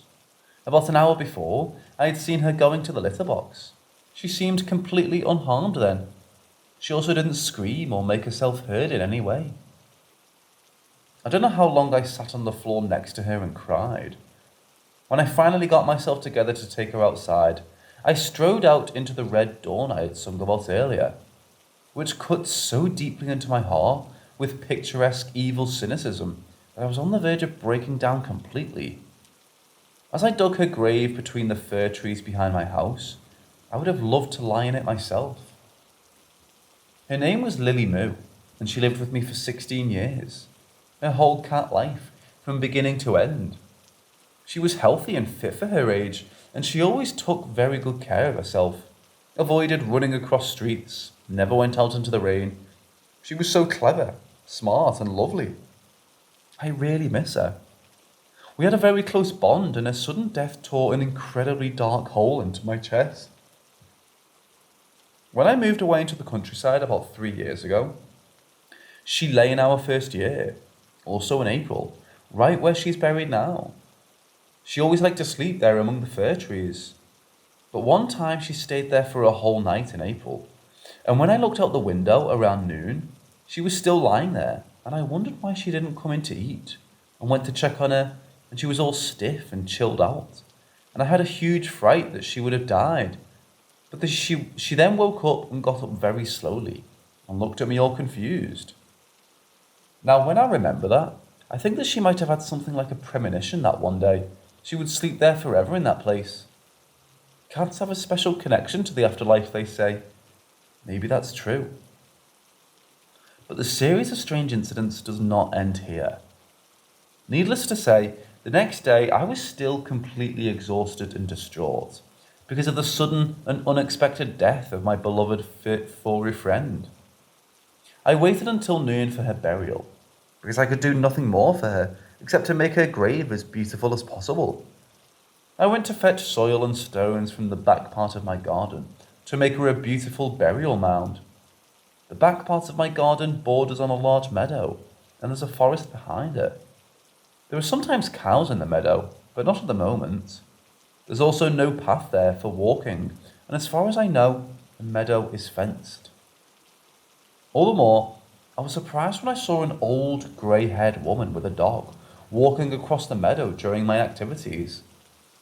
The old woman was wearing a quilted dark blue jacket, and the dog was small and white with brown spots. The dog was not walking on a leash and was romping across the meadow. I looked over at them, and the dog just ran back to the old woman, and she put out her arm, whereupon the dog jumped up at her as if it were performing a trick. I had never seen a human in the meadow before, except the farmer who sometimes brings the cows to the meadow. I stopped and watched her for a while. Suddenly, she looked over at me, and I proceeded to pretend I hadn't seen her at all, and pushed my wheelbarrow full of dark soil to my cat's grave. When I returned to get more stones, The woman and her dog had suddenly disappeared. I then went into the house to get a wash bowl to clean the stones with. When I came back out into the garden, I just got the message that my mother had died. In contrast to the death of my cat, the death of my mother did not come as a surprise, especially since she was already very old and also ill. My siblings and I knew nothing about her being in the hospital. If I had known, I would have visited her, but I didn't know anything about it. I also knew nothing about the fact that she had already died on April 20th. No one told me. My siblings and I were the last to know. It was very much misfortune and strangeness all at once. Between the mentioned big events, there were many smaller evils. It was so bad, and I was so exhausted from all the crying that I withdrew completely for a while. In other words, I actually went into quarantine as that damned bad luck cookie had recommended. And indeed, the few people with whom I had corresponded out of necessity in order to manage the funeral had a downright bad luck tear as well. One of my siblings even hit it so hard, the whole hand completely went numb, and there was almost a dismissal as well. I think my conclusion from this whole string of unenjoyable events is that the sky can never be bigger than its contents. It was a hefty lesson in humility. I haven't dared to look really deep into the night sky again since then. 2 Canadian wild geese have been flying over my house since then, chattering loudly. I don't know why, but they remind me very much of my mother, and I wonder where they come from, because where I live is not their natural territory. Although there is a pond nearby, I see them almost exclusively in the meadow when they're on the ground. Also, now is the time when a lot of deer come from the forest to the meadow. The air is full of birds and insects and their sounds. Nature is just about to fully blossom again and give birth to itself anew. There will be life, there will be death. Now seems to me no longer like a vague phrase, but just like the most accurate statement ever made. And I didn't know where else I could have written it all down. I was dithering about whether to have written it all down. Thank you for listening to me. Have a good time. Don't open any black cookies.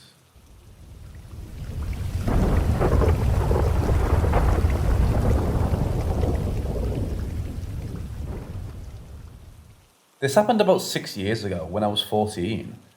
I'm not sure what reminded me of this experience, but I thought I'd share it here. This is a long one. It was a Sunday night around 7 p.m. or so, and I was at my church's West campus for a youth group.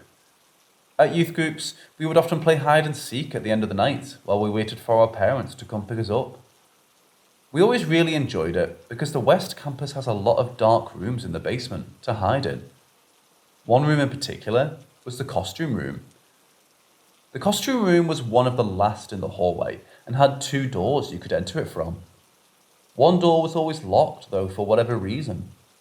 The doors were about 6 to 8 feet away from each other, so if you picked the locked door, you could get to the unlocked one pretty fast. Something else about the costume room is that it's very cluttered. There were racks on racks of clothing and different props everywhere.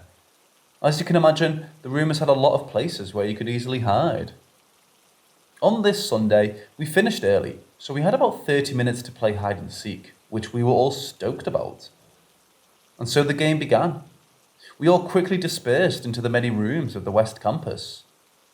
As I ran down the hallway, many of the kids picked the closest rooms to hide in, which is also what I normally did, but everyone had beat me to those rooms, and I didn't want to hide with a bunch of other people.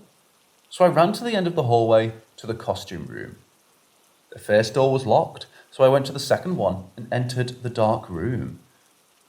Once I was inside, I hurried through all the clothing racks and made my way to the back and hid behind some props. As I was hiding, I could hear doors opening and closing and walking around outside in the hall. I was so focused on those sounds that I almost didn't notice the sound of shuffling on the other side of the room.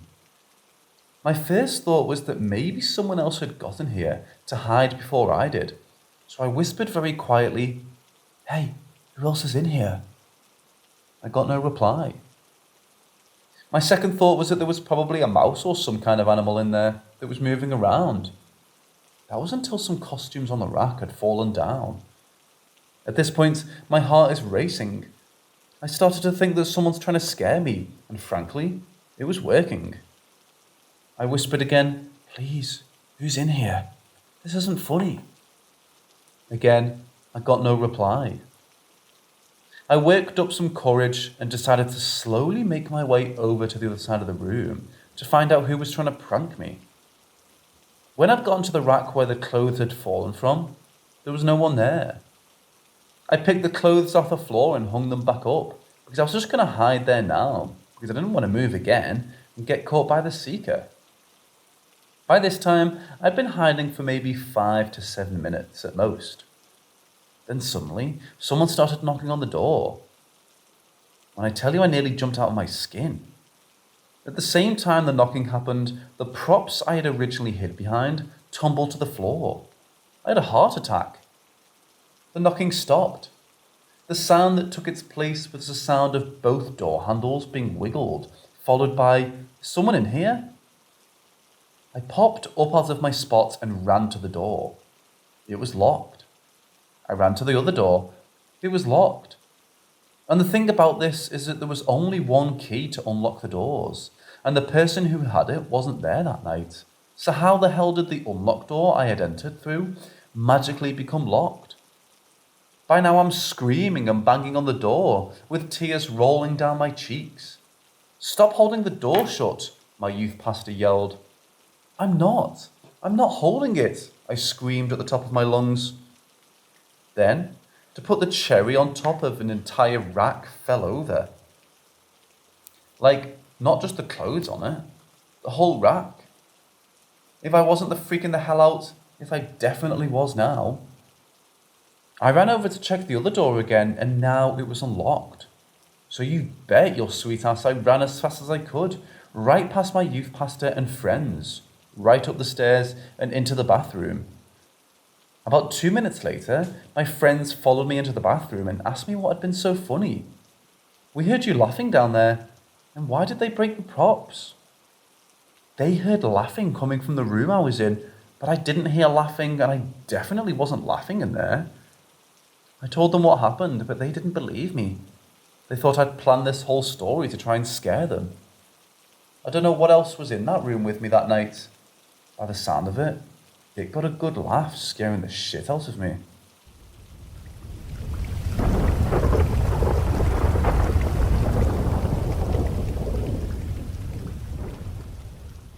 Four times. That's how many times I've seen him. However, I only trust my ability to recount 2 of them. The reason is, I was young when all of them happened. Often, I'd be playing with some toys on the ground, and I'd turn to the doorway and see him standing there. You can see how terrified I was because normally it was daytime and the lights were on. It was like staring at a void. To keep this short and concise, I will recount the one unique experience. The very last time I saw a shadow entity. Ironically, the last time I saw a shadow person, it was a different one than I was used to. The man in the doorway in previous times felt distinctly masculine, like he was an observer. I truly believed he didn't mean any harm to me, but that doesn't mean I wasn't spooked. The last time, the one I'll never forget, was different. It was a woman, and it moved. He never moved. He stood there and then vanished. I was in grade 5, and I was getting ready for bed. My mum and dad were getting my younger siblings ready as well, making sure they were dressed and had their teeth brushed. Our house was huge and it was very open. I was brushing my teeth in the upstairs bathroom when I remembered that I had to take a melatonin. So I went downstairs, and because of the landing between the 3rd and 2nd floor, I could still hear my parents and the kids. The kids' bathroom lights were illuminating part of the living room. I was in the kitchen, after descending the stairs, and I took the small white pills. The parents' bedroom was next to the stairs, so I had to walk past it. As I approached the stairs, something caught my eye. Something was sitting on the bed. My parents' bedroom had a feature where you could dim the lights, and they were on the dimmest setting. I saw the shadowy figure sitting with crossed legs on the bed. It seemed to be shifting a little. I thought it was my mom. Again, I said it felt female. And I almost went in to hug her good night. That was until I heard my mum's voice from upstairs. My heart froze and my blood ran cold. The thing sitting on the bed staring at me wasn't Mom. Or Dad, because he was upstairs too. I knew it was a shadow person at this point, but it felt wrong. It wasn't the safe observer, it was more like a malicious void. I blinked and looked away and looked back, but it was still there. After that, my body resumed and I ran upstairs. I haven't seen a shadow person since, and I'm torn between wanting to and not wanting to. It makes me wonder who the female was. I haven't even given her the name. The male figure is the shadow man, but giving the female a proper name seems like it would give it power.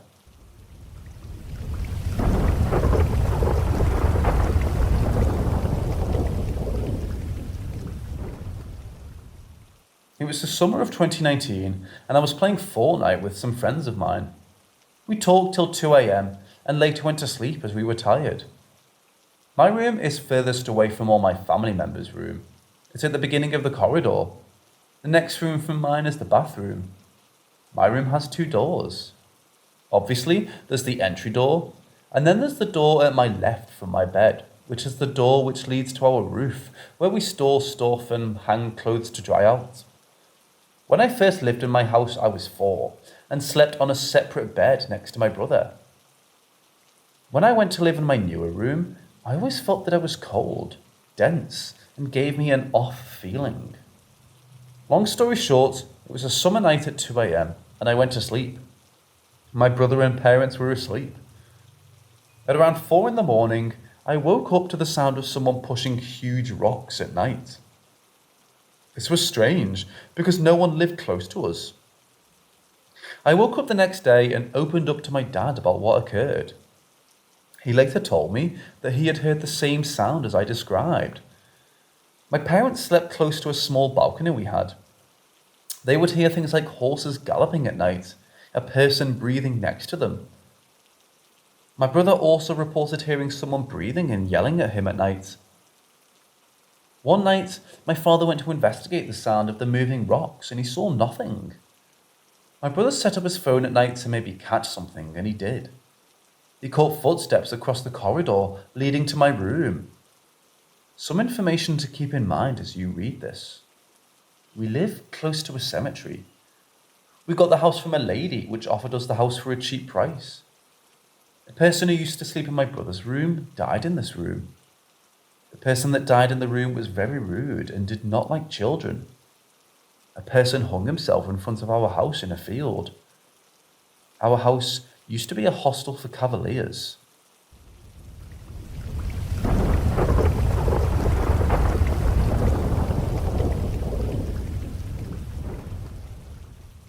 Someday in 2015, my girlfriend at the time told me I talk in my sleep in my native language. I found that really funny, so I downloaded an app on my phone called Sleep Talk. This app records only when there is a sound in the room, so you don't have to go through 8+ hours of recording. Then, the day after I listened, and there was just me turning around in sleep and/or coughing, going to the bathroom. Nothing special. But then one day I woke up and I listened to the recording and I was shocked when I heard what sounded exactly like a little child. I died of fright. I couldn't believe what I was hearing. The more I replayed the part, the more panic I got. The reality of the recording started to set in, and I've never been so afraid. Then I told everyone and then showed them the recording. Some believed it and heard it was not me, and that it was a child. But because of some not believing in it, I just had to record one more time to see if I get any more EVPs. I should have never done that. This time, I got several Class A EVPs. This time I really shit my pants. Then after some time, when I was not as afraid any longer, I started recording with the app every night. And I got EVPs here and there, most of them not Class A, but rather very hard to hear ones. And sometime after that, I started talking to them and I got an answer back. I told them I heard them and one girl said, okay. And then after that, all hell broke loose. and I started to hear them with my naked ears when not recording. And now, I'm a voice hearer. I was in hospital because of that. The voices made me think people were after me, and there was a lot that happened that made me think that. That's another story. It's very long. Then I found a guy that's gone through exactly the same as me and warned people of doing EVP on various forums. I started walking with him and he helped me tremendously. He gave me a link to a guy named Jerry Marzinski.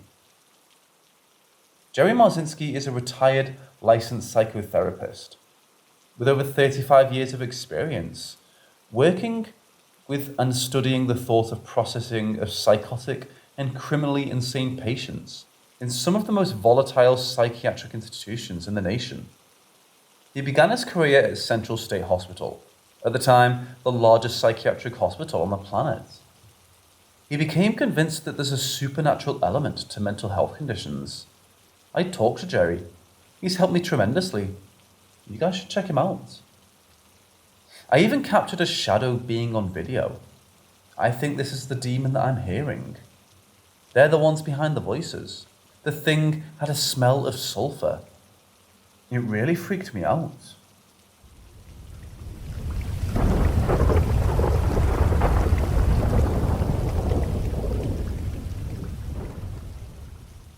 When I was 20, I moved up New Jersey with my parents to help take care of my grandparents.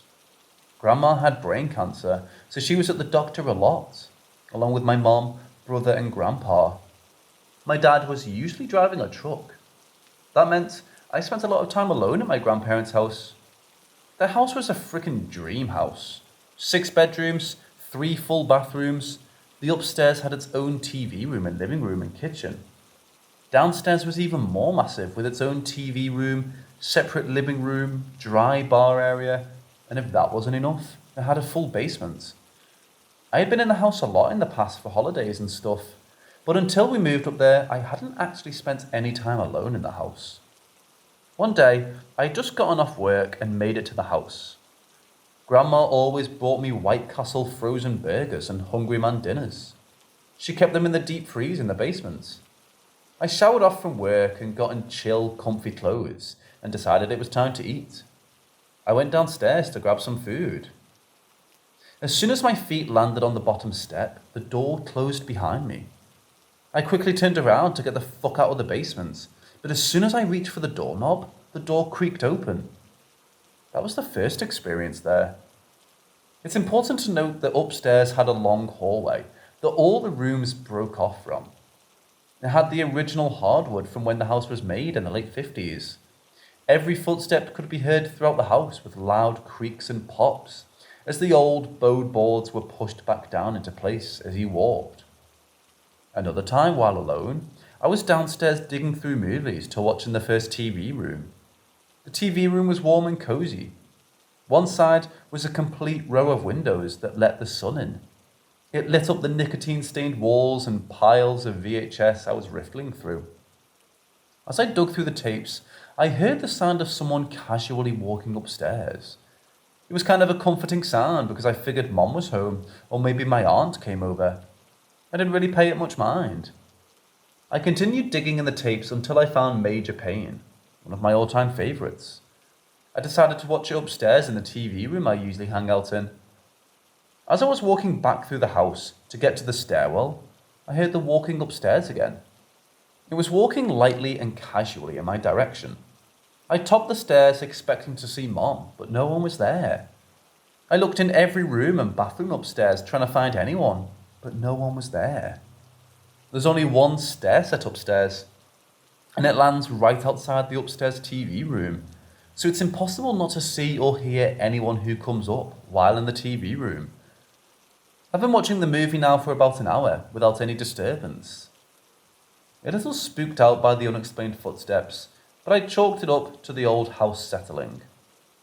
All of a sudden, from the far side of the hallway, the side farthest away from the stair set, and from me, I heard the steps. They were coming my way. This made the hair on my neck stand up. I knew there was no one there except me. It didn't sound like an old house creaking like they tend to do. These were clear-cut footsteps. One by one, they landed at a slow but constant pace, headed my way. They kept on until just a few steps till the doorway, and then stopped. I mustered every ounce of courage I could. I got up and leaned out the door. From the doorway, the main stairwell was on my left, and the hallway led down to the other rooms on my right. I looked down the hall to the right where the steps had been coming from, and saw nothing. Then, the very last door on the right doorknob slowly rounded open till it clicked. That room had thick padded carpet, so it took some effort to push the door open into the room. After the doorknob clicked open, the door pushed in a couple inches. I went back into the TV room and locked the door behind me, and proceeded to turn the TV up and try and chill out.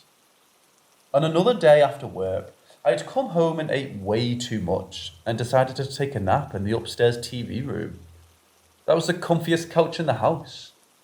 A brown, fuzzy couch that smelled of Newports, like my grandparents smoked. It made it extra cozy, because it smelled like them. Anyway, I fell asleep. I slept for about an hour, until I heard a scream come from downstairs. It sounded like a little girl. It was loud enough to wake me up. I figured it was either a dream, or maybe Grandpa was home and had the downstairs TV cranked. I shut off the TV and went downstairs to check it out. I looked through all the rooms before coming to the downstairs TV room. I opened the door and it was empty, just like all the other rooms. Then upstairs, I heard those footsteps, but this time they were running down the hall, and the little girl's scream happened again, only this time from upstairs. Eventually, I told my aunt about all this, and especially the footsteps. She looked me dead in the eyes and said that's happened my whole life. I talked to my dad about it, and he said it's been a thing for as long as they lived there. They gave the ghost a name and said she was a woman, but I can't remember the name now. According to Grandpa and Grandma, when the area was being zoned for houses in the 50s, it was found to have Indian burial mounds. The contractors dug up the mounds and buried all the bones and artifacts in a quarry outside of town. Grandpa said weird stuff had always happened since they moved in. Last story, me and my brother were in the basement playing one day. Like most days, we were home alone. The basement was packed with all kinds of random stuff my grandparents had collected over the years. We dug around and got scared shitless by some mannequins my grandma had. We got over our fright and started playing with them. We dug around behind where they were all stashed and found a hole in the wall. It was about 2 foot round and looked like someone broke the concrete with a pickaxe to get through to the ground past it. The hole went in for about 3 or 4 feet and seemed to end, but honestly, the basement was too dark to tell. We decided to grab a flashlight and look down at it. As soon as we shone the light down the hole, a mighty gust of air came flying out at us. It kind of smelled like what it does after it rains. It hit us so hard, it blew our hair back and turned some of the mannequins on their stands. Never went to that part of the basement again.